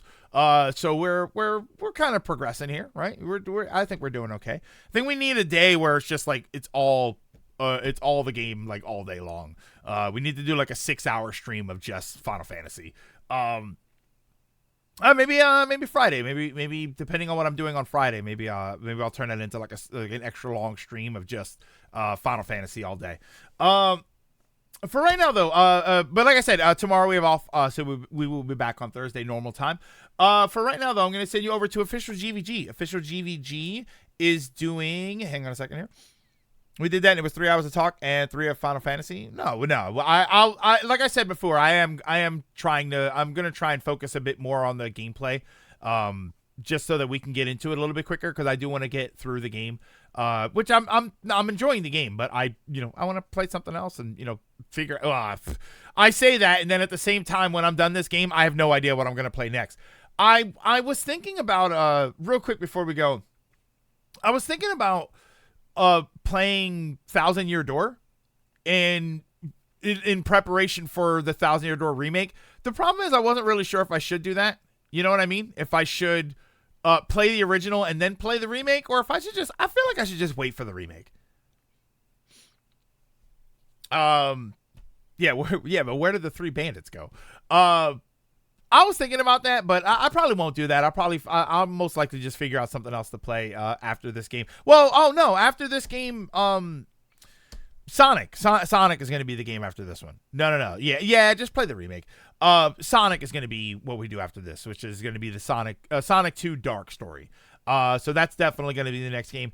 And then, I mean, the thing about Thousand Year Door is that's probably not going to be a super long, like, that's not going to be an ongoing thing, because that whole weekend that Thousand Year Door comes out, that's all I'm going to be playing. So I'm not kidding. I'm going to go through that game probably the whole weekend worth of streams. I'm just going to stream it all day. So after that, it'll probably be, I might actually jump to World of Final Fantasy. I was thinking about going to World of Final Fantasy, going back, and I would probably just restart World of Final Fantasy just so that I remember everything, but that's more than likely what I'll do after Sonic and after Thousand Year Door. But we'll see what happens with that. So we can, I said this before about Thousand Year Door, that game comes out on a Thursday. I'm going to try and take off Friday. That's Memorial Day weekend. So I'm going to try and take off Friday. Thursday, I'm going to play it like for the regular stream. I'm going to try and get home and get started. And then we're going to play that pretty much all day. Like, I'm going to run extra long. We're going to play it for as long as I can. I'm going to go to sleep. I'm going to wake up. I'm going to do things that I have to do. And then on Friday, assuming I can get that off of work, I'm going to go live again. Like, I'm probably going to go live that Friday, 10 in the morning, like 10 or 11 in the morning. It's going to be something super early, way earlier than usual, latest at noon. But then I'm going to play it for, like, if I go live at noon, it's going to be an 8-hour stream. I'm going to just continuously play it. And then I'm going to do the same thing that Saturday. That Saturday is going to be no community day. We're just going to play Thousand Year Door all day Sunday. And then I figure if we progress relatively well, we'll probably beat it by Sunday, probably Monday. But Monday's going to be the same thing. I'm very excited for that game, and I don't want to miss anything. Like, I don't want to not be streaming when I see something, because I feel like I'm just going to be all over that. Is everyone going to be streaming Thousand Year Door? I doubt it. I think that Thousand Year Door is probably going to be a game that a lot of people are not going to want to stream. They're going to want to experience it by themselves. I also expect, maybe I'm overestimating it, but I probably expect the attendance to be a little bit lower than usual, just because I feel like some people are going to want to experience it for themselves. So they're not going to want to see that. I mean, we'll see what happens. Either way, I'm fine with it. I definitely want to just play that game all day long. So, for right now, though, the reason I brought that up is I'm going to send you over to Official GVG, who is playing Paper Mario The Thousand Year Door 64. I think this is like the Thousand Year Door mod for Paper Mario, or for Paper Mario 64. So stick around after the credits, and I will send you over there to hang out and represent us very well. But thank you once again, everybody, for stopping in, for hanging out. Why does that never work the first time?